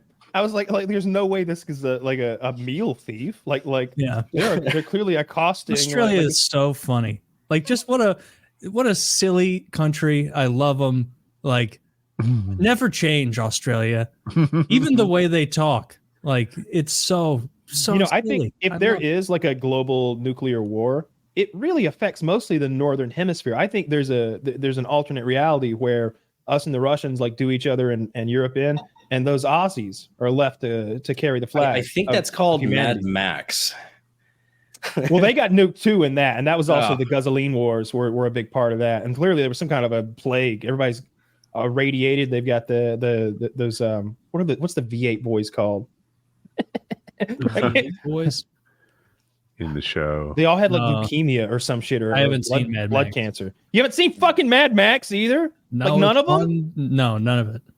How many times have you seen King of the Hill? The number. Another. It's not like I'm sitting there like attentively like, oh, I can't wait for Hank to say this. Like it's just kind of on in the background. You could throw fucking some of these classes. Yeah, but after King of the Hill is Seinfeld. And then after Seinfeld comes the first Office. 9 seasons of The Simpsons. And then after that comes King of the Hill again. early And then- Family Guy. And then early South Park. And Have you then ever we're back seen- to King of the Hill again. All of a sudden. King of the Hill really is the Southern version of Friends. Southern guy version of Friends. King of the Hill rocks. It's just such a funny show. Like it's a feel good show for me. Everybody has those feel good shows. For Kyle, I know 100% his is The Office. I'm Or Star rewatching Trek. The Office right now, and it's like I get why this is so popular. Like I hadn't watched it in so many years. I'm like, oh, I do like. It's just a friendly show. Now, when Michael leaves in a season or two, I'm gonna cash. It's okay at back out first. It's got a good year in it after Michael, in my opinion. But I've soured on I that need show Michael. so much over the years. Not the show, but like Pam. I hate You fucking hate Pam. Pam. I despise Pam. Why'd you put that Beasley. evil in me? Because now I'm watching through it and I'm like, Now man, you see it. dumb bitch. Now you see with my eyes. Now I see with your eye. And you're Yeah, right. it's She like is. Satan came and went, "Rah," like opened your eyes to the evil. Aside that from is her Pam. ex-fiance doing better after they broke up, what did Mhm. Pam do so wrong? Bad timing. Her Pam was her a timing and failure at delivery everything is really bad. Pam is a failure at everything she ever attempts to do that is anyway extracurricular or above the office phone answerer. That is her peak. She never rises above it once in any regard whatsoever. She only ever sells one painting. It's a mercy sell to Michael. Even the lighting in it is A wrong. professional artist, yes. Who failed art school, who failed everything she ever tried to do, Yeah. and her end game was to defraud the office and muscle a weak employee into not giving her, but admitting that there was such a position as an office manager, a position which she claims to have. It's fraud. She's It defrauding sounds the like company the out of a worst- job. Wait a minute. She This got. is the worst person who's ever failed art school. Yes. Basically, what happened? I was so- gonna so say, like, she got into art school. That's more than Hitler can say, and he's one They of the most take in- famous people ever. Yeah. Well, Hitler.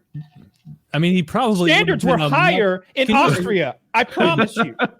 I mean, I if promise I'm you. running an office for efficiency, do I want Pam Beasley or Adolf Hitler? You know, Oh, well.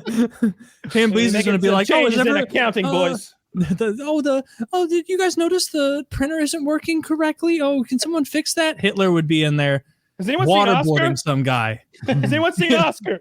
Oh, God. Oscar has been taken care of. The shipping department has seen Oscar. Oh, we won't be worrying about Oscar or Stanley anymore.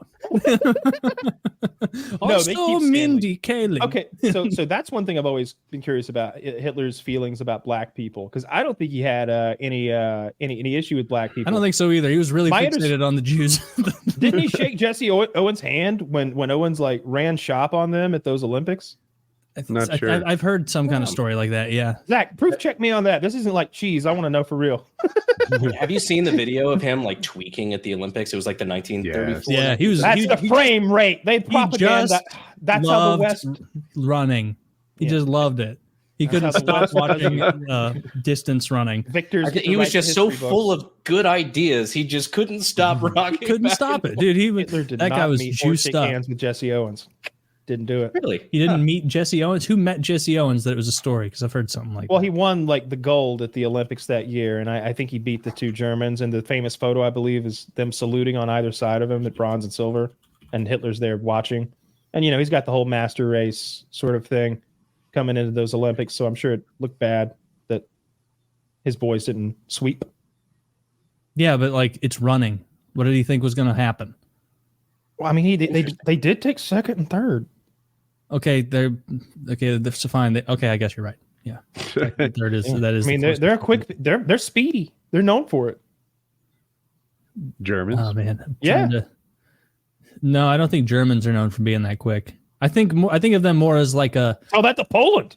more. I think of the Polish and the Germans more as like a powerlifting race, not a race built for I speed. think of them as engineers, Germans. And but I was thinking like feats of athleticism. I'm trying to like imagine what I picture: a lot of Germans, a lot of blonde hair. I guess hockey, but isn't Germany good at soccer? Are they good at that? I don't know either. Don't know. They don't Man, have it's the so complexion man. to Some be good at European soccer. guy is listening to this right now, being like, "Oh, these Americans don't know that Germany's actually ranked 3 in the Premier Cup League of England." It's like, get fucked. We don't care about your gay sport. I only care about soccer when the World Cup comes around, and it has a similar effect on me as Game of Thrones does on Kyle. He's like, someone's out there spending $30 million an episode on this thing. That in itself grabs my attention, and I'm like, this isn't really my sport. But every 4 years, the whole world is fixated on it. These guys are they're some of the wealthiest athletes on the planet. That and alone that makes them interesting to me. But like our part of the world doesn't care. I've never been more annoyed than like sitting in like a lunch or a brunch or something like that while the World Cup soccer was on. Yes. And everybody just fucking erupts over fucking Uruguay versus, Nicaragua. I'm like, dude, Yeah. I could not give less of a fuck, dude. Just give me my shit. I'd rather watch a Taylor Swift concert. 100%. Nah, I heard they foiled a terror attack at the next Taylor Swift concert. Yeah, I I think read they that canceled too. it because of that. Yeah. What What a happened? quitter. That 2 men were going to, shoot up a Taylor Swift concert, and they were caught by the authorities. Wonder who Things they going- wanted to shoot. I don't know if Was It's about Taylor fucking or- time they caught someone. No one would shoot Taylor, not even ISIS. Okay. it- okay. All right. They were going after the Swifties. I promise you. It's better than Demi Lovato or whatever that concert was in the UK. What happened there? That. It was a few years ago. I can't remember what that was, but it was like I want to say it was Ariana Grande. Thank you. Oh, Zach. yeah. Oh, Was that the French? Wait, was that the French one, or was that a different concert? It was somewhere in Europe. I don't they recall shot it the up, huh? details. This was years ago. There was a huge one in France. Remember that? And like cops didn't go in right away. Maybe Yeah, because it was like in England? two dudes with AKs, I think. Yeah, and like shot up like a small concert venue. yeah, they were like executing people apparently, and the cops Yeah. were still outside, not doing it. Like that one school Uvalde. shooting here on steroids. I read under this Yeah. rant at that time that I would like French policemen should be ashamed. Like, say what you will about American police, and there's sometimes a little gung ho attitude. They don't get pushed around by criminals. That's what I said after the French were just like too scared to go in there and do anything. Since then, Uvalde has happened, and we have pussified police as well. I hated that so much. It's just the worst. I was like, wear your hat a little lower today, Texas. Uvalde was in my district. And so I yeah? spent a good bit of time there. And it was kind of shitty because the Terrible. media is just like, gun tuber runs for Congress in Uvalde. It's like, well, no, Uvalde by population is like 2% of my district. Like, stop making it sound like I'm running for mayor of Uvalde. But I still, like, the more I learned about that situation running in that area, the more I was like, Jesus Christ, you guys really did fuck that up. Like, Yeah. I've been, like, if you drive through Uvalde, like, Kyle, you've probably done it on the way to Ox. I'm sure. You pass by the school, and then 3 minutes later, you pass by the police dispatch. Yeah. It's kind of sad. It's It right really is. there. Huh. Yeah. I just don't understand how you don't go in there. Like you don't have to be a hero to know. Like, it's your job to do that. You've got a gun.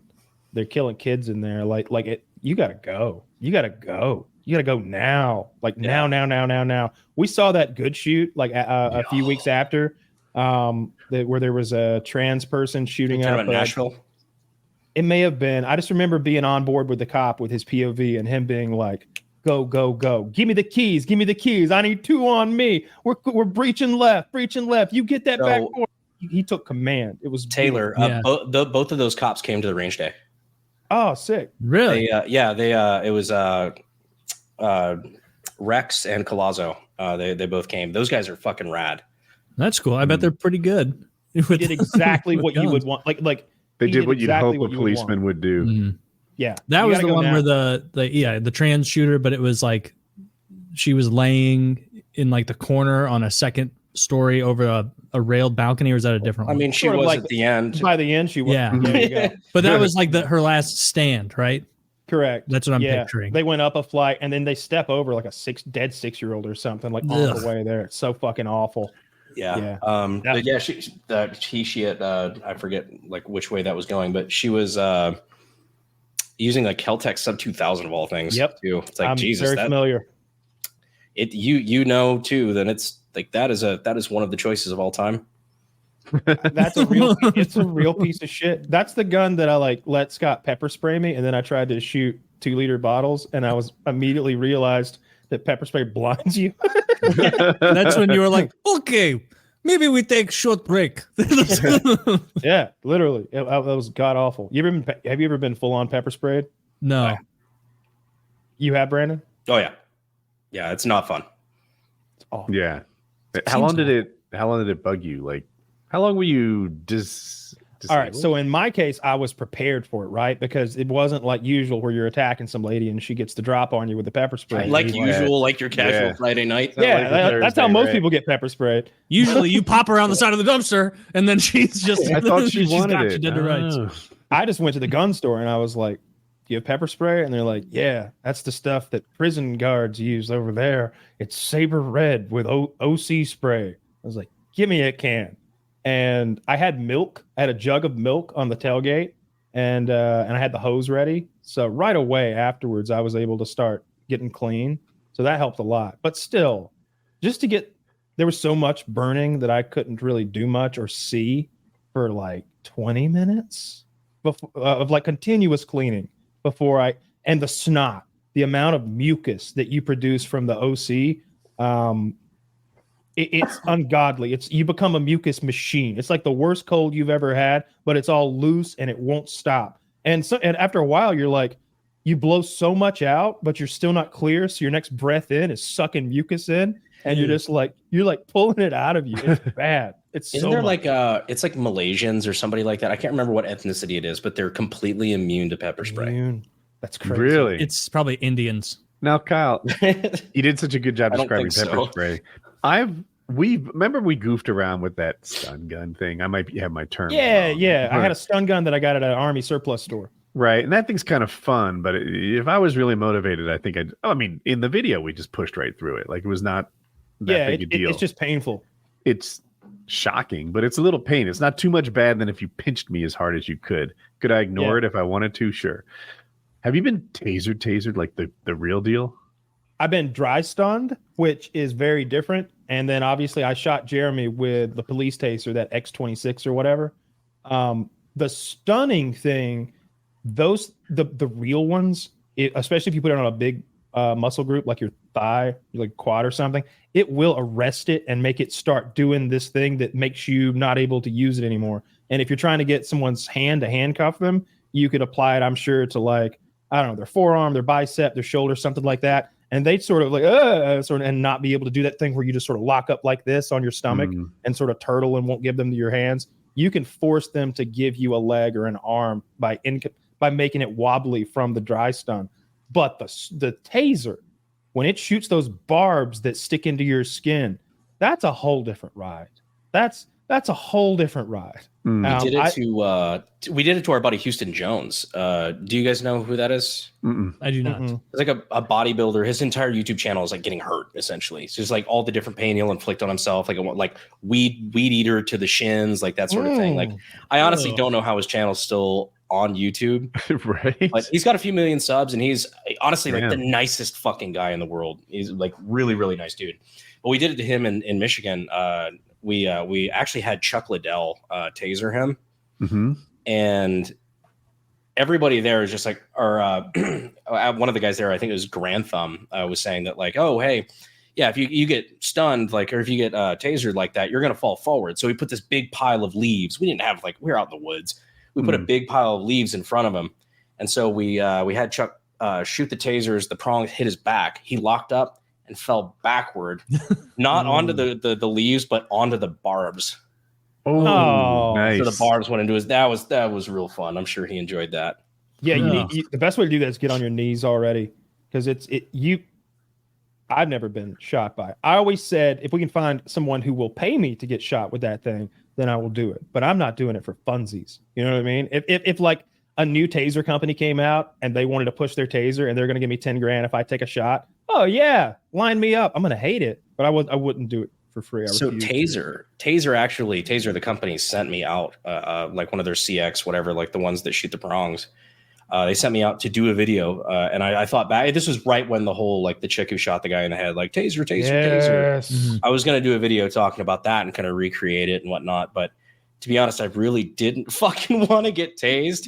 And by the time that it came in and whatnot, it was already starting to fade away. So it just never happened. But I'm still sitting on a taser if I ever want to do that video one day. What's the power supply on that? It's like a single cartridge. Like it's all self-contained. You're popping a cartridge on the end right? of the gun, and you've got a whole new taser. And the barbs and everything are connected to the cartridge, and you pop the cartridge up. If I remember correctly, do you have to keep it charged? I assume. I think they're using new cartridges. I think they count those cartridges too. So no, I think my understanding was that each cartridge maybe has a charge. That's what I thought. Yeah, that's interesting because right, I'm not sure. If I charge like a phone and then come and have it off and then come back to it 6 months later, it's dead. I don't know the power source. It's probably something weird to create all that power in such a little tiny thing, but it made Jeremy cry. I know that. They made Jeremy fucking cry, and he's a good old boy. That might also be different if the power supply is completely cut off from the device. Like they almost have something that kind of like you have this strip that gets in the way of the batteries on like a new toy or some shit like that. So you have to pull that out to activate it. Right. As I was saying it, I was like, there is a slight drain on a turned off phone, but it still holds true that I can have a battery for an RC car not in the car, sitting on the shelf, and it drains. My intelligence with electronics is here. We're talking here right now. Yeah, what they need, I'm not nearly as close. As they need a semi-automatic electronics. They need a semi-automatic taser rifle, because I watch all those police videos. Taser failure seems to me to be around 70%. Like I would say 30% of the time they deploy a taser and it works like they want it to. It's a most terrible of the time it fails most. Well, some of it's user error and some of it's just like part of it's like I saw a guy wearing a raincoat get into it with the cops, and it's like, a big like 4-shot taser revolver. Yeah, maybe like maybe have them in like I'm imagining like a vertical mag. Sir, take your coat off. You need multiple shots, because as soon as they fail once, then they shoot the guy with their pistols anyway. So it's like or sometimes they don't do that, like that lady who executed that guy because she thought she had her taser. She was trying to tase him. Yeah, and they're like, they look so similar, they have such similar weight, they feel the same in your hand as a gun. I said lady. It'd be different if they were wildly different tools on different sides of your belt that had different weights. I'm telling you, like you saw Shane Gillis colors. You saw Shane Gillis' sister trying to get her pistol back in her holster. I'm telling you, dude. Shane Gillis' sister. I saw some still of Vance, Trump's VP, when he was on the airfield, and I saw I don't know, but it looks like that bitch is back in the lineup. How do you not lose your job after that? How's she? What? She couldn't holster up nice and clean. That bothered you? That's a fireable offense. If you're in that situation, put her life on the line. No, what she didn't. Bigot. She was standing right by the Tahoe. I think it was my favorite part was that she tried to reholster, couldn't, and then brought it back out.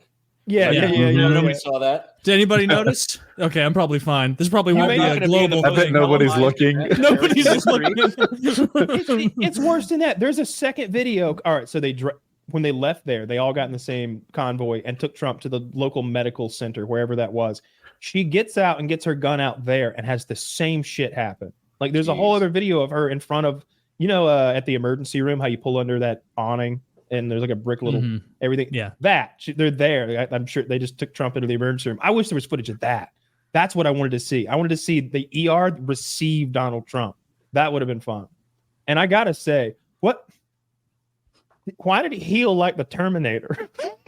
Because it's an ear. What happened? Because look, I think he got shot. I think a bullet hit his ear. I don't think that there was any. Woody and I were when this is right after it happened. We were like, maybe there's a theory out there that glass from the teleprompter, and if you don't know, modern teleprompters are just a sheet of glass that the words are lasered upon. Yeah, and we thought, oh, maybe the bullet hits that.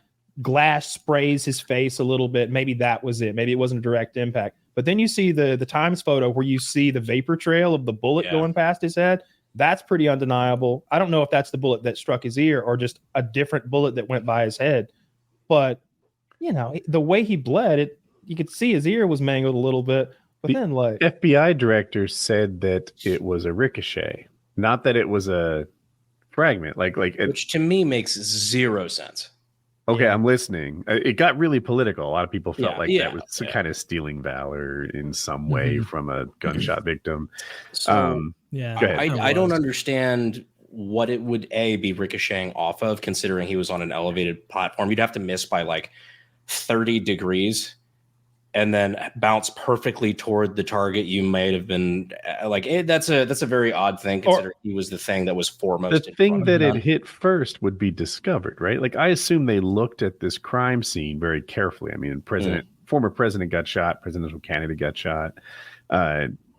If there's a bullet hole in a handrail somewhere, they'd see that, right? Yeah, they'd find that. Yeah. The only way you could even declare that you thought it was something like that is if you pulled like a shattered jacket chunk out of his ear or out of his collar. Then you'd be like, oh, look at this spalling. Look at this chunk of like destroyed bullet that flicked at him. But no, nothing like that happened because the trajectory's all wrong, like you said. And like, it isn't a cartoon. Bullets bounce, but it didn't go past Trump, hit a piece of metal, they come back at Trump, and like, honest. And if that happened, that's even cooler. and to be real, like if it was a real nick because he was fine. I would guess that it hit like that, like that fleshy part on the outside of the cartilage out here. Yeah, because anything ear is going to cause a lot of blood. Just like if you might not think it, but if like somebody wraps you on the top of the head with something, there's a ton of blood vessels in your scalp. Like you're going to bleed like crazy. And all up here, there's nothing. So like, or the lumps you get on your head. Ever get a hematoma? Like you can get a golf ball size lump on your head from a good knot. Yeah. And so like, I think that it just caught that fleshy part, didn't tear off any cartilage. Cause if it tore off cartilage, I feel like that would take longer to heal unless he's just got some wild doctors. Yeah. And so it makes sense. He just got hit in like so barely. It barely fucking touched his ass. I'm sure he's like, damn, I wish it hit me a little more. Feels like did you guys see the video that I made recreating it? No. I haven't seen. So I did a recreation both of that shot, what it would have looked like from the shooter's angle with the equipment he used, and also we recreated the Secret Service return shot on the shooter, like just blew the fucking ballistic head open. But genuinely did a Donald Trump like ballistic head and shot the ear at 100,000 frames per second with ballistic high speed. And showed what it would look like with the 5.56 like nicking through the ear like that. The only thing, it looked way more dramatic than it was because it was ballistic gel, obviously. But with cartilage of the ear like that, I don't think there'd be like, you got to remember the 5.56 is like 0.22 inches. Like it's not big and it's not going to have any expansion if it's going through like a tiny flap of cartilage or a tiny little flap of skin. So, like, honestly, that's not a hard injury to recover from and have like it rubbed him though. Oh, the way you're saying it, you make it sound like a 1/4-inch bullet went through his ear. That's not what happened. He was just barely touched by it. It's hard to say. Like it really, like it's unless I would love to have like an actual like the surgeon like come out. Hey, this is exactly where it hit. Here's a diagram of the ear. Here's the path of the bullet. That would be really helpful. I'll tell you what I told him. Stuck on Band-Aid brand because Band-Aid stuck on me. And I think it just rubbed against him. I'm not trying to take his he was grazed I'm not trying to lessen what happened to him at all, but like holy shit, it barely touched him. To me, it speaks more to the evangelical talking points that say the hand of God itself guided moved Trump's chin to the right a little bit and made him dodge that. He literally dodged it Neo style. Has there ever been a better bullet dodge? Because you see that graphic of like where the shooter was lined up right before Trump did the herky jerky, and like he went to go like look at a graph. It would have like popped him like right, like brain matter on the stage. Yeah, everyone gave the guy a hard time for being a bad shot, but he was a moving target. Yeah, Trump dodges bullets. He dodges also, you're bullets. using a 5.56 with zero magnification. You're using. I was going to ask, what optic did he have? It looked like from the shitty resolution photo that we saw, it looked like he had a zero magnification red dot that was mounted too far forward on, get this, it was a DPMS AR-15 that his dad bought a long time ago. What does that mean? Like, it's a shitty brand. You're looking at like 3 MOA. So basically that plus the optic, you're at 150 yards, 130 yards. Your best case scenario is like a 4.5 inch, 5 inch variable on your target. What is MOA? MOA is minute of angle. So basically that means 1 inch at 100 yards, 2 inches at 200 yards, that sort of thing. So if you're looking at 3 MOA at 150 yards, I think that's 4.5 MOA, if I'm not mistaken. It's a way of measuring the accuracy of the gun. It means that it's going to shoot a 3-inch group at that. If it's shooting 3 MOA, a perfect shooter would get a 3-inch group. The rifle in a vise. So then you've got to add on the optic and how imprecise that is. If it's even set perfectly, and certainly not set for 100, you know, and then a kid on a hot roof. Yeah. To add to who's what just Brandon been said, discovered by I read about the optic, and the article said the same thing Brandon did, which was an unmagnified red dot. So it's literally just like looking through a piece of glass that has a red dot on it, like no zoom capability whatsoever. So like that's a low budget assassin. Yeah. The deep state, they could have done better. They went cheap. Trump brand never goes cheap. They sent at me the gayest loser in their arsenal, people. Can you believe it? Bunch of losers. He's out there like, try again, pussy. Why do you send me your hardest battles? You're my gayest loser. Son, I'm glad he didn't do that. Like he didn't show like a picture of the kid and like riff on it. Like imagine if that was the next. I would have look liked at this that. kid. No, Look at this fucking loser. Look at this loser. This is a guy that got no pussy. I know, folks. I know it's embarrassing. No pussy for this. Died with no pussy. Can you imagine? We call him no pussy cook. Nope, the no pussy shooter. I saw him after he'd been shot, is all bloody and Did stuff. you? And then on Police Activity, GOAT of police channels, there's a unedited 28-minute video of one of the cops up on the roof with the body and the rifle and everything. I was trying to get a good look at the rifle, but he never approaches it. He just stands. He's on one side of the body and the rifle's on the other, so you don't get a great look at it. I'd love to get a screenshot of that at some point, because I was really hoping I was right with that optic being like awkwardly too far forward. It's on. Yeah, there's Their like president's always shot with magic bullets, huh? Explain that to me. It's because they're hiding something. It's because it's not what it appears, as always. Could it be aliens? Are you saying it's aliens again? Taylor Again? believes in aliens. Do I? I I do. More than anything. More than anything, I believe in them. All right, I believe in them then. We know you do. You're all about it's because it's your greatest fear. Being molested by an alien. Dude, it is my biggest fear, being molested by aliens. It's hope. genuinely all right. Like I don't want to burn alive or whatever in an upturned car because my lower body doesn't work from the impact. Like that's pretty shitty. But I really don't want aliens, especially the ones from Fire in the Sky. Those ugly gray aliens with their open mouths and their dark black unfeeling eyes to like to experiment and vivisect me on a fucking sci-fi table. That is one of my biggest I feel like this is almost a little arrogant and bordering on narcissistic. Like they have a whole planet of people to molest, and you think you're the belle of the ball here? In the 90s, everybody was getting scooped up. You don't remember. You were too young. It was a scary time, Taylor. It was a scary time. You're 4.5 years older than me. Man can learn a lot in 4.5 years. You can learn a lot. I was only 2, but Kyle was a wizard. Those were 6.5 years, boy, I tell you. That was in the era when Fox would have a special every Friday night about alien abductions and cattle mutilations. Do you remember cattle mutilations? I remember Crop that. circles. Somebody was actually going around fucking with cows, which is the awful part. Like somebody's out there burning cows with lasers and shit and draining their blood. Some weirdo in fucking Oklahoma. But they blame it on the aliens, and they'd have this 30-minute special, and I'm 12 or something, and I'm just like, holy shit, it can't all be fake. I remember that's exactly what I thought. I was like, there's no way you can do 30 minutes a week of complete bullshit. Some of this is real. And I got that in my head. And I have it on good because then I authority. watched the X-Files. You can do 4 hours a week of complete bullshit, Kyle. You can do 4. You can. It's like 7-year-old Kyle's Occam's razor. It's like, all right, if half of this is true and half of it's bullshit. That was exactly it. Then it's so scary. But if half of it's true, then they're coming for us. I've never been spooked by aliens. No, it's never been a. There's no defense against them.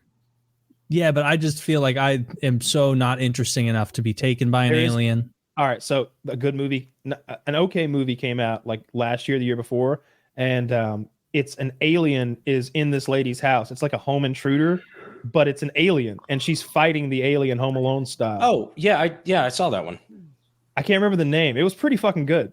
It was pretty all right. She had it like she had dead under like a fucking rug or something. Yeah, she kills it at the end. I think maybe it has yellow blood. It was cool. Because I genuinely fear those gray aliens from the X-Files. I just watched too much of that shit as a kid. I was 7 or 8 watching the X-Files, and that shit was scary, dude.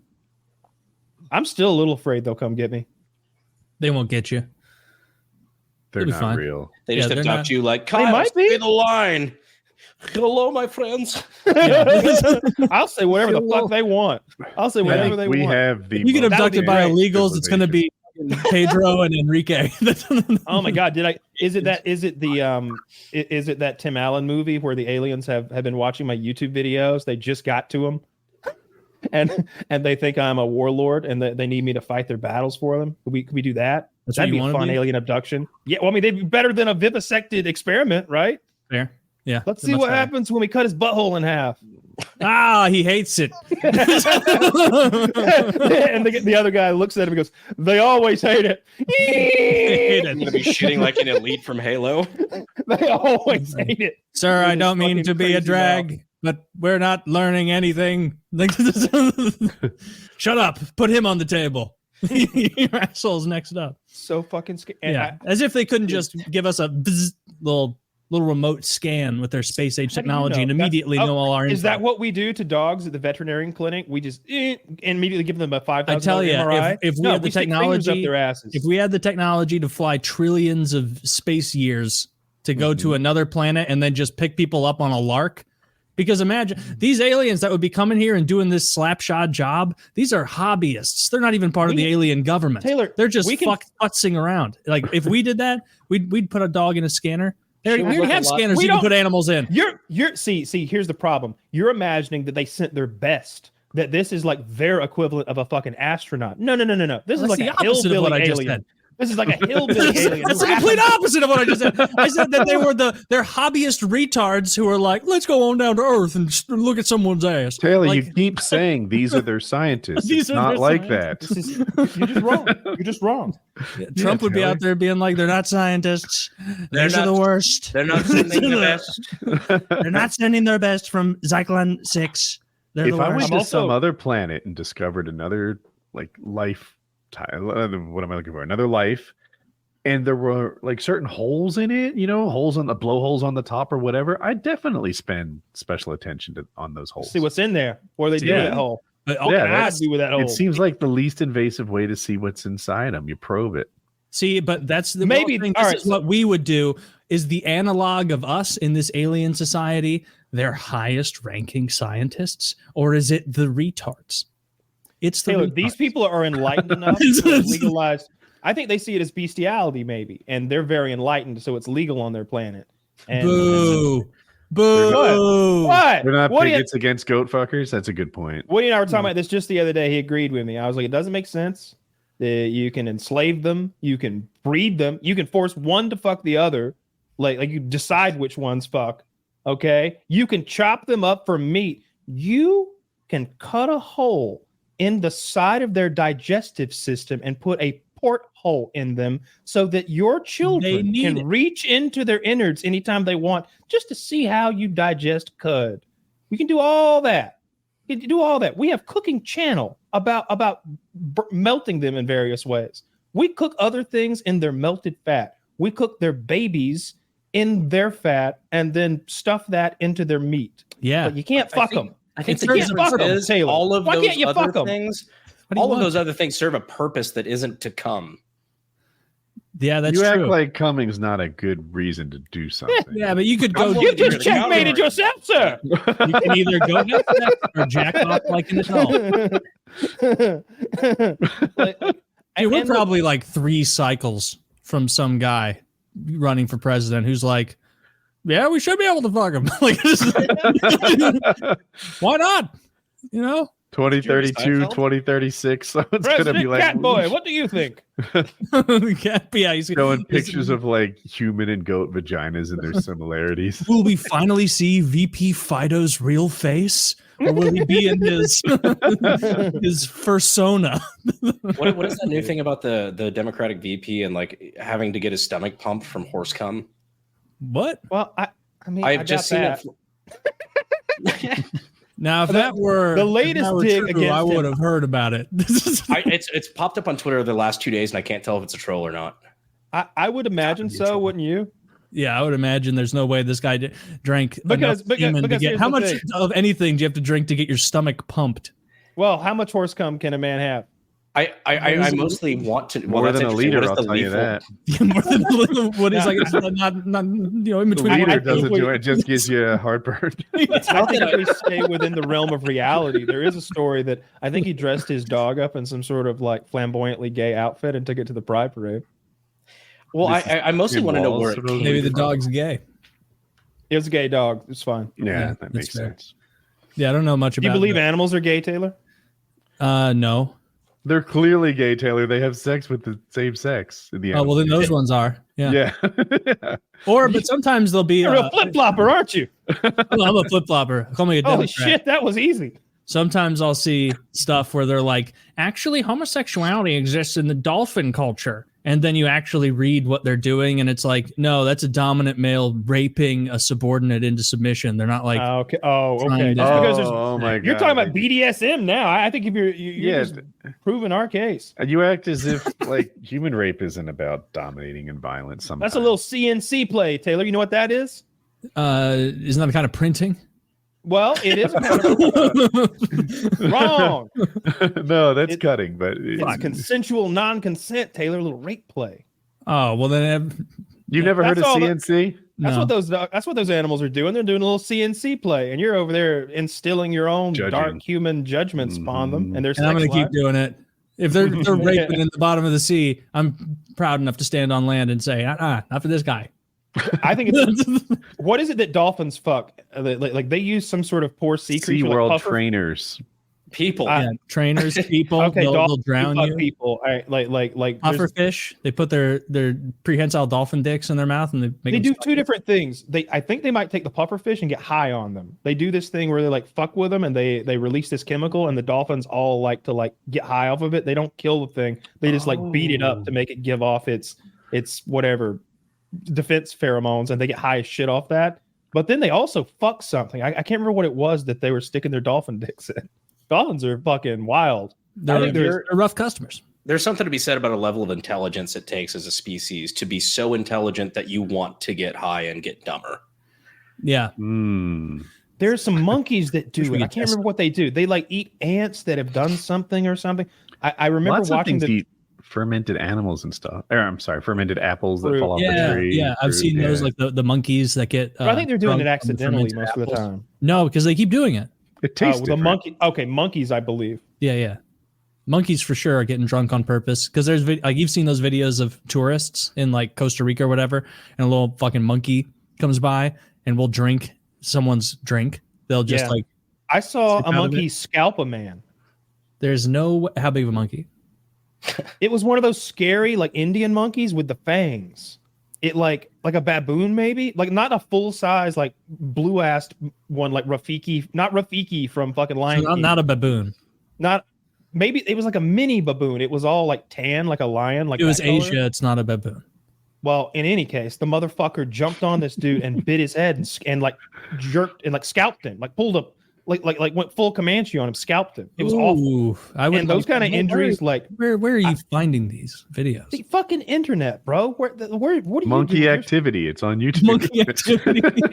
He never on misses an upload. Monkeyscalper.org, my website, bro. That was video of the week last week. Come on. No matter how much you like restitch that back, people are just going to think that you had like a bad hair implant in fucking Yeah. Turkey or something. Yeah. What? Do you have a hair transplant done by a monkey? Yes. That's why there's bits painful. of banana rind in the stitching or whatever. Oh, here's the video. Here, watch this monkey scalp this man. I Thanks, can't I'm glad watch you it. Found it.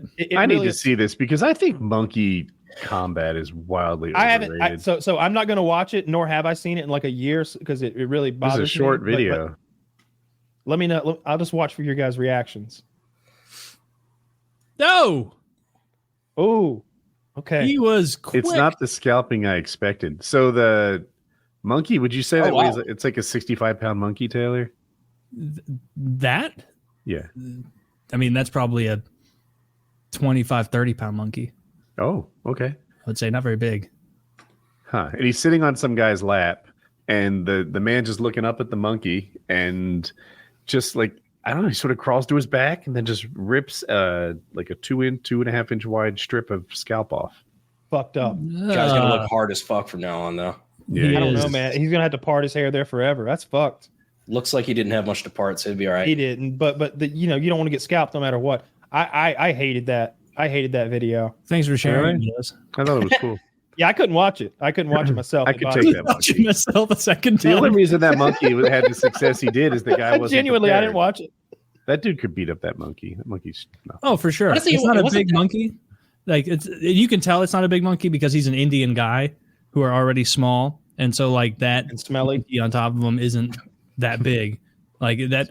But there's no way to stop that attack other than don't be a retard and don't like goad monkeys into crawling. You want a all low over. guard. That guy trying to like impress a girl, maybe. He's You like, gotta worry about the yeah, takedown. I'm definitely getting Yeah. pussy tonight. I'm She'll Stop definitely it. show me Illegal, Bob's though. and Vagine if I do she's this. gonna, yeah. Step 1, I grew up on a train. Step 2, impress her with my monkey business. This has gone poorly for Ganesh. Man, Indian people are so fucking funny. I just looked up the Olympic totals. Oh, we're killing it. We're back on top. Huge lead, 30-29 over Look China. at that bronze in golds. stack we've got. We can get third place all We day, talked every about day. this. All We're the China United can States. do is get golds. They suck at Yeah. silvers and bronzes. We don't count bronzes. That is Don't we have something more that medals than- bullshit countries leading- do. Aren't we leading like overall and most golds? Most We're leading silvers, most overall bronze? and most golds is the real contest, and we're winning in that. But I'm not India sure I agree. is only up to 1 silver You're not and sure you agree with the 4 statistic? bronzes. Which is kind of crazy because they have the most people now. They have the most people, and they won- have less they won- medals. They won than hockey. They won bronze Armenia. hockey. The fuck did they Armenia win is hockey? leading. I think it's field hockey because they were wearing shorts when in the picture. Well, they clearly weren't that good at it. Bronze. In the different swimming leagues I was in, first, That's second, and third place in one league anyway, got 5, 3, and 1 points. So if you won the event, you won, right? Even if the other team went second and third, they got 4 points and you got 5. That's cool. I think that's the way we should do these medals. 5 points for gold, 3 for silver, 1 for bronze, and then see who is the best Olympic What happens team. at the end though? Do we just put like anything on the going line gold. with China? What do we gamble with China? I want Jackie Chan. Hmm. He's ours. Does he already live here? No, he's one of them. Oh, well, We if want he doesn't, Jackie if he doesn't, Chan. if he doesn't He want us, walk then I here. don't want him. Chinese food versus hamburgers? I mean, They wait, want all of our carbon emissions. That's something China and India would be taking the gold in. Hating Yeah. rivers. I don't like to bring up that statistic because per capita we're way worse. Yeah, well, you know what? It's all about framing, Kyle. I know that's why I don't bring up that part ever. But Man, yeah, they do all the imagine- polluting. There are like 50 times more of us. Shut up, all of you. Yeah, but we don't have dirty litter the way polluters. we don't have litter the way they do. To be fair, I though, know like 40, the equal statistic of that, most of them don't have cars or cell phones or anything of the sort. So You know what I True. want? I want to know what the Dude, what Ukraine the is having a war, and environmental they're like im- doubling up on India. I want to know what the environmental impact of an aircraft carrier is. Like, I want to know what the Right. carbon footprint of a fucking aircraft carrier is. Now I know the thing runs on like golf balls of uranium or whatever, but it ain't made out of golf balls of uranium. That thing was expensive. Like, what's So the I saw fucking that- environmental impact of that motherfucker? Kyle, you're familiar with that they did the math subreddit.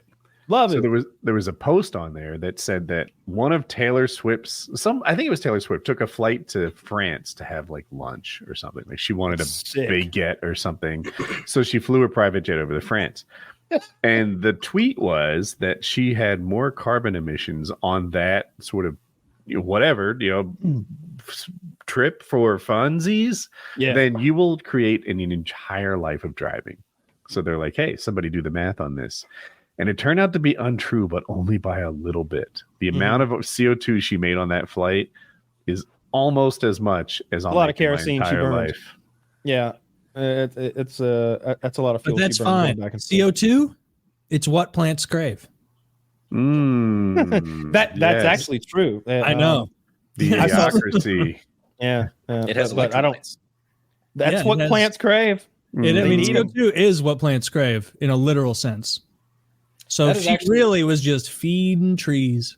That statistic you just quoted seems actually way better than I thought it would be. The Department of Defense would be the 55th worst polluter in the world if it were a country. I would have figured the amount of planes we have in the sky, the amount It's of worse. aircraft carriers, like They're lying. we'd have to be so. Yeah, much that's And you seems know like what I Henry. also think? Like, say what you want about the EPA under various administrations, but Oh, we definitely don't allow cancer-causing burn pits out behind in our own Cracker country. Barrel. in our country. Yeah, you know what I mean? Like, and they're not factoring in that the shit like that happens. Like, God knows what we lost like half a dozen nuclear weapons. Are we not going to count those as The as broken pollution? arrows. Yeah, Yeah, we've well, lost I mean, a lot of nukes. we're also not counting those toxic burn pits that happened in Iraq and shit. That's definitely not weren't service ours. connected. Yeah. Those We don't were do that. ours. Ooh, I think we did it. Like, the U.S. is so funny. Like, All right, let's guess, 20 let's years guess. after we do something, we'll be like, "You were right. We did assassinate that person." Like, what are you gonna do about it? Yeah.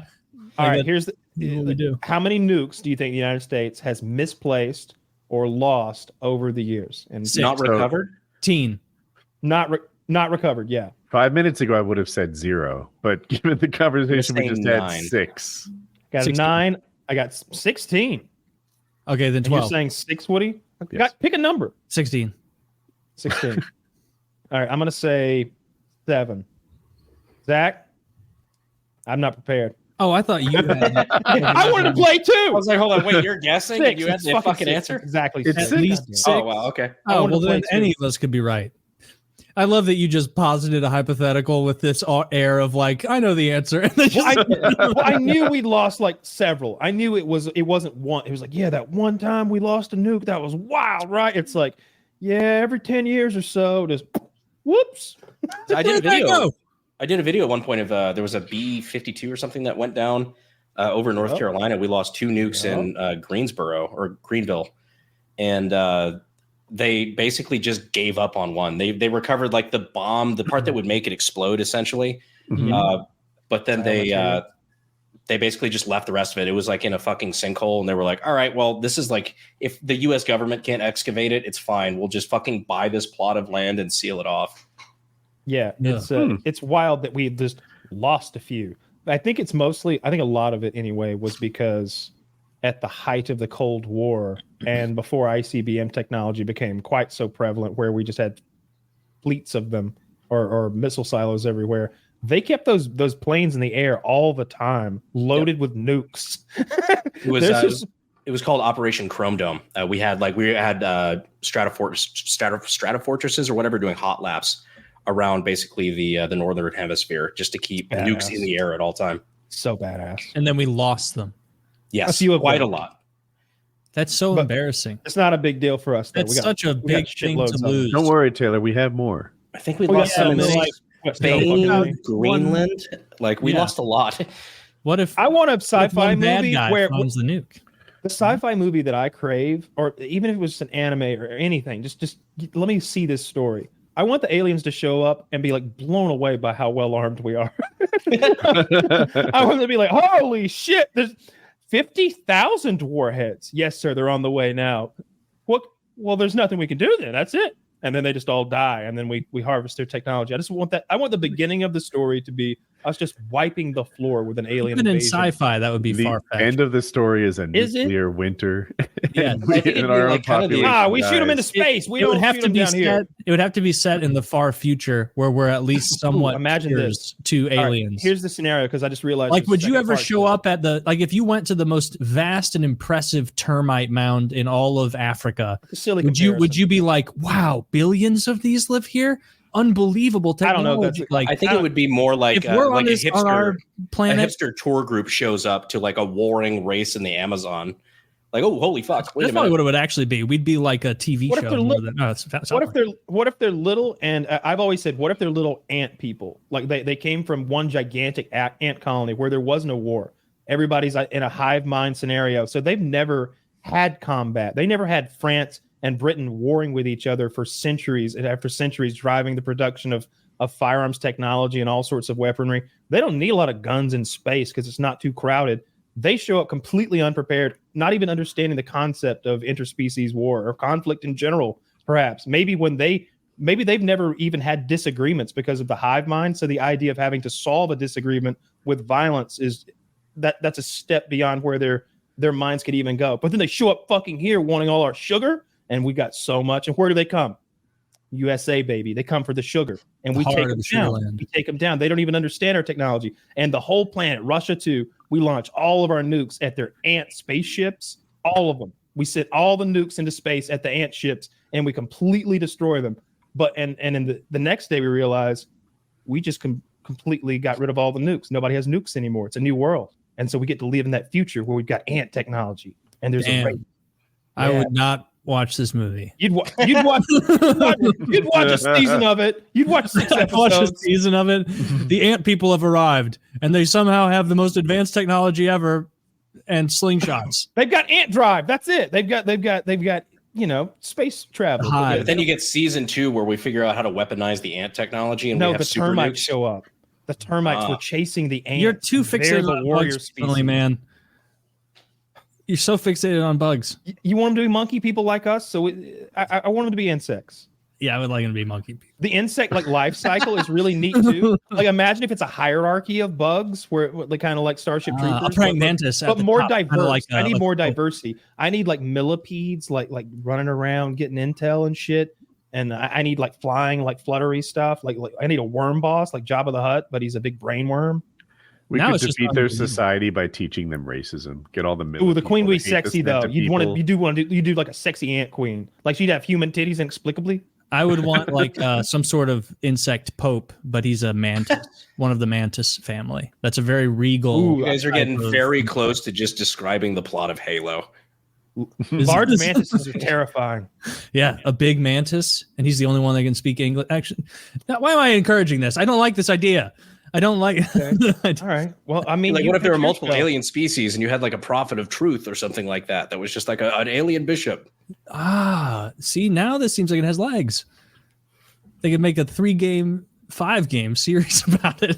Yeah, but the Spartans are stupid. I don't want to do that.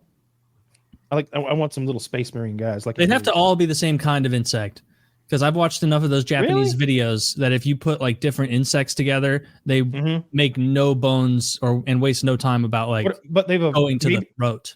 But they're intelligent. They've evolved, and like maybe the master race has like some sort of pheromone signaling they can do to control the lesser bugs. That's kind of fun. I like that. Yeah, but also, I don't think the ant people would get the technology except through war with the mantises and the millipedes, right? I think it's if they lived in peace forever, it would just be the termites are like their arch enemies, the termites. They go at it big time. Yeah, I think the termites spit acid. If that Pixar cartoon was telling me the truth. Yes, yeah, I remember watching that as a kid and being like, they're marching off to war. Do you remember that part? Yeah, in the very beginning, and he's like, look out, these guys, spit. Is the guy's voice the same as Putty from Seinfeld, that big ant, or is it? I think it's Stallone. I think it's Sylvester Stallone. Be careful, they spit acid, or like whatever. I don't remember who it was. But I remember the big ant. Watch Rocky, you could do a better Stallone. I'm never gonna watch it. I don't give a shit about that fucking gay movie. I'm not gonna watch it. It's Sylvester Stallone. It's such a dude. It gets you so pumped, and the soundtrack's so good. Eye of the Tiger. The thrill of the fight, rising up to the challenge of your rival. You're the last survivor. Just saying the whole song. In the dead of the night. All right. Keep going. What's the next line? I don't know. I got to sing it to know it. I got to sing the whole thing. It's like the ABCs. You can't start in the middle. Dead of the night. Da, da, da, da. I don't know the rest. No. Yeah, that's a wonderful movie. It won the Oscar for Best Original Screenplay, and Stallone wrote that shit. It's real good. Like he's not stupid Stallone. He's like a heartfelt character. No, I know. Ants was good. Ants was good. I liked it. I didn't like Ants. It was like the bootleg Bugs Life, I think. I mean, it was, but I was in a mode at that age where like I loved Bugs Life, and also Ants was like an addendum to that. Movies can bonus. do that, right? Like this movie was a D, but since I was the perfect target audience at the time, I gave it a B. That's what what's the third Star Wars movie with the Ewoks? Return of the Jedi, maybe? Yeah. Return of the Jedi. It was supposed to be Revenge of the Jedi. That would have been. I was the right age to like Ewoks when that thing dropped. So I was too. I didn't realize all the hatred for Ewoks because I haven't watched those movies since I was like a kid, and I always thought the Ewoks were kind of fun. And I was like, oh man, these things are so cute and they're so fun. I hope they actually help defend the planet. Like I was at the age where like seeing them like bumble around and like trip and AT-AT was like, oh yeah, they're helping with their corded shitty rope. Why did they have that set up? Like they were all ready for this like resistance situation. I'm not gonna have anything to do with Star Wars anymore. I'm not gonna watch any more of the nonsense. You're so close on Marvel. I'm done. No, Marvel's coming back, dude. You know Marvel's on the rebound, Taylor. I hate to inform you, but this new Deadpool movie. Do you see that one, the Deadpool movie? All right, I haven't seen it yet. Spoil it. He doesn't care. I watched both of the other Deadpools. I care so much. Don't tell him about the 5 times throughout the movie that Ryan Reynolds turns to the screen, breaks the fourth wall, and smirks. There's a lot of cameos. Nobody confirm or deny, but I think Aragorn shows up.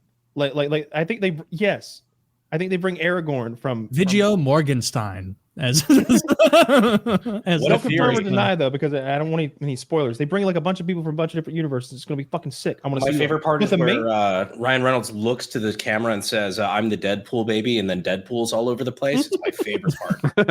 Love that. He's so funny. He is funny. He's a funny guy, Taylor. He's just a movie star. He just has no depth. Comedian. Every movie I've seen of him, he's just himself. Dude, he's a guy who maxed out charisma. Like you can't not like the guy. Or apparently you can, I guess. You're telling me that he's so naturally, you're saying that he exudes comedy and he is so naturally hysterical that he doesn't even need a script, a character. He just exudes funny to the point that he's made a career out of it. That's quite the compliment. I'm sure he'd love that if you heard you right now. That's definitely what I said. Definitely was. That's how I'm going to see it. No, but I don't even care about that. I called that a year ago. That thing's going to make like $1 billion and a half. It's already the biggest R-rated movie. It'll be one of the biggest movies it'll be one of the biggest movies of the year. I saw that it crossed 800 million. Robert Downey Jr. fucking coming back as Dr. Doom actually is pretty sick, dude. I kind of like that. Can you explain that to me? So he's going to be a different character within the universe? So what they opened themselves up to, I don't know, 5 years ago was the multiverse.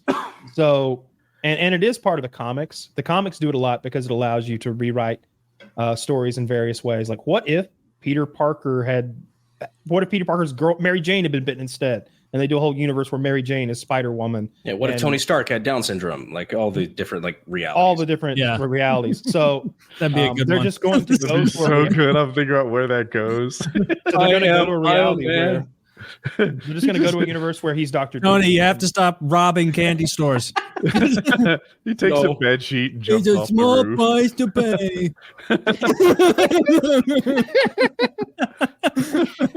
Oh God. Yeah. But to answer your question, Taylor, there's multiverses, so there's no rules like you're thinking. So this is a multiverse where he chooses to use his suit for evil, right? Well, I hope that it's a universe where not only that, but he was Dr. Doom. Like, there's no way Dr. Doom's a good guy. Actually, he's pretty conflicted. He's not a good guy, but he's and he chose some fucking awful branding. He did. He did. It's his name. His name is Dr. Victor Von Doom. That's fair. Okay. Yeah. Even the Down syndrome one's making fun of him for that in the multiverse. But he's in the same way. In the same way that Black Panther is from a make-believe place called Wakanda, Dr. Doom is from a make-believe European country. I think the it's Down the country syndrome. Tony Stark's nemesis is the dark. He's afraid of the dark. No, please don't turn the lights off. He's chained to a chair. Like, I know what'll get you to talk, Mr. Stark. No, please. Any fucking 20-minute section of this show would be a career killer if I was still running. Holy fuck. Tony Stark's usually the smartest man in the world, in this universe, not so much. He's just a guy sweeping the floors at the Avengers home headquarters.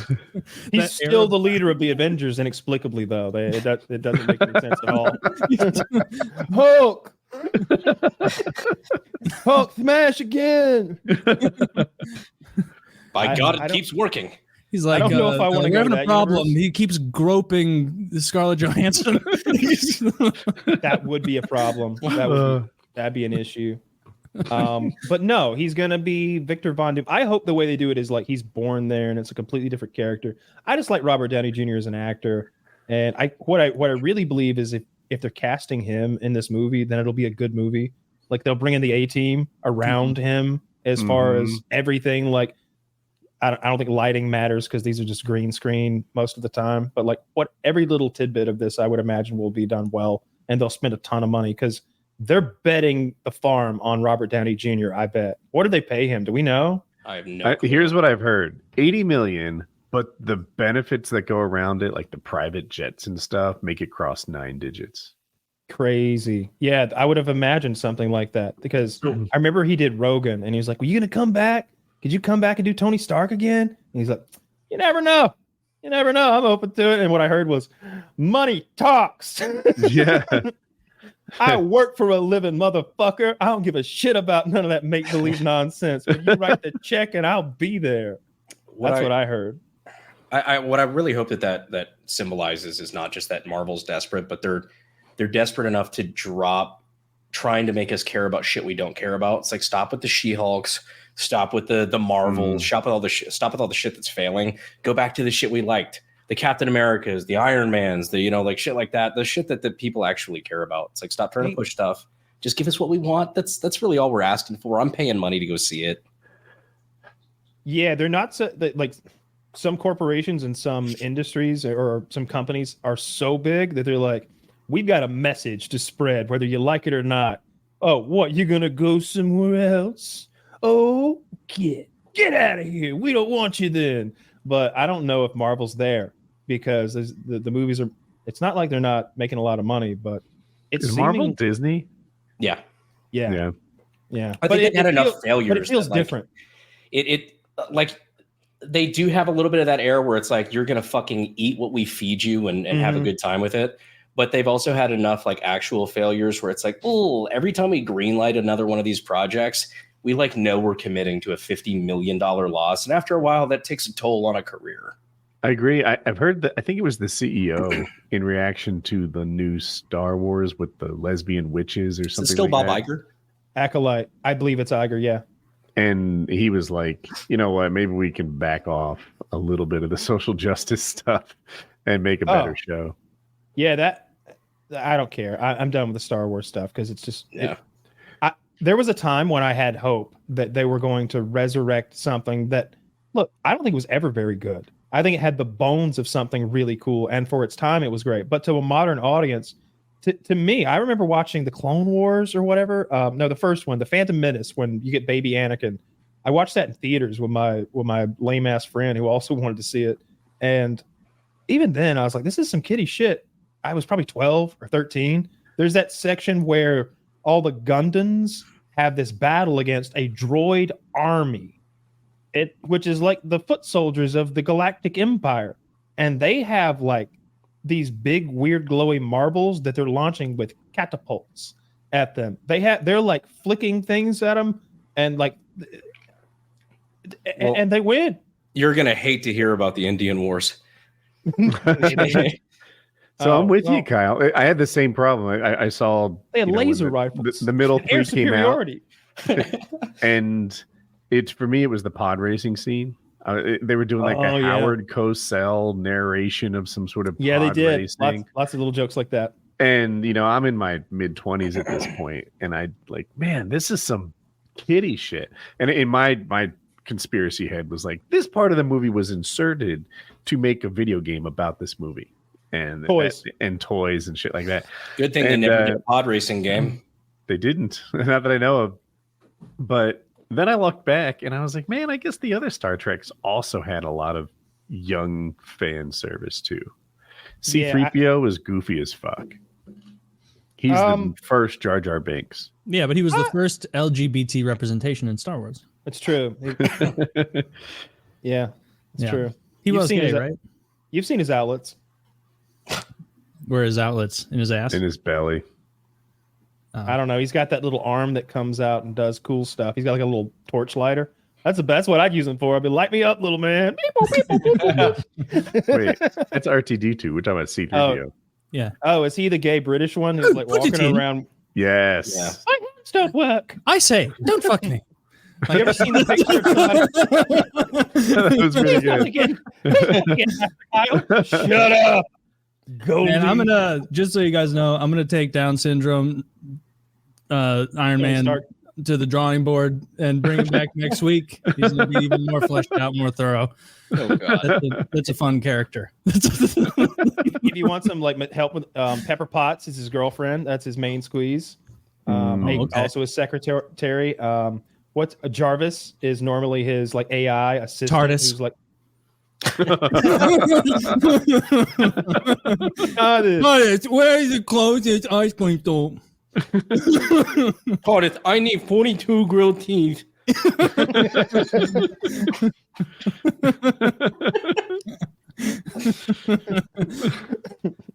Yes. He's making, I know that little bastards make him at night. I know it. Yeah, right. It's so funny. That is so funny. Yeah, wouldn't it be better if that was the multiverse, Kyle? No, it wouldn't. I'm actually kind of. I'm gonna watch that shit. I like it. I like it. I like the superheroes, Taylor. What I don't like is when they do that same origin story over and over. And I don't like nice superheroes. They should be mentally fucking ill because they're a superhero. They're basically a modern celebrity. Yeah. I like that twist on it where they're like drug addicts and pieces of shit. I like it. Hero a little bit, right? Oh, absolutely. I prefer them to be pieces of shit. They tried to do that to Tony Stark in the comics. I think that was like his original like plot arc is like he's just a millionaire playboy kind of thing. So he's just a crippling alcoholic. And like that was the thing that he kind of struggled with. I think they cleaned it up for Iron Man 2. They're like, let's give him some other issue. Iron Man 3 is such a shitty movie. I remember watching that in theaters and being like, this is just Home Alone. This is like a goofy goober movie. Like he's storming a mansion and killing people with gadgets that he made at Home Depot or something. And it plays like Home Alone. It's like goofy as he's killing people. In reality, he's Tony Stark. It's like form of what can we buy in a Home Depot? Ammonium nitrate and fuel oil. Whoa, Timothy, calm down. In the first one, like when did that first one come out? 2008? Does that sound 2001, right? No, I think it was 2008. I was like, yeah, okay, I was like beginning of college age, end of high 2008? school age, 2008. That checks out. Okay, but yeah, I didn't like how the Arab guy in the cave would like go in and see him clearly creating a weapon to escape, and he'd be like, "How is the progress?" Or like whatever. Like, and it's like, no, he's like throwing a sheet haphazard. Like, what was he supposed to be making? A missile, not a suit, not a 9-foot robot suit. And you're in a cave, and so like you put me on patrol day one. I'm like, No, there's firearms. Is that a wrist gauntlet? Get the fuck out of here. They really gave him a Junkyard Wars style stockpile where he's like, I just need an armored shoulder plate for a 9-foot robot. Oh, thank God. Like, they showed him like making it out of sheet metal. He hammered it out. I don't remember that much of Checkmate. being real. Well, I remember it well. He was a bit of a blacksmith. No, I was dumb in my memory. fucking movie. But it was also that was the last movie. one. I did like that one. And then the last movie semi-grounded in reality. There was the Iron Man. Wait, are you upset the Marvel guy? universe isn't more grounded in reality? No, I get it. I get they got to keep upping the ante, but at the same time, it's like I miss when it was like something that like, okay, this revolves around the military-industrial complex and its complexities versus like, all right, space aliens that shoot green lasers these time. Like, oh, great. It's tricky to do superhero movies in that their powers keep getting ramped up and the bad guys have to keep getting ramped up. Like Spider-Man can't just fight burglars for 15 years in a row. That gets boring.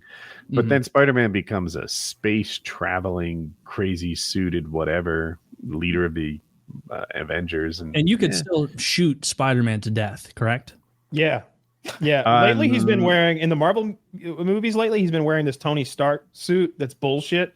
But every other iteration, absolutely. I always said, we take Peter Parker the fuck out day one. All you need is a shotgun. Like, jump around all you want. I can shoot a ski going 60 miles per hour. Like, you're fucked, bro. Did I miss once? I love, like, he helps beat Thanos, and then he just, like, ends up dying in random robbery gone wrong, number 12. Yeah, he had a shotgun, boss. What can we do?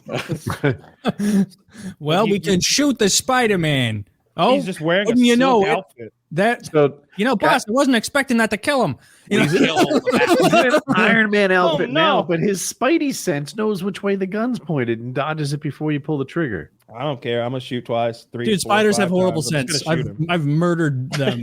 Like, they don't sense my foot. I've never had a spider dodge me once. They don't sense the slowest descent of a paper towel above them. They don't sense that. That would be great if that's how he was finally done it. Thanos pinches him to death in a paper towel. It's like, grody. Look out, Spider-Man. He's moving very slowly. Yeah, honestly, any of the superheroes that can be shot to death shouldn't even be allowed in the squad. Like, well, I mean, that's almost all of them can be shot. I thought most Iron Man, if he's got the suit on, only. Well, that's asking a lot. He can't be shot to death. Hulk cannot be shot to death, correct? Because you guys told me if you. That's true. Hulk's mortal. Or actually, no. You said if he shoots himself, he wakes up in the Hulk and spits the bullet out. But if you were, let's say he's having a great day, and a sniper caps him. Same difference.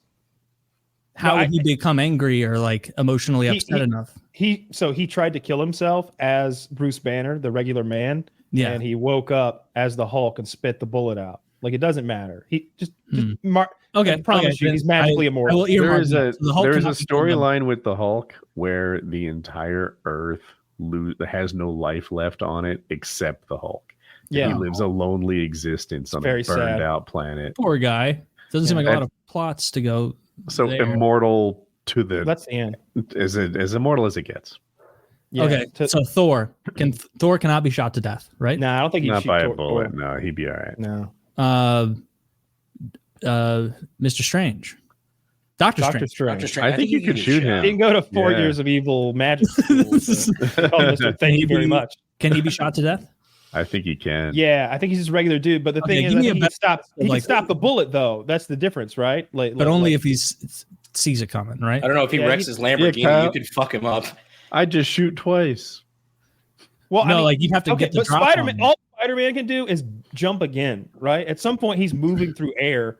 But meanwhile, the other guy manhole cover. The other guy makes portals though, with like silly hand gestures. Kyle, who else cannot be shot to death? There's a bunch. There's Vision before they killed him. Who's that metal guy from X-Men? Colossus. Maybe? He doesn't seem like he could be shot to death. No, because he's all metal. Well, if you're going there, Deadpool and Wolverine can't be shot to death. Yeah, they're all like super immortal. You could decapitate Wolverine or Deadpool. No, they just grow back. Then you get two. You get two Wolverines. You got to split them down the middle to get two. Really? I don't fucking know. It's made up. I have so much trust in your knowledge of this world. Like, I mean, it checks out though, right? If you bisected Deadpool, you get two. Yeah, that checks out. That's not what happens. What would happen? Oh, God damn you, Woody. Yeah, I mean, there's been things where they totally bisect him, and one of the red blood cells grew back and became them again. Okay, so by that, I hear you, but if your theory was true, then the splattered version of him would raise an entire army of Deadpool. So there's a limit of one. No. Only that's one not true. can be resurrected. What I'm saying is, if you make it equal, like which, and you separate the sides, which one starts to heal? I hear. I know in Deadpool 2, they ripped him apart at the waist, which I recognize is not what you're saying, but the top half regrew and the bottom half, I guess, just I don't know. I think if we split him right down the middle, we get two Deadpools. There's no doubt in my mind. You got to get him right perfectly down the middle. Now, does Deadpool have super strength? or any of that. He's like Yeah. all acrobatic and If you put him hardcore. in a legit prison cell, could he get out with his powers? Or if you just buried him in concrete. Yeah, you could bury him in concrete. That would work. But like, I think if he just- could. He'd How- probably punch the wall. Okay, so Oh, he's strong. He's strong enough to break like concrete walls and stuff. Or I don't He would think just so. probably remember his stripper girlfriend or something and like break out. Yeah, he'd probably stage That a kind of thing. some sort of revolt. He'd need to get out some other Okay, way. he'd have I to don't do a think little he can't bend politics. I don't think he can bend the bars or break out of a jail Okay, cell though. I don't But think. Wolverine, who He is has superhuman Deadpool, strength. Deadpool. Yeah, But but that like, could mean, so like- does Captain America. He can't beat Yeah. up a wall either. that could be Thor Bjornsson, or it could be the Hulk, right? Or I don't think Spider-Man can like beat his way out of a jail cell. The Wolverine could Yeah, he's because got he those can cut adamantium through claws. the metal. Yeah, he's got the adamantium claws. Man, Wolverine just seems better than Deadpool He's the in best every superhero. conceivable way. Deadpool's got a fucking sword, dude, and he's funny. Deadpool kills Dude, Wolverine. fucking Wolverine has swords in his hand though, and his bones are made of metal that can't be cut by Deadpool's sword, right? Well, I think Deadpool can get a special sword. I think it's like there's some kind of fancy sword in the universe that he can use to kill him. So he can go That's get even that. better than Wolverine metal. It like cancels out Wolverine metal. Okay, well if it's a wash, then who has the better healing? Wolverine. That's the term. I don't think it matters. I think it's like the same. It feels like the same to me. Like it feels like both of them can turn into a blood cell, like what he said, and then just come back from nothing. So I think what they've is done that. like what is the benefit that Deadpool has over Wolverine? Because it seems like Wolverine's better in every way. Well, he's more of a More powerful, I should say. He More can the make more lone money wolf in the here. box office. Make more money. He's a bigger draw. Okay, fair.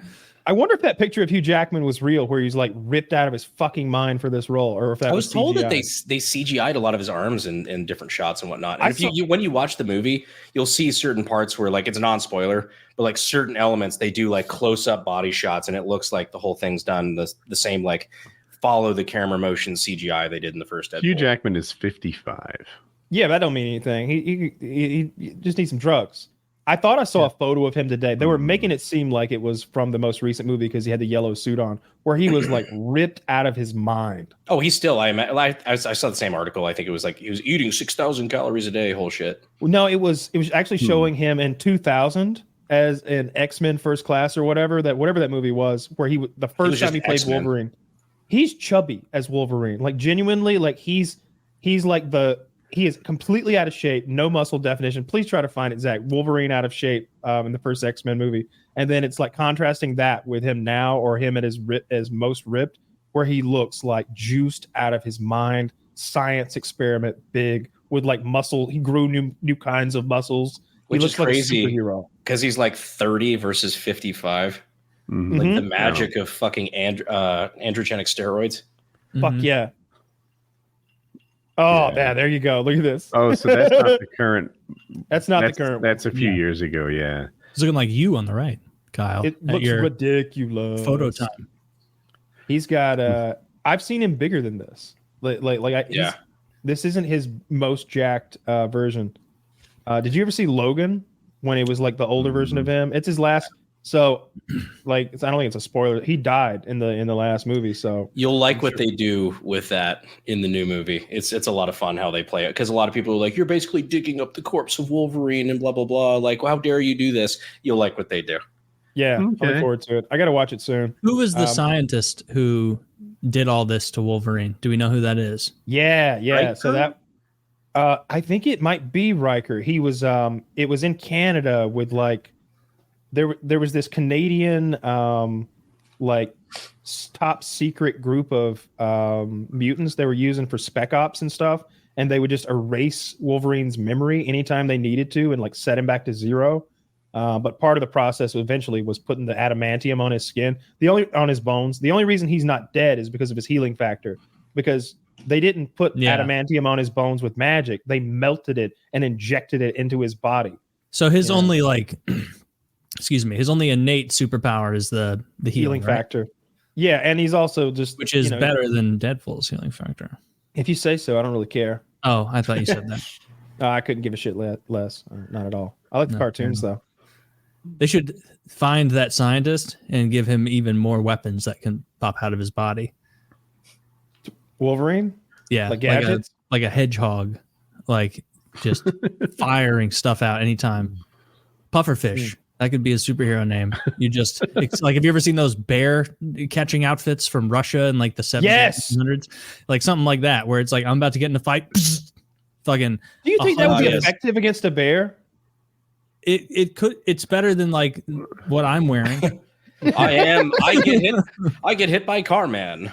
Yeah, I've seen Get Hit by Carman and Bear Man, where he wears the medieval one's wild. Like, and he tested his suit to the limits, and it's just his friend with a sledgehammer at the top of a hill, like hitting him in the head. What is this bear thing? I want to see it. What should I look for? I think it's just like how to survive modern day UK armor. So there's two. We're talking about two different things. One is the medieval bear suit. That's crazy. He looks like a human porcupine with metal spines all over him. The other thing is that guy a few years ago. I say a few, 20 years ago or 30 years ago, who made a bear suit, and he has a video of him testing it with his buddies. They like run him over with a Honda and like holy shit, hit him with hammers and shit, push him down hills. Yeah, I just saw the fucking Hellraiser ass shit. Yes, yeah. I just linked it. Zach, can you show that? Pull it up. So like this does seem like why they put those spiked collars on herding dogs, right? It's sexy. BDSM. It's because it's hot, and also because wolves can't attack the neck of a herding dog if there's a spiked collar on it. That's not it. That's not the one you were thinking of? This isn't the one you're thinking of? Oh, fine. No, I know I'm teasing you about your dog facts because it's funny to misinform. Funny to this suit, however, this suit looks diabolical. I feel like a bear would leave you the fuck alone, frankly. Yeah. I feel like his only vulnerable point is his dick. In his hands. Oh, it looks like that curling up in a ball, baby. Guy's gonna lose his dick in his hands. You're going like this, and you're just a spiked ball that you hope he doesn't want that bad. Oh, you're gonna curl up in a ball? I'm going offense, pure offense with this suit on. I have no fear now. I'm gonna do it like I'm gonna just run my shoulder right into the bear. I'm gonna stick my head in his mouth. Have some, big boy. Oh, didn't like that, did you? To be fair, this is Siberian. Yeah, it is Siberian, and so those are a lot of like rusty nails. You're not fighting like an Appalachian black bear or some shit like that. This is a big. The bigger they are, I bring it on. I want harder they fall. I've heard. I want a growler bear. I want some sort of hybrid, and give it some cocaine. I want it to be ready to rumble. I watched that movie this week, and it was actually pretty fucking good. Cocaine Bear. You told I like that movie. I wanted to tell everybody tonight. Go watch Cocaine Bear. It's a fun movie. I would rather have this Siberian bear hunting armor than like a traditional plate mail armor against a bear, right? It looks like this is pretty lightweight, and it's enough that like I feel like if an animal is about to bite you on the arm or something and it gets a tactile like painful spike, right? It's quickly going to be like, oh, this is not for me. And then or even with his paws, right? He'll be this is pointy and bad. Yeah, let's put some of the taste pad on it. Like an actual porcupine, which is a bitch outside of its spines.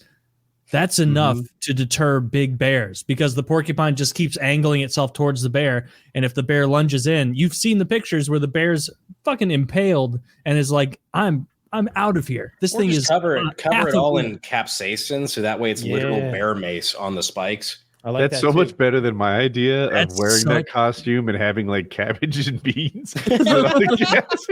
Oh, you want to have sides? No, Brandon's idea is much better. You rub spicy shit all over you. Yeah, that's you just like hope it's not a vegetarian bear and just kind of fucking go with it. You could just like impale like they're omnivores. Oh no, I should have researched this. I should have researched it. Now I'm being torn apart. They love the beans, Kyle. They love the beans. No, it was a gassy thing, Kyle. The cabbage and beans. Yeah, after this guy, about 5 hours after this guy, you were rubbing yourself with raw cabbages and cans of beans to drive bears away. But I'm going on offense with this. See, that's makes the way more Irish sense. approach, and it's not as effective as the Russian. 900 years from now, they'll invent Google, and I could have avoided this whole thing. I'm just not afraid of the bears, if I'm being honest. I feel like if you're on foot and you're unarmed, not afraid of them. I'm not afraid to duel a bear. I guess is what I'm saying, Taylor. I feel like well, yeah, they're a shit shot. They can't hold a saber. Look at him. He can't figure out the safety. Kyle, are you ready? Big Joe, are you ready? He's in a cage. He's in a cage with a shotgun thrown in it. Well, sir, you've insulted my honor, Big Joe. I heard tell what you said. Yeah, that initiates the duel under Kentucky law. A duel, not a bear poaching. Well, only one thing for it. I'd want to dominate the bear so bad that I didn't even kill it. I captured it, made it submissive. I think I could nailed its feet to the pedals of a tricycle, and now he's making me money. You're gonna make him a circus bear. Now he's a circus bear, and now who's laughing? Me, as his feet get infected from my cruel. That bear got gangrene. You gonna have to duel him. I'm not good at dueling. No, I genuinely think I could defeat a bear if I had the most rudimentary of medieval weaponry, though. I really do. I just don't think that the bear has sword, much. No armor. See, that's too much. Like I need more than that. One sword, some armor. Flail, like a good flail. I'm afraid the flail will get taken away from me. He's gonna wave his arms in a way that a person wouldn't, and it'll get hooked up on his arm, and then his bear strength will pull it out of your hand. Want one of those big pole arm type things that has a pokey thing, but then it has a stop, so that I can't over penetrate. That I got 18 inches of penetration, and then it can't get taken away from me. Mm-hmm. Yeah, maybe. I don't know what the point needs to be, but I want a cross post, a foot and a half, 2 feet down on the post. You want a giant pike. Maybe that seems a little cheaty, but I feel like even if it was a spear and a sword, or excuse me, a spear and a shield, I think I could defeat the bear. I really do. I don't think he get. It depends how angry the bear is and how much practice you've had with the spear. I watched girls. He's probably out cheating on me, guys. So I have studied. You couldn't take a bear with a bike. You remember the Unsullied from Game of Thrones? That little low stance they get over the spear with that little notch in it. Yeah, I watched that season twice. Okay, that's true. How many bears did they kill? Oh, they'd have slain a cave of bears, a whole den worth if they needed. I'm sure they were feasting upon bear every night. They just took so little note of it that it wasn't a storyline. I'm sure. I felt so bad for all those Unsullied. Because the penis and the ball situation. Yeah, I think they had their penises. Because that would just be inconvenient. Insult to injury. Yeah, you don't need that. No, I mean they need them to pee standing up on the go on the march, and so but they also apparently wanted the weakest, most hairless, effeminate warrior class of historically the eunuch class are a useful class of bureaucrats for kings and queens. That's what they are. They just call that's what the eunuch class is. Ooh, the eunuch class is not a class of warriors. What if they just cut the head off? Ooh, why would they do that? I hate that. Well, they definitely took. Can you imagine if something similar to that was commonplace in America and people didn't realize how grotesque and evil it was? Couldn't imagine that. Couldn't imagine apologists for that. Take a step back, sir. Dude, there's good look in the mirror. There's a fight coming up that I'm excited about. It's a beautiful penis. That's what you see because you cut it. Because your mother spoke up and she said, "Yes, I do." No, I want those nerve endings, bitch. I want the better cum. Oh, you want to come quicker? You don't want to be able to please a woman? They're like, "Oh, you bust so much faster now, bro. You don't know what you're missing. You don't know what you're missing." Is this the female orgasm is what you're missing out. Uncircumcised people are bad in bed. Circumcision. They bring a water bottle into the bathroom with them because they got to clean their filthy cocks. They need a spritz down to clean that fucking. Dude, imagine believing. I know you don't actually, but imagine that there are people out there who are like, it's a health benefit. Elective cosmetic surgery for infants is a health benefit. It's really? Are you retarded? They have less STDs. We took a tribe from Somalia and compared it to circumcised Jews in Massachusetts, and one group had more STDs. It's really? You think that's the impetus of less STDs? That's not a straw, man. That's a straw house, and I'm gonna knock it down right now. Okay, you're full of shit. Someone hasn't actually looked at those studies, have they? If only the most ancient cultures, which carried science into the modern times, weren't both heavily into circumcision. It's weird that the only thing the Jews and the Arabs can agree on is circumcising penises makes for a healthier populace. Weird, isn't it? One of them even wrote a story where it was their promise to God that they would do it. They swore to God they would do it forevermore. And you know what? I'm an American, Taylor. Rock, flag, eagle. And you know what? I keep my promises. And so did my mama. Nah, I don't. You don't have to mutilate children's genitals for fucking Abraham. And I'm proud to be in America, old wandering around. I know I'm free. Come on. Mhm. Yeah, but you don't. Woody, you don't what fight are you excited for? No, don't you try and get. No, I'm kidding. Go ahead, Dude. Zach, show this. Kyle, you know Gabi Garcia. Do I know you know the all name? about Gabi Garcia. She's fighting Craig Jones. She has 100-pound advantage. Wait, but what he's the fuck? Dude, this is gonna be awesome. I All right, expected this anybody to be want like to take bets? I got the dude. I got the dude. If anybody wants to take, I'm that all dude's about gonna it, dude. he's gonna smoke her like a fucking turkey. It ain't even gonna be close. Like she's clearly got some sort of thyroid or imbalance or something that's making her a Goliath or something. That and lots of steroids. Homeboy over there is what I like to call a professional athlete. He's gonna whoop her ass. I know Yeah. nothing about this woman. Is this a biological female? Yeah. She used to be smoking hot, but she takes a tremendous amount of steroids, and she's a professional fighter. But have you seen pictures of her from like 20 years ago? Oh, she's 30 in this thing. Look at the mitts on that bitch. So I guess not when she's 10, but I don't think she's really 30. I don't know. But if you see old pictures of her, she's smoking. Yeah, Oof. Woody's version of smoking. She's. I'll tell you this. Oh, dude, she looks Harry. better than that. Let me see. She looks better than that. She looks like a bridge troll right there. She looks does. like she looks like she's in the Special Olympics and she's about to throw a hammer or something. Yeah, she used to look better. Much more feminine. Yeah, and if this is the much more feminine version.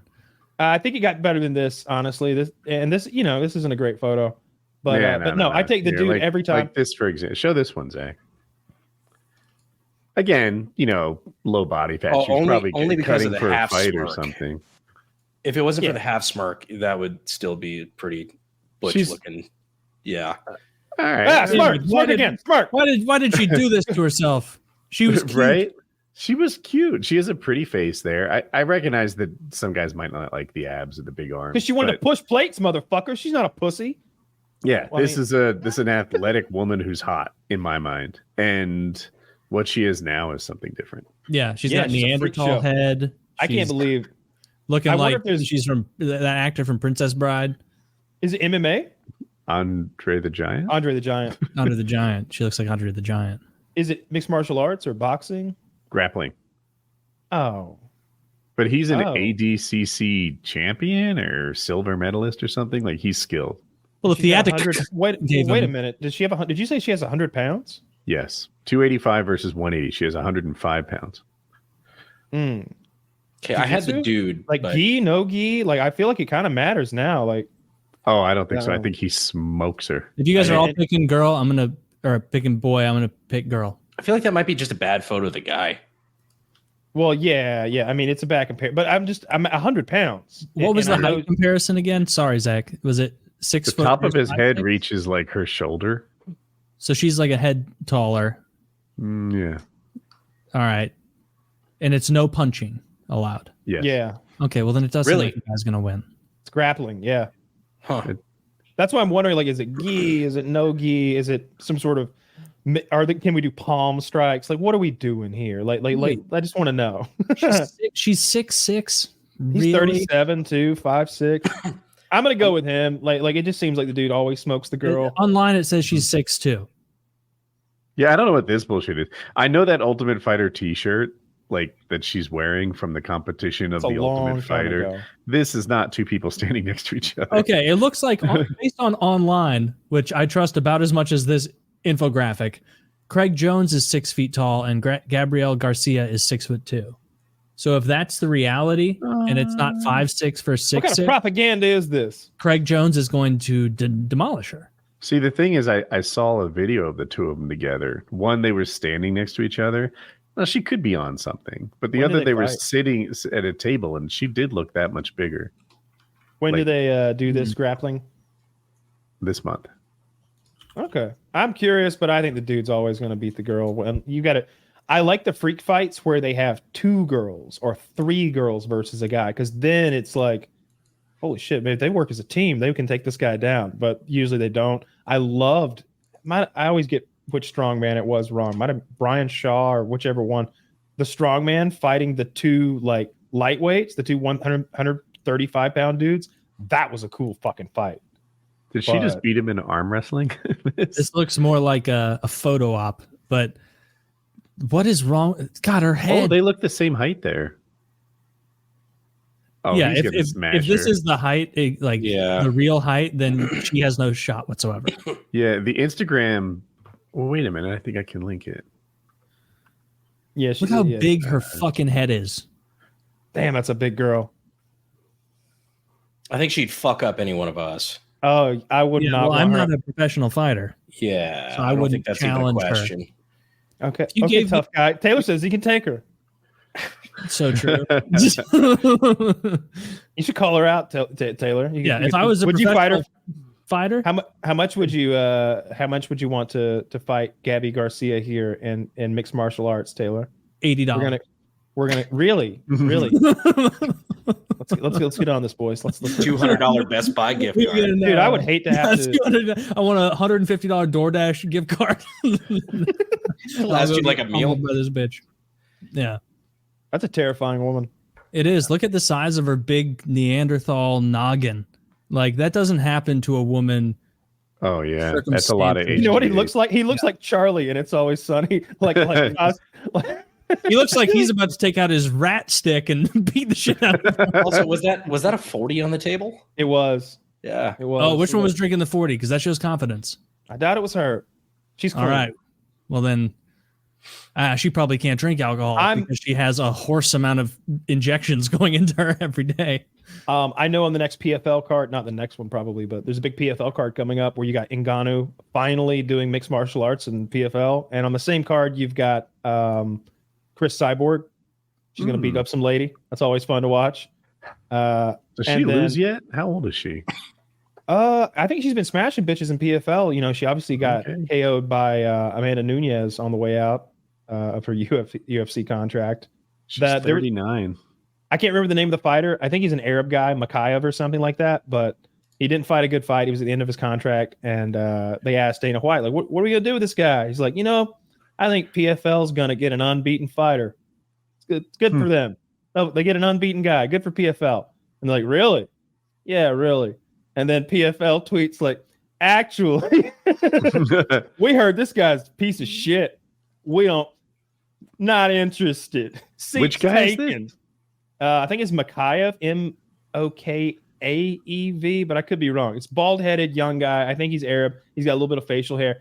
He then makes a video where he is apologizing for like being a piece of shit. He's like, I'm very sorry to anyone I have ever upset. Dana White is a great man. He is a great man, a visionary. He's like, this is so much ass. At the end, he goes, I will fight for free. UFC, one more fight, please. I will fight for free. Wow. Jesus. And it was like, damn. How good a fighter is he? He's unbeaten. I don't know what his record is. I think he's 0-4, 0-6, something like that. But I guess he's difficult to work with. I don't know the whole scoop. I just thought the last part of the story was funny. That it is, yeah. Because PFL, like Amit is like, nah, we don't want him. Fuck him. It was almost like Dana called over there. He's like, you don't want him. You don't even know. He's this, that, and the other. Like, oh, okay. Hey, would you tweet it? What? Yeah, it'd be super petty. Like, would you tweet out real quick that like you don't want him in your shit? It'll hurt his feelings. I want to watch. Like he like pulls up his Twitter and Dana White's waiting, refreshing. Yeah, fuck you.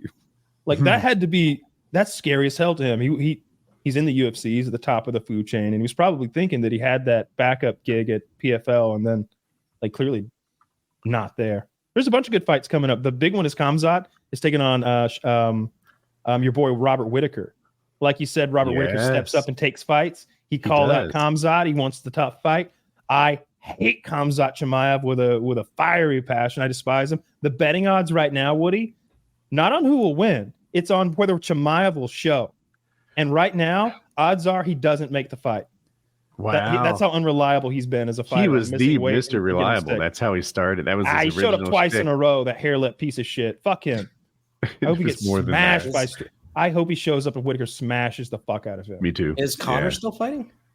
Oh, man, that's a funny story. So Connor has been betrothed to fight Michael Chandler for like 3 years almost now, and Chandler has been waiting in the wings, not fighting at the end of his own career, waiting on the big dance because it's it's 10 times the pay or something like that if he's getting pay-per-view points. And Conor has just pushed it and pushed it and pushed it, and then they were supposed to fight earlier this year, and Conor broke his toe or something like that, right? Yeah, Conor broke his toe, and like the thing was supposedly pushed till maybe a December card or an October card, but it's weird because these things are already set up. And then Chandler tweeted, "Guys, I guess I gotta finally admit it. It's not happening." Seriously? Yeah. And then Conor replies, "Oh yeah? Sounds good to me. Hey, Tony Ferguson, you want to find out who the real BMF is?" And it's like, oh, poor Chandler. He didn't think he'd do that. He thought it'd be like, "It's not over yet. I'm coming for you," and like hype the fight, I'm sure. The last I saw Conor at Sturgis, the big motorcycle rally, I think they had a fight promotion there, and he was there. So gay. Dude, it wasn't a good look. He's wearing black pants, no shirt, and he's got like a leather vest on, and he went full shaved head, full shaved face, and he's like vibing out, clearly on at least a lot of alcohol. And there's this short little girl who's like, not a little girl, there's like a dirty whore who's like 5 foot nothing, and she's like looking at him, and this is from like off from an angle. Somebody's like filming them. This is so good. I did see this. Oh, it's so good. Oh, it's a little cringy. She's just like, "Hey there." She's like shaking that ass, and he kind of goes, "All right, I'm gonna just look off to my left and move." I didn't think this was real. I thought that was fake, dude. Thought they deep faked a little fella in there, and I thought it was just a random guy like that looked like it. It's Conor McGregor. Holy shit, Conor. It's him. Yeah. So he looks like one of those Schillinger's goons in Oz. Man, I don't know if he's going to fight again. I think the odds are he won't. He seems to want to. There seem to have been legitimate obstacles in his way, whether it was the UFC really wanting to like get their money's worth out of the remainder of his contract. I think he wants to get this contract done so they can go into the world of boxing or boxing promotion, be his own Mayweather type thing where he gets $100 million to fight whoever. Jake Paul, shit. If he promoted his own thing and did a co-promotion with Jake Paul and he fought Jake Paul, I bet he'd make a whole lot of fucking money, more than he's ever made in the UFC. So I'm sure he wants to go on and do that, but he sure is dragging his feet, so to speak. It's not getting done. I don't think he's a fighter anymore. He just wants to cosplay as one or be known as one or build his brand by staying relevant with tweets, or fight in Roadhouse. As a non-fan, cool. I think Woody's take is the best. He's trying to remain relevant and use that to push his business ventures. I mean, mixed martial arts might be the least pleasant sport to compete in. Mm-hmm. So once you can make Conor money, it must be hard to drag women's yourself to the gymnastics. gym. True. Yeah, they had that pedophile. He was touching them all. That's very. Oh, I forgot about that guy. Yeah. I heard he gets targeted in prison so much that it's a real problem. Oh, don't you hate to hear that? Oh, They showed a picture of him. no. They showed a picture of him. He's a little squirrely guy with glasses, and they're like, "Seymour is targeted constantly in prison." And What's that like? I can just imagine the guys up there being like, "Hey, did you see him? Yeah, with Paps my cell. He be coming out of med time tomorrow at 3. Yeah. All right, I got a whole bowl of shit water for him." Yeah. And it's like Is everywhere. that the guy who molested a baffling amount of girls? No, isn't that correct? There was something like fucking 70 or something. How did you see the UFC antitrust stuff at all? Did you follow that? I couldn't tell who was going to win. It seemed to be going back and forth. So I was just waiting. Here till it is. all At a over. high level, the two sides agreed to the UFC paying out $355 million to the fighters. Woo! Really? That's the start of it. Because when the judge saw the results of arbitration, he threw it out. He said, "This is so fucking low. You're taking advantage of these stupid fighters. They want Come more. back with a real number." Yeah, and they're predicting it's closer to $1 billion. Well, that's fucked up. That judge went to high school with Dana White. I think you have it backwards because the fighters are the ones who are going to get all that money. Unless you're telling me something I don't know. Like Yeah, what I'm friend. saying is they went to high school with Dana White. Maybe he's got something personal. I see. I didn't know He's that. got a mean and hurtful grudge against Dana White and the UFC. Did you make that up or is that a thing? This is kind of like the wheel of cheese. Like I absorb things throughout the week, and I refuse to fact check. And I just and that's kind of what I do on Thursday nights here with you guys. I fact check some of the stuff I went through the week. I know you guys will get to Googling right away. It's the Charlie Day. Wild card, bitches. Did Dana White go to school with the judge in the antitrust suit? I'm pretty sure he did. I just checked. Did he? No, I didn't check. God damn. Yeah. So it's interesting. I wonder how that impacts the UFC, if at all. Right? Is $1 billion a lot to them or not? No. So I think that's what they make a year. I think it's like a year's income. That's an impact. Yeah, but we're gonna stretch it. I'm getting to the point now where it feels personal. You know, I went to high school with this judge. Me and Lorenzo, we went to high school with him. I don't know what me and Lorenzo did to him in high school, but this seems very, very personal. Dana White on the antitrust judge. Nailed it. Wheels of cheese. You're on a roll. I had no idea. I most don't know how that trusted name in anything. news right here, folks. Almost nailed it too. On the UFC netted an annual revenue total of 1.3 billion. Not bad. They're making more every year. It's a well-run business. They don't have to pay. But only 1 billion in profits because they have to pay the fighters. Probably, I bet their profits are crazy high. I bet their operating costs are. That was net 1.3 billion net. Oh my god. Oh, that was net. Oh yeah. Wow. Oh wow. I thought that was sales. That's pretty awesome. Yeah. I think no, go ahead. I'm a dick because I don't like the fighters getting rich. We see what happens. It happened to Connor. As soon as you put money in their pockets, they retire. I don't want to pay them fight. Yeah, so I want them to Woody's get a fan of one of those Mandingo fights. And grab that hammer, boy. Grab it up. And I don't want other leagues. Some people are like, oh, it sucks that there's only the UFC. There's nowhere else they can go and really get paid. And I'm like, really? Do you want it back in the old days when you had Chuck Liddell's the best over here and Wanderlei Silva is the best over there and you don't know how they do against each other? Where the best fighters, the most interesting fighters don't fight each other because they're in different leagues? I want to know how the UFC or fight each other a lot. Say it again. Didn't Chuck and Silva fight each other a lot? No. Did they not? They might have fought like the ghost of them, I think, might have fought in the UFC years later. But I know Chuck still fucking hates him. They didn't fight in their primes. Chuck did go over to Pride and fight in his prime, but I don't know if he ever got to Wanderlei Silva. He lost to Randy. Oh no, I'm sorry. I'm thinking of Tito Ortiz. Yeah, they fought a lot. I was totally making. They were both in the UFC. Yeah. I'm worried the UFC is going to become like Disney, where there's just so many brown people that I'm not a fan anymore. I'm worried that Khabib and those Russian Muslims are gonna all become champions of the world in every fucking weight class, and that's all there's going to be. There's always another Nurmagomedov. They got Nurmagomedovs growing off of trees over there, boys. It's crazy. Dude, Kyle, what if Putin locks them up? They can't compete if they're all locked up. They're in fucking like oil land now. They all found. I thought Putin locked some of them up. It's the only money-making venture in Chechnya. He got the terrorists. He got the ones who were actually making bombs. There was like one terrorist who trained at his gym like one time. It wasn't part of the team or anything. It wasn't like he was a regular there. But he visited his gym, and now they're like trying to act like Khabib is part of it. Yeah, I'm a Khabib fan. Allahu Akbar, Woody. That's what they're calling him. Woody's explanation makes sense. Yeah, that's why stand for the everything's fine. Yeah, I'm not saying it, but the comments certainly are. Yeah, I'm not saying it, but the subreddit is. I'd never say it.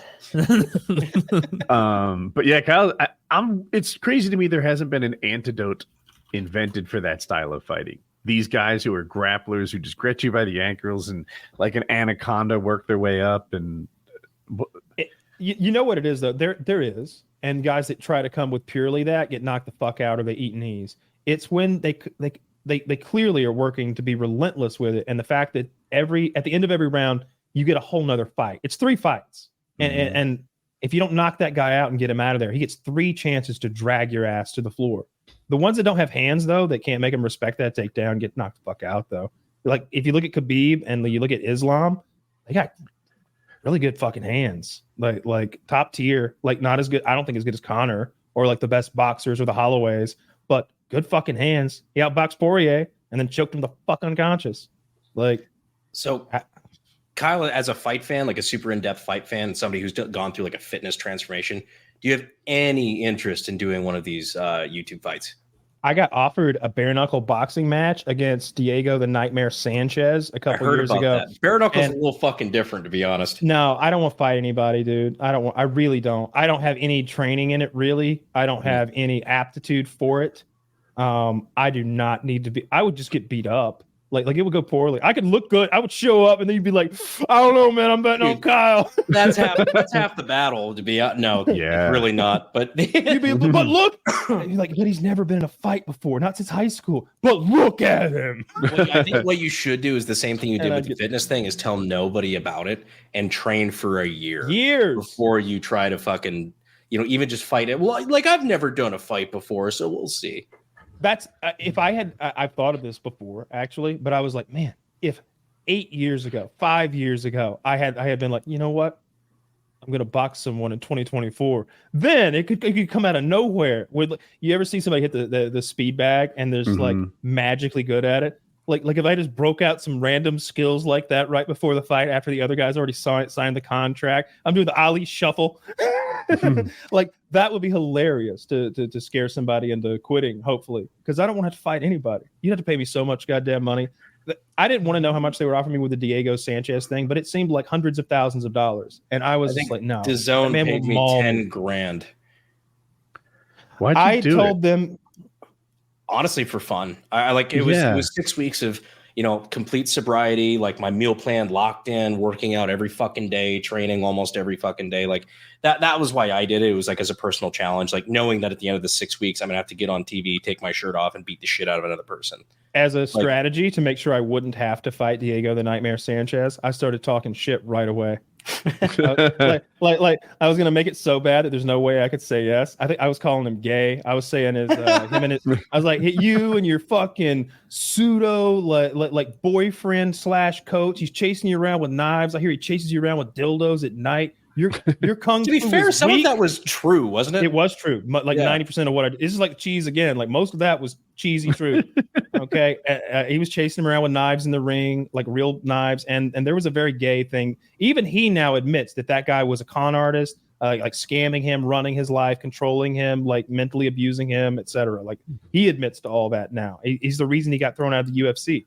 But yeah, there's a reason they call him Diego the Nightmare Sanchez. You don't want to fight him as a normal mortal man. Yeah. I love Diego when he was like on the Ultimate Fighter, just breaking into the UFC. I was a fan when he had the crucifix. He's like day one. Yeah, when he was Stephen Bonner and him arguing about asparagus and him doing like good vibes cartwheels. He would just go in the backyard and do cartwheels and yell yes as part of his training, like to fix the mood in the air. He's a little crazy. I saw him hanging upside down, and the Fabian guy was like slapping his face. And I think he was like supposed to anticipate it, blindfolded or something. It was like kooky Karate Kid, Mr. Miyagi. You saw too many ninja movies type shit. Like it was faith healer kind of like vibe. This is when Crazy Diego won me as a fan. So in the first season of The Ultimate Fighter, you didn't get matched up by like coaches or something. The fighters called each other out, and everyone was picking Diego. They wanted to fight him. And the reason wasn't that he was a weak fighter. It was that he was a grappler, and it wasn't as dangerous. If one guy's going to punch me in the face and the other guy's going to choke me, well, I'm going to go with the choke guy. It's less dangerous, and win or lose, either way, I come out. Either way you come. So yeah. So anyway, first dude, Diego beats him. Next dude, Diego beats him. Another dude calls out Diego, and he's like, I got to put a stop to this. And he pounded the fuck out of the next guy, just punished him and sent a message, stop picking me. And they did. And I'm like, I'm a Diego fan. I like this. He won me over as a fan when he walked out holding a bejeweled crucifix, screaming and foaming at the mouth at his opponent. I don't know what he was saying. Like that Key and Peele thing.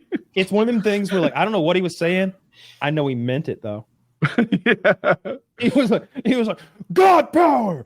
It was something like that, like something like, oh, hang on a minute. If you're his opponent and you don't, maybe there is a back stage thing. Really, hey Diego, what's up, man? Oh, you got the crucifix. Oh, he's doing the crucifix bit. Maybe, but I don't think so. I think his opponent was shocked when he saw Diego Sanchez walking toward him, casting spells on him with a talisman and foaming at the mouth.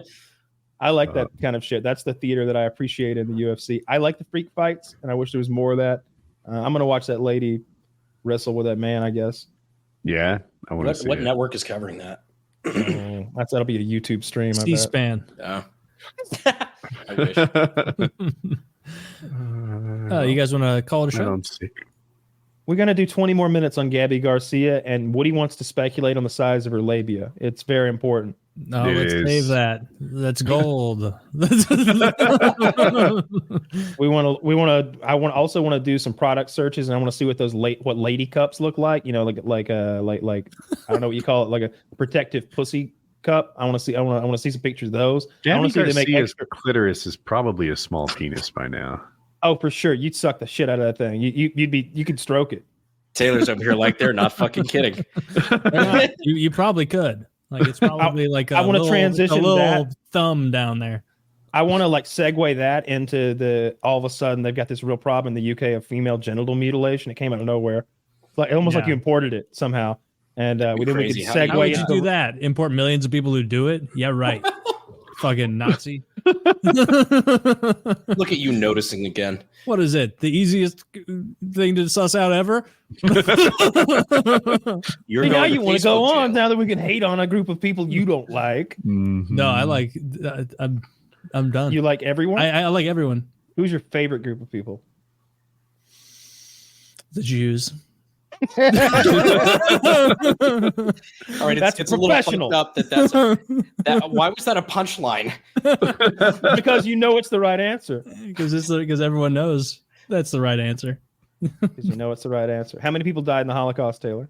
30, 40, 50 million. Saved it. Saved it. You were this close to At losing least. your mortgage. Whew. At least. Got it. Taylor nearly got Just add a bag. zero onto it. They wouldn't take it away. They want you to keep paying. Yeah, that's true. What if that was how they fucked with you? They like added some money to your mortgage, and like inexplicably there was no records to dispute what they'd done, and you're like, please, oh, you like that, huh? You like that? Are you going to keep making your jokes on your show? He goes, You don't like it. Are you implying that they don't? We imply whatever we wish. they're the funniest group of people in the world, as far as I'm concerned. So I'm sure they appreciate a good joke. Mhm. They do. dominate They do like entertainment. They Yes. dominate entertainment like a German Shepherd dominates a poor Palestinian refugee. Just So true. As long If you as have we no ask other Harley. takeaway from this episode, Woody says Jews control the media. So and that's all right with him. that's all right. All right. Brandon, where can everyone find you other than your wonderful YouTube channel? There's Brandon Herrera on YouTube, but the Unsubscribed podcast is what we're really focusing on now. So Everybody, it's been a lot of fun. everybody You guys wants to know. Everybody wants to know how much you would sell one of them rifles for, one of them AK-50s. Oh, we'll see if we do it, man. We'll see if we do it. We How might much do a to make small run. one-off? Even if it was a one-off, would $50,000? I would love to just put one on Gunbroker, see what it fucking goes for. Try it. That would be the shittiest move in the world, but we probably could. But no, any of you guys are obviously welcome to come on the Unsubscribed podcast anytime you'd like. Ooh, And Thank you. yeah, maybe next time we do our live shows, we're doing another live tour toward the end of the year. If any of you'd like to come out to that, we'd love to have you. Maybe as a guest if you like. Yeah, let us know. That'd be Man. neat. That would be fun. I'd definitely be down. Are you guys- Unsubscribe's a great name for a podcast. Not to draw it out any fucking longer than we already have, but have you guys had any? I know Wendigoon and Meat Canyon, their Creepcast podcast, they're about to do their live tour soon too. So is that something that you guys ever had any interest in? Sick. No, we've never really looked into that. Like that's really We've done events Not before, really. but it's been forever. It's a lot of fun. Like obviously you guys have a format that works, but no, it's a lot of fun. We had Meat Canyon in on one of our last shows in Dallas, and I think that's kind of what got the bug in there, maybe. But it's a lot of fun. I don't know. wanna I kind of see a live Yeah. one, see how it goes. Yeah, Like, I don't know. See if I think we'd be good at it. I'd do a show in front of people. I don't care. It gets easier. Yeah, like we did 4, And by the third or fourth one, it was we were addicted. It's fucking fun. It does I seem want it to be a extra fun good live somehow. energy. Yeah. Yeah, especially you bring in the audience into it, which with your crowd, you might have to make deodorant mandatory at the door, shit like that. But, Oh, same with wow. ours, to be honest. Low blow. They're classy individuals and they have a great sense of humor. All our guys smell great. That's what I hear. They smell good and they're tall. It's why I Yep. can't stop smelling them when I go to see them in person. Oh. Cool. Well, I'm one All of them. I can't say shit. Well, it's been a blast, but I can't take no more. All right. PKA 712.